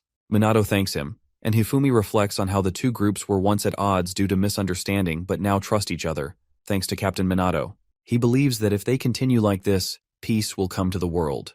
Minato hopes he's right. With that, the training camp ends. As a result, both the SMT and the Mage nobles improve significantly in skill and coordination. Consequently, damage from Tokyo's calamities is greatly reduced despite their frequency. In fact, reports show that the documented damages are the lowest they've been in 50 years. As time passes, citizens in Tokyo talk about the lasting peace they've enjoyed with the SMT and Mage nobles working together. They no longer fear calamities, confident that the SMT will handle them. In other words, the collaboration has brought real peace to Japan, except for the SMT members themselves. While others relax, Minato and his team train relentlessly for the impending world calamity. Minato continues shouting his Spartan-like warnings to remind them of their duty to protect Japan and its people. During training, Shido interrupts to inform him that higher-ups have decided to involve mages from all over Japan, including civilians, to support the mission. Minato praises Shido for the update, then listens as Sanada discusses the locations of major calamity damage from 50 years ago. She claims they've assigned personnel to all the areas, except the largest threat near Tokyo Tower. Minato tells her not to worry, saying he has a plan for that. Shido then privately confirms that he's handled the secret task they discussed, and Minato thanks him again for securing the insurance they need. To provide context, Minato refers to the world calamity as the largest one yet, one that will affect the entire world, not just Japan. He explains that the calamity isn't a single event, but a series of disasters happening simultaneously. 50 years ago, humanity couldn't handle such a threat. But this time, with him leading the charge and preparing for every scenario, it will be different. Turning to his men, Minato reminds them that the world calamity is only days away. Until then, he orders them to rest and spend time with their families. Seeing the worry on their faces, he assures them they've become as strong as possible and that they'll win. Still, the team remains uneasy. Noticing this, Minato urges them to believe in him if nothing else. He then follows up with more encouraging words, promising that he will protect the world and its people no matter what happens. Thankfully, the speech lifts their spirits, and the SMT team erupts in cheers, chanting Kusanagi's name before returning to their routines. After a few more weeks of peace, the day of the world calamity finally arrives. Media outlets warn citizens to stay indoors. While people prepare, the authorities, police, SMT, and military all take their positions. When the hour comes, Minato informs his team that the calamity is near and the sky begins turning red. The world calamity, where Minato Ichikami once perished, is an army of thousands of demons. Captain Minato Kusanagi holds the key to victory this time. As the demons descend, Minato rallies his men and leads them forward to save the world. For some context, it's revealed again that the world calamity is considered the greatest disaster in human history. At that moment, the calamity that claimed Ichikami Minato's life has begun in Tokyo. Moments before the battle begins, the Prime Minister, along with politicians and heads of state in Japan, gather in a bunker room, all hoping and counting on the SMT to save Japan. Meanwhile, Minato, the Mizuha sisters, and Ryuji conduct a demon head count in Old Shibuya from above. Minato realizes the demons participating in this calamity are larger and more numerous than those he fought in his past life. The overwhelming magic power surrounding him confirms this. However, he vows not to let anyone die this time. As the greatest battle in the world brews, citizens across Japan fall into despair as the sky turns red. Despite their fear, they cling to hope. As the calamity officially begins, a helicopter news crew broadcasts updates to Japan, reporting that the red sky is spreading and demons are materializing through portals. Although authorities attempted to evacuate citizens earlier, the reporter expresses concern over the sheer number of demons. As the demons fill the abandoned streets of Shibuya, they cause explosions, reducing the dilapidated city to rubble. When Minato arrives to prevent further destruction, the reporter announces his presence to the nation and ensures a live video feed captures him eradicating as many demons as possible with his null magic spells. As his battle intensifies, the Mizuha sisters and the SMT squad join the fight. Noticing them, Minato orders the team to eliminate the demons and hold their ground until the calamity's boss appears. He also warns them that multiple calamities are occurring across Japan, urging them to conserve magic power for stronger enemies. Understanding his logic, the SMT follows his command. Ryuji pummels demons with earth-style magic, while the Mizuha sisters unleash greater water magic spells. However, as the battle rages on, the team realizes that the demons are not only multiplying, but also growing stronger. At this point, they desperately need the assistance of the magic nobles, but they are nowhere to be found. Shido attempts to contact them, but his calls go unanswered. When Ruka reports that her father is also unreachable, Minato questions Chloe about the situation. As expected, she feigns innocence, claiming she knows nothing. Sanada attempts to contact other squad members but confirms that communications are down. Minato, who has been confident in his preparations until now, realizes something is seriously wrong. Two officers rush in, reporting that the police and self-defense forces are also facing communication issues, making coordination impossible. They turn to Minato for guidance. Understanding that they cannot handle the calamity without the mage nobles, dread spreads among the team. Shido stresses the urgency of re-establishing contact with the other locations. Sensing his subordinates' growing fear, Minato commands them to stay calm, reminding them of their duty. Even without the mage nobles, he reassures them that victory is within reach if they fight together. He reminds them that this is what they have trained for. His speech rekindles hope within the team, inspiring them to push forward. With renewed determination, the SMT overwhelms the demons. The reporter continues her live coverage, reassuring citizens that Minato and his team are fighting with everything they have. She urges viewers to stay hopeful, assuring them that with Minato on the battlefield, the demons cannot win. Minato remains aware that multiple calamities are unfolding across Japan, making this battle particularly difficult without the mages. However, he believes their current situation is manageable due to his extensive preparations. As the demons continue multiplying, he instructs his team to stay vigilant and charge forward. To eliminate a large cluster of demons, Minato activates his mana arts, enhancing his body before launching a barrage of punches. Despite being outnumbered, he remains unscathed and annihilates a large group of demons with his level 9 null magic spell, Magic Sparkle. Afterward, he surveys the incoming demons and decides it is time to enact his secret plan. Moments later, the SMT members successfully subdue most of the demons, allowing them a brief moment of relief. Meanwhile, Minato reflects on how the demons appear far stronger and greater in number than they were 50 years ago. He realizes that what happens next will not be straightforward. Just then, the Mizuha sisters and the rest of the team sense something ominous approaching, and within seconds, a massive demonic entity emerges from a portal. As the SMT members lay eyes on the monstrous figure, they immediately recognize it to be a demon king, and realize how dreadfully big and intimidating it is. However, as soon as it makes its appearance, the Demon King activates a level 10 fire magic spell, the Big Bang, and bombs the entire battle scene to smithereens. Thankfully, with their quick wit, the SMT members actually survive the attack unscathed, thanks to Minato's level 9 null magic fairy shield. Now they have bigger fish to fry, and Minato turns to the Demon King, who thinks his attack earlier took them out, and demands to know where it's going as the battle's just begun. With the Demon King about to respond to him, Minato releases the level 10 Aegis shield he used to protect the other squad nearby, and tells the worried Mizuha sisters not to worry about responding too late as long as they're safe. Upon reminding them of the nature of their opponent as a Demon King, Minato urges them to be on their guard so they don't get caught lacking. In the meantime, Chloe, who's also unscathed, expresses her surprise about Minato using 2 spells simultaneously to Shido, but then Shido explains that the fairy-like spell is autonomous, and also states that the spell that protected them was probably a spell Minato cast himself. Just then, a confused Sanada asks Chloe if one can use 2 spells at once, and Sanada further explains that autonomous spells are extremely advanced techniques that allow a caster to control spells subconsciously. In this case, all the necessary things needed for normal spells, and in fact, the entire process of casting a spell can be completely omitted, making it much faster and efficient. To help Sanada understand better, Chloe likens the technique to muscle memory, noting that Minato's mastered both conscious and subconscious control of his spells simultaneously. Hearing all that, Ryuji comments on Minato's awesomeness, but is abruptly interrupted when the Demon King lunges at them to attack them all. While they dodge the king's first attack, the Mizuha sisters combine their magic powers to create a level 8 greater water magic spell, Tidal Wave, which they use to attack the Demon King. At the same time, Chloe, Ryuji, and Sanada also shoot their spells at the Demon King in unison, overwhelming it with a barrage of magic attacks. Unfortunately, before their attack can do any real damage, the Demon King roars loudly and somehow shakes off all the magic attacks coming at it.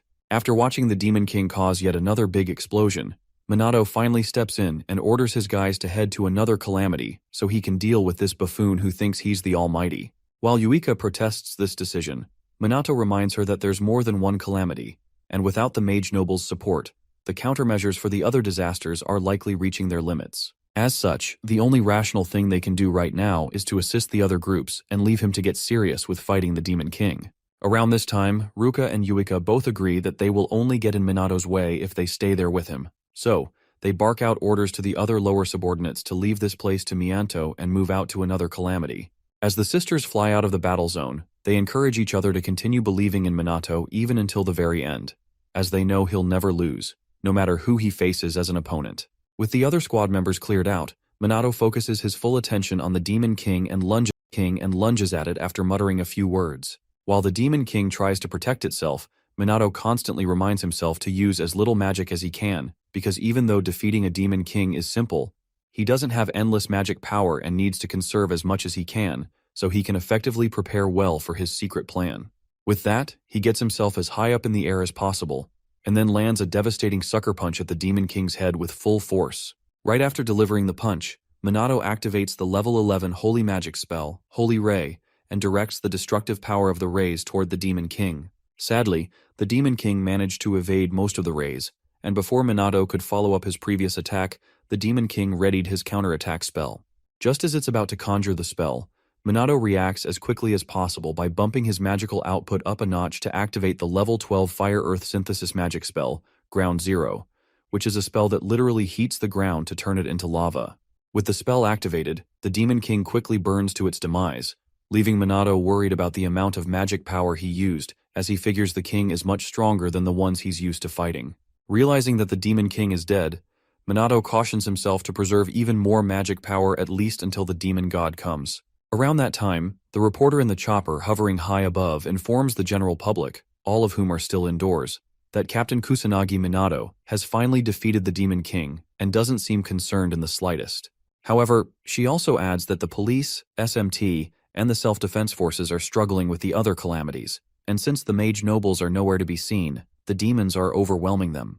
As she ends her broadcast, the reporter notices something weird happening on a dilapidated communications tower and brings everyone's attention to it. When Minato finally notices this, he recognizes it to be something he's seen before, but then wonders if the demons are summoning a calamity as he sees a giant hole opening up in the red sky, with more demons filling up the streets of old Shibuya. In time, though, Minato remembers this occurrence to be the final stage of the world calamity where the demon god will show up, the final calamity that claimed his past life as Ichikami Minato. Meanwhile, Yuika is seen directing several SMT members, instructing them not to rush toward the final calamity and instead focus on destroying as many demons as they can.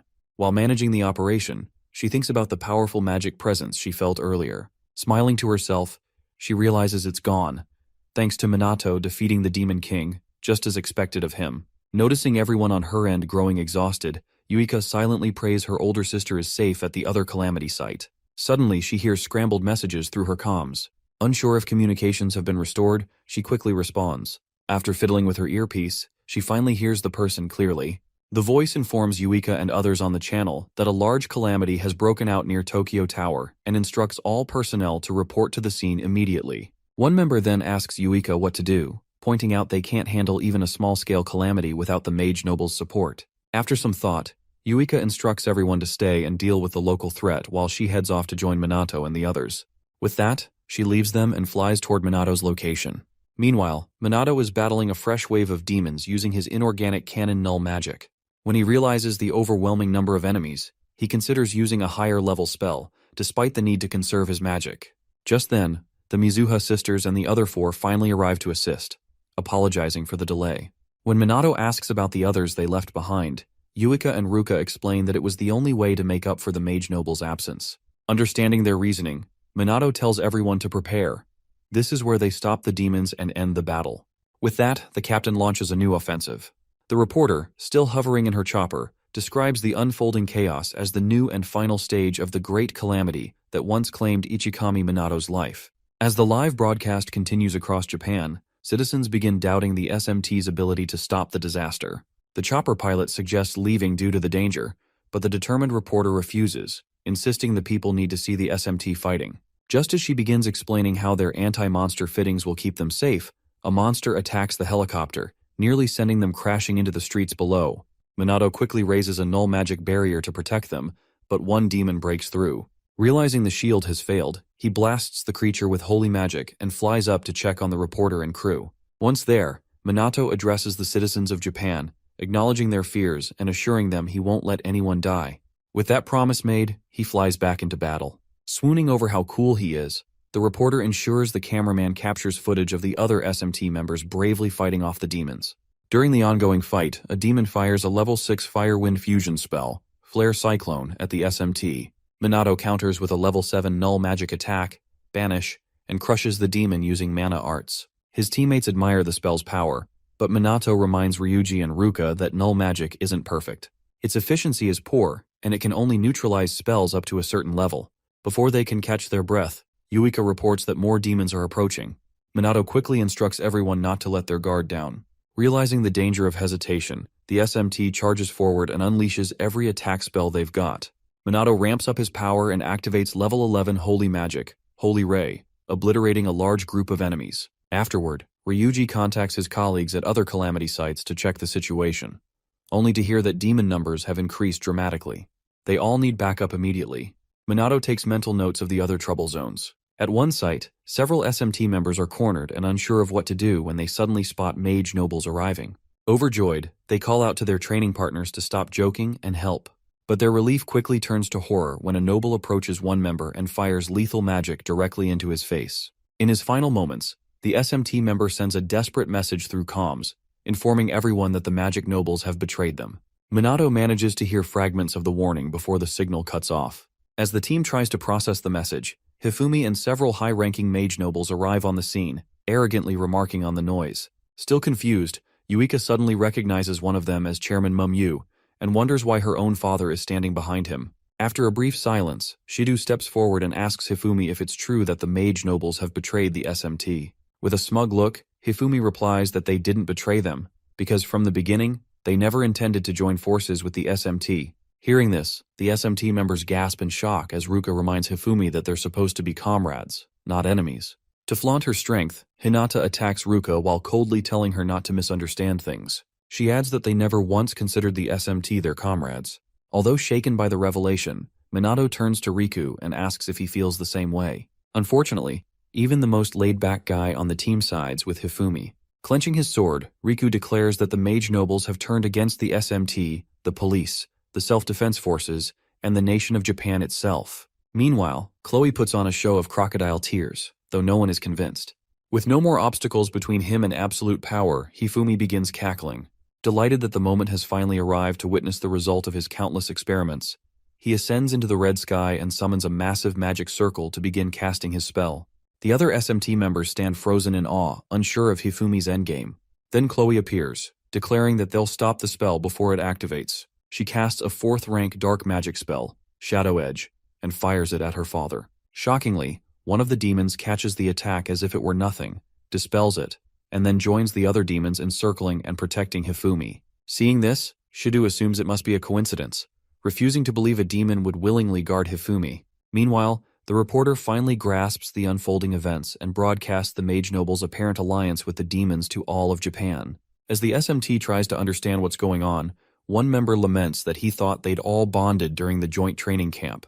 Just then, Hifumi explains that using calamity-controlling magic, all the demons in Japan will soon become their allies. Minato begins to wonder how Hifumi learned magic that allows him to manipulate calamities and demons. As Hifumi starts absorbing the red energy from the sky, he mentions that the calamity magic has additional special effects and continues drawing in the power. Chloe asks if the calamity's magical energy is being channeled into her father, and Yuika, just as puzzled, says she's never seen anything like the red magic he's absorbing. Minato, however, recognizes the phenomenon. He recalls it being similar to what he experienced during the first calamity, when he awakened to magic. To help his team understand, he explains that calamities don't just bring magic to the land, they also grant magic to those with latent potential. He warns of the dangers of absorbing such enormous power. Hifumi compliments him for catching on quickly and explains that calamity magic can indeed amplify a person's magic, but only if they can withstand the burden. Minato then asks Hinata and Riku if they've been using calamity magic to boost their strength. Hinata confirms it bluntly and says they've been absorbing magic from every calamity so far. She reveals that the mage nobles pretended to cooperate with the SMT to ensure the calamities went undisturbed. By doing so, they raised less suspicion, even if they were secretly encouraging the calamities or siphoning off the magic for themselves. As Minato begins to process what they meant by monopolizing power, Hinata says they originally planned to kill him, but once he proved more useful than expected, they decided to exploit him instead. She adds that had the mage nobles ignored the calamities, it would have sparked criticism, which they wanted to avoid. To trigger the Great World Calamity, they needed to follow the natural historical flow. Minato then asks why following history is necessary. Hinata explains that calamities typically occur in fixed places, spots where magical power flows most easily. Until a calamity is resolved, the next won't trigger. They used Minato to resolve each one to maintain their timeline. Now Chairman Mumyu is absorbing the Great Calamity's power. Once he finishes, he'll become the strongest magician in history. Shaken, Minato asks if the betrayal had been planned from the start. Hinata, without an ounce of remorse, confirms that it was. When Minato questions whether they truly formed no bonds at all, Hinata grows tired of his naivety and tells him to stop clinging to such ridiculous ideas, declaring that there's no such thing as bonds, and she doesn't need comrades like him. Ryuji then turns to Riku and asks if he's really going through with this. After a pause, Riku replies that Japan's fall is inevitable now that both the mage nobles and demons stand against it. He tells Minato that even someone like him can't protect the entire country. As demon attacks intensify, the SMT becomes overwhelmed, forcing even civilian mages to step in and fight for their survival. Shido reports that the situation is deteriorating rapidly, and Sanada notes that there are no reserve forces left. At this rate, everything could fall apart. Then, two familiar silhouettes appear nearby, remarking that everything is going according to plan. As they step into the light, Shido is stunned. It's Kuroi and Fukajina. Moments later, Takigami also shows up, leaving Shido even more rattled. While Minato struggles to understand why Takigami is here, Kuroi casually greets him and promises that this time, he'll kill him with his hands. When Shido asks Kuroi why he isn't in prison, Kuroi tells him it's because the mage nobles have many collaborators within the police and throughout Japan. Then, Yuika asks Kuroi why the mage nobles are betraying humanity, and the useless bastard tells her they're doing it simply because they're mage nobles. Referring to the term nobles, Kuroi claims that they are beings of higher existence and are nothing like the incompetent commoners. With that said, the fool activates the 8th rank dark magic spell, Chaos Raven, and, showing off his bogus spell, tells the SMT that with their magic, not only can they easily destroy half a city, but they can also destroy a full one if they go all out, all with just one magician. However, for whatever reason, Kuroi claims that the mage nobles are being manipulated by the incompetent, powerless fools. While making an angry fist, he tells the SMT that he finds it very strange that the mage nobles, all of whom are meant to stand at the top, are still being controlled by bottom feeders, the incompetent trash who've gotten way too full of themselves. With Fukajin taking over Kuroi's speech, he tells the SMT that originally, their clans became mage nobles to monopolize knowledge and technology and to rule over the incompetent. However, the incompetent, as tricky as they are, ended up using the mage nobles. After giving Hifumi all the credit for helping the mage nobles grow stronger through calamities, Kuroi assures the SMT that with the sheer amount of power they now have, they no longer have any enemies. While charging their magic, both fools tell the SMT that the time has come for the mage nobles to reign supreme over the incompetent. That said, the duo increases their magical pressure so much that the Mizuha sisters remark they seem like completely different people now. On the other hand, Minato remains calm and composed, which pisses Kuroi off. Ignoring Kuroi's tantrum, Fukajin says he's eager to see the look of despair on Minato's face when he finally loses hope.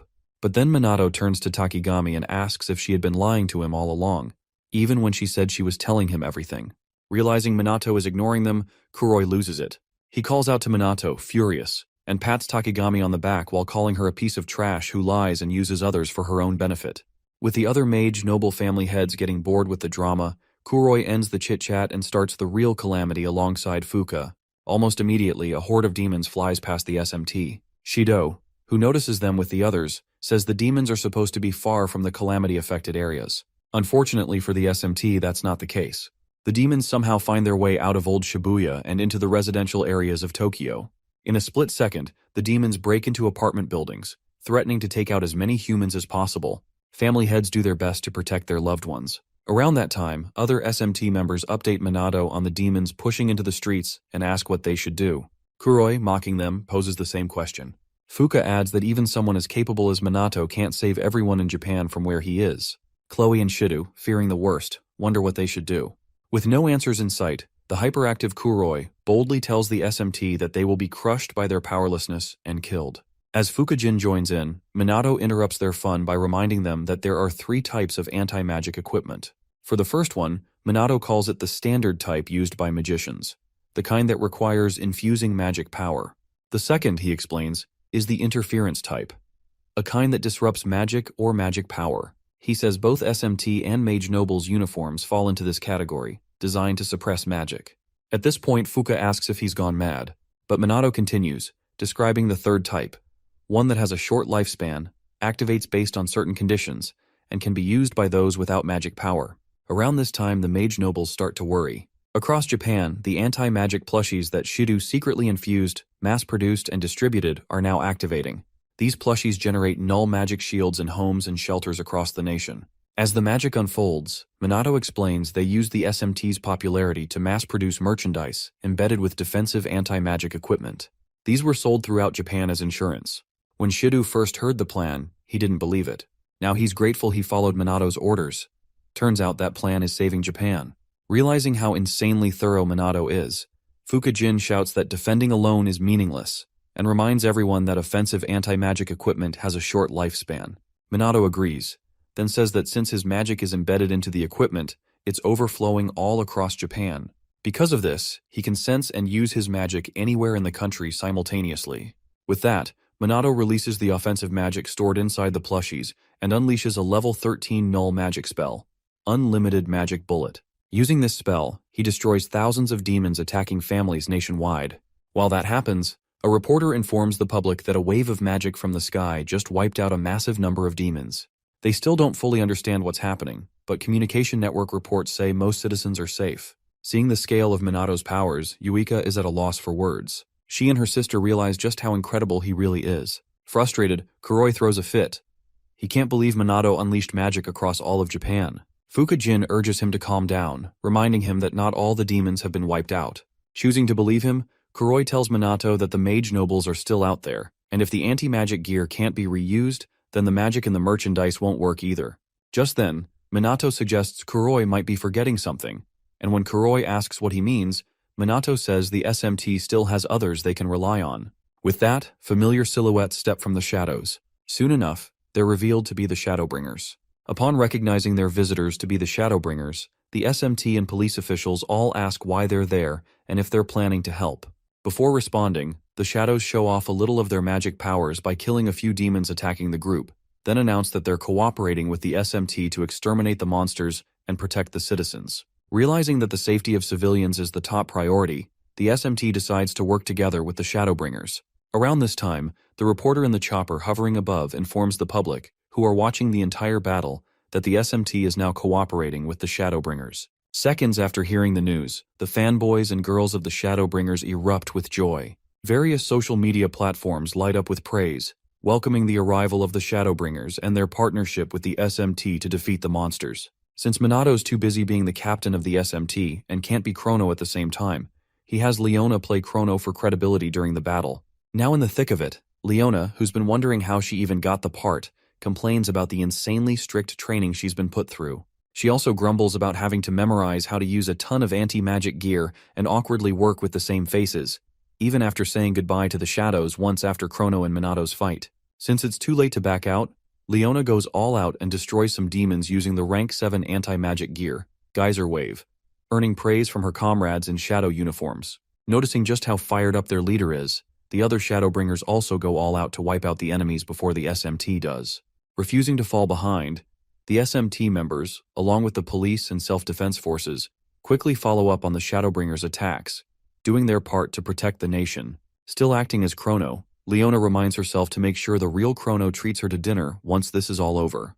Meanwhile, Kuroi, unaware of what's happening, receives a notification from his fellow nobles that the Shadowbringers are appearing all over the country. Furious, he turns to Minato and asks if he's been doubting the Mage Nobles all along to be this prepared. When Minato replies with a loud, "Yes!" both Fuka and Kuroi get pissed, and while charging their magic, swear to kill him this time. Before engaging in their final battle with Minato, Kuroi turns to Takigami, who's been hesitant to betray Minato all along, and tells her to get up and fight. Given the situation, Takigami charges her magic and gets ready. Around the same time, Riku and Hinata, who figure they also have no choice, do the same and prepare for battle. At this point, Minato's had enough. He tells the Mizuha sisters and the others that it's time to end everything right there. With the stage set, the battle between the SMT's special squad, led by Minato, and the Mage Nobles, led by Kuroi Akudo, begins. For his first move, Kuroi activates the 5th rank dark magic spell, Night Raid, and uses its stealth to sneak behind Yuika, planning to kill the small fries first. Just as Minato's about to rush in and protect her, Hinata suddenly appears and punches him hard in the face. Thankfully, as Kuroi's about to take down the unsuspecting Yuika, her sister, Ruka, blows him away with a 6th rank water magic spell, Burst Stream. Yuika thanks her sister, but Ruka urges her to stay sharp since it's not over yet. Meanwhile, Minato survives Hinata's punch by activating a small null magic barrier where she struck. Before he can relax, Kaichi Riku swoops in and tries to slash Minato in the stomach with his magic-infused katana. Dodging easily, Minato gets pissed and split kicks both attackers in the gut at the same time. Free again, he tries to reach his subordinates, but Takigami blocks his path with the 7th rank water magic, Emerald Aqua, saying she won't let him through. Hinata tells Minato they know how strong he is, but they'll do their best to make sure he doesn't help his allies. Recognizing their strategy as a division tactic, Minato realizes how troublesome it is. Since he's already used a lot of magic and wants to take out Mumyu first, he knows going all out would be a gamble, and one he's not ready to take. As if reading his thoughts, Hinata tells him she won't let him interfere with the chairman. Riku adds that Minato will have to get through them first. Knowing they're stalling, Minato gets serious and takes down a few mage nobles quickly before preparing to cast a high-level spell. Seeing his speed, Hinata tells Riku to stop darting around and match it. Elsewhere, Kuroi and Jin are struggling against the SMT members and complain about how annoying they are. Meanwhile, Yuika and Shidu start getting overwhelmed by the sheer number of enemies and consider giving up. Surprisingly, Chloe speaks up, urging them not to give up and reminding them how strong and important they are to the country. Realizing they can't afford to lose hope, Ruka and Yuika pull themselves together and, for the first time, change their opinion of Chloe, acknowledging her fiery spirit. Hearing them, Chloe chuckles and admits she might have been inspired by them. With no time to waste, the 3 girls face the enemy head-on. Kuroi, activating the 8th rank dark magic, Chaos Raven, warns them not to get cocky and launches his magic. In response, the girls cast the 8th rank grand water magic, Tidal Wave, and manage to cancel out Kuroi's spell. Fukujin acknowledges their strength, but Kuroi shifts his attention to Takigami, who's been trembling, and mocks her. As Minato silently watches, Kuroi calls out to Takigami, asking her to explain herself. He reminds her of what will happen if she doesn't cooperate. Resigned, Takigami activates the 8th rank wind magic spell, Raging Storm, and fires it at Minato, hoping he'll forgive her. As the attack approaches, Minato lets his guard down. To the dismay of his subordinates, he doesn't move a muscle, silently waiting for the wind magic to hit him. Eventually, Takigami misses her wind magic attack on purpose and realizes she just can't bring herself to attack Minato. Having seen her hesitation, Kuroi explodes in anger and calls Takigami out for daring to defy him, while also reminding her what will happen to her family if she suddenly decides to grow a conscience. Tired of the blackmail, Takigami begs him not to lay a hand on her daughter and grandson, as they're all she has left in this world. But Kuroi coldly reminds her that she's the one who broke the agreement. All it takes is a call from him, and it's over for them. After giving Takigami several disturbing options for how her family might suffer, he blames her for whatever pain they'll endure, and tells her it serves her right. Around this time, Minato makes a strange phone call, which shocks both Kuroi and Takigami. He thanks the person on the other end for making it just in time. Right after hanging up, Kuroi demands to know why Minato's making a call in such a dire moment, threatening to kill Takigami's family right then and there. But Minato calmly replies that it's too late. He's already saved them. As Kuroi sees a video of some disguised Shadowbringers protecting Takigami's family on Minato's phone, he gasps in disbelief and protests that there's no way Minato could have known their location, especially since only a few people did. Even the police were bribed. In response, Minato commends Kuroi's men for covering their tracks well. Still, the Calamity evacuation turned out to be their downfall, making it possible to trace and infiltrate them. In truth, Minato silently thanks the Shadowbringers for keeping their disguises on till the very end. Eventually, Kuroi asks Minato when he figured it all out. Minato explains that despite having a family photo, Takigami never once talked about her family. Her excessive caution around the mage nobles tipped him off. So, he had someone investigate her background and discovered the truth. Turning to Takigami, Minato says she should have known by now that she can't hide anything from him. Overcome with emotion, Takigami bursts into tears, barely able to believe that her family, held hostage for so long, is finally safe. Just as she lowers her guard and thanks Minato, Kuroi snaps and tries to take her hostage. With no reason to obey him anymore, Takigami blasts him with her wind magic spell, Raging Storm, calls him filthy scum, and warns him to never touch her again. She then bows her head and sincerely apologizes to Minato for deceiving him from the start. Minato, in turn, tells her not to worry. Helping a friend is second nature to him. Moved by his words, Takigami smiles warmly.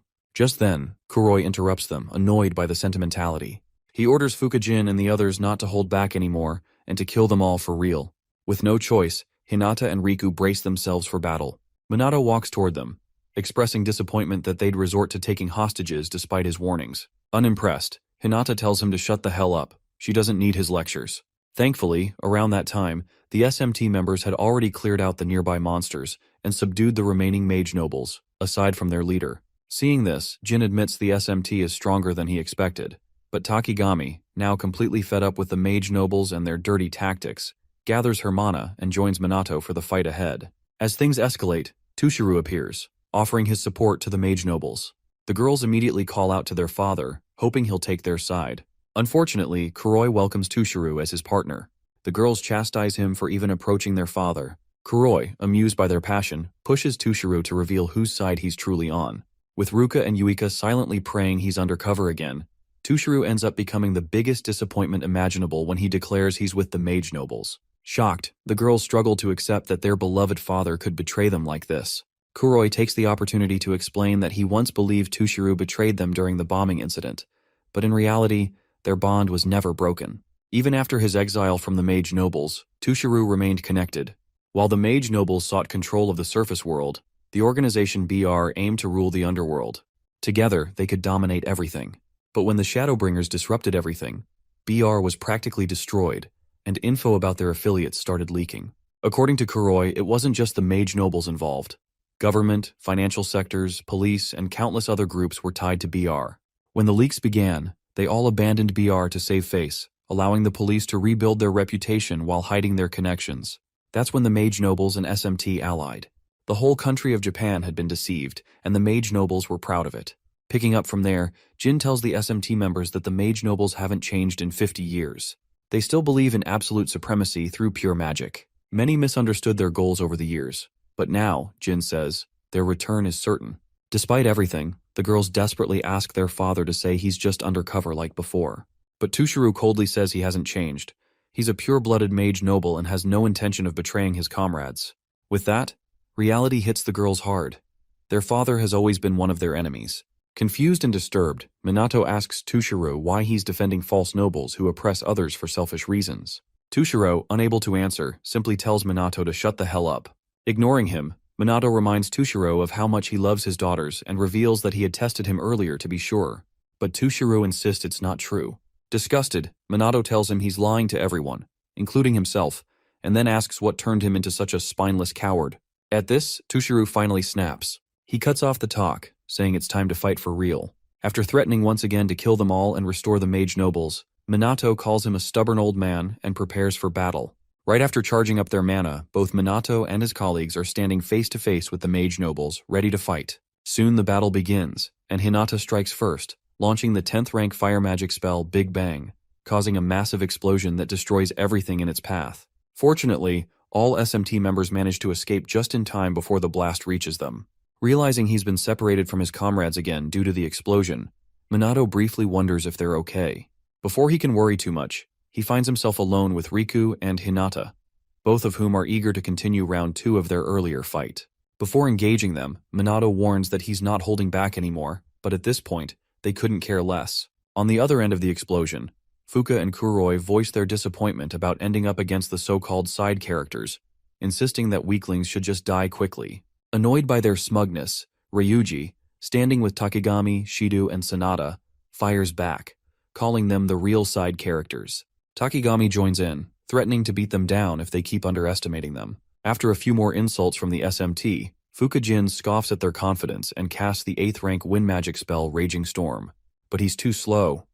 Ryuji quickly counters with the 7th rank version of his earth magic spell, Comet, instantly neutralizing Jin's attack. In the aftermath, Kuroi scolds Jin for losing, but Jin snaps back, telling him to shut up and pointing out that earth magic is a bad matchup for wind magic.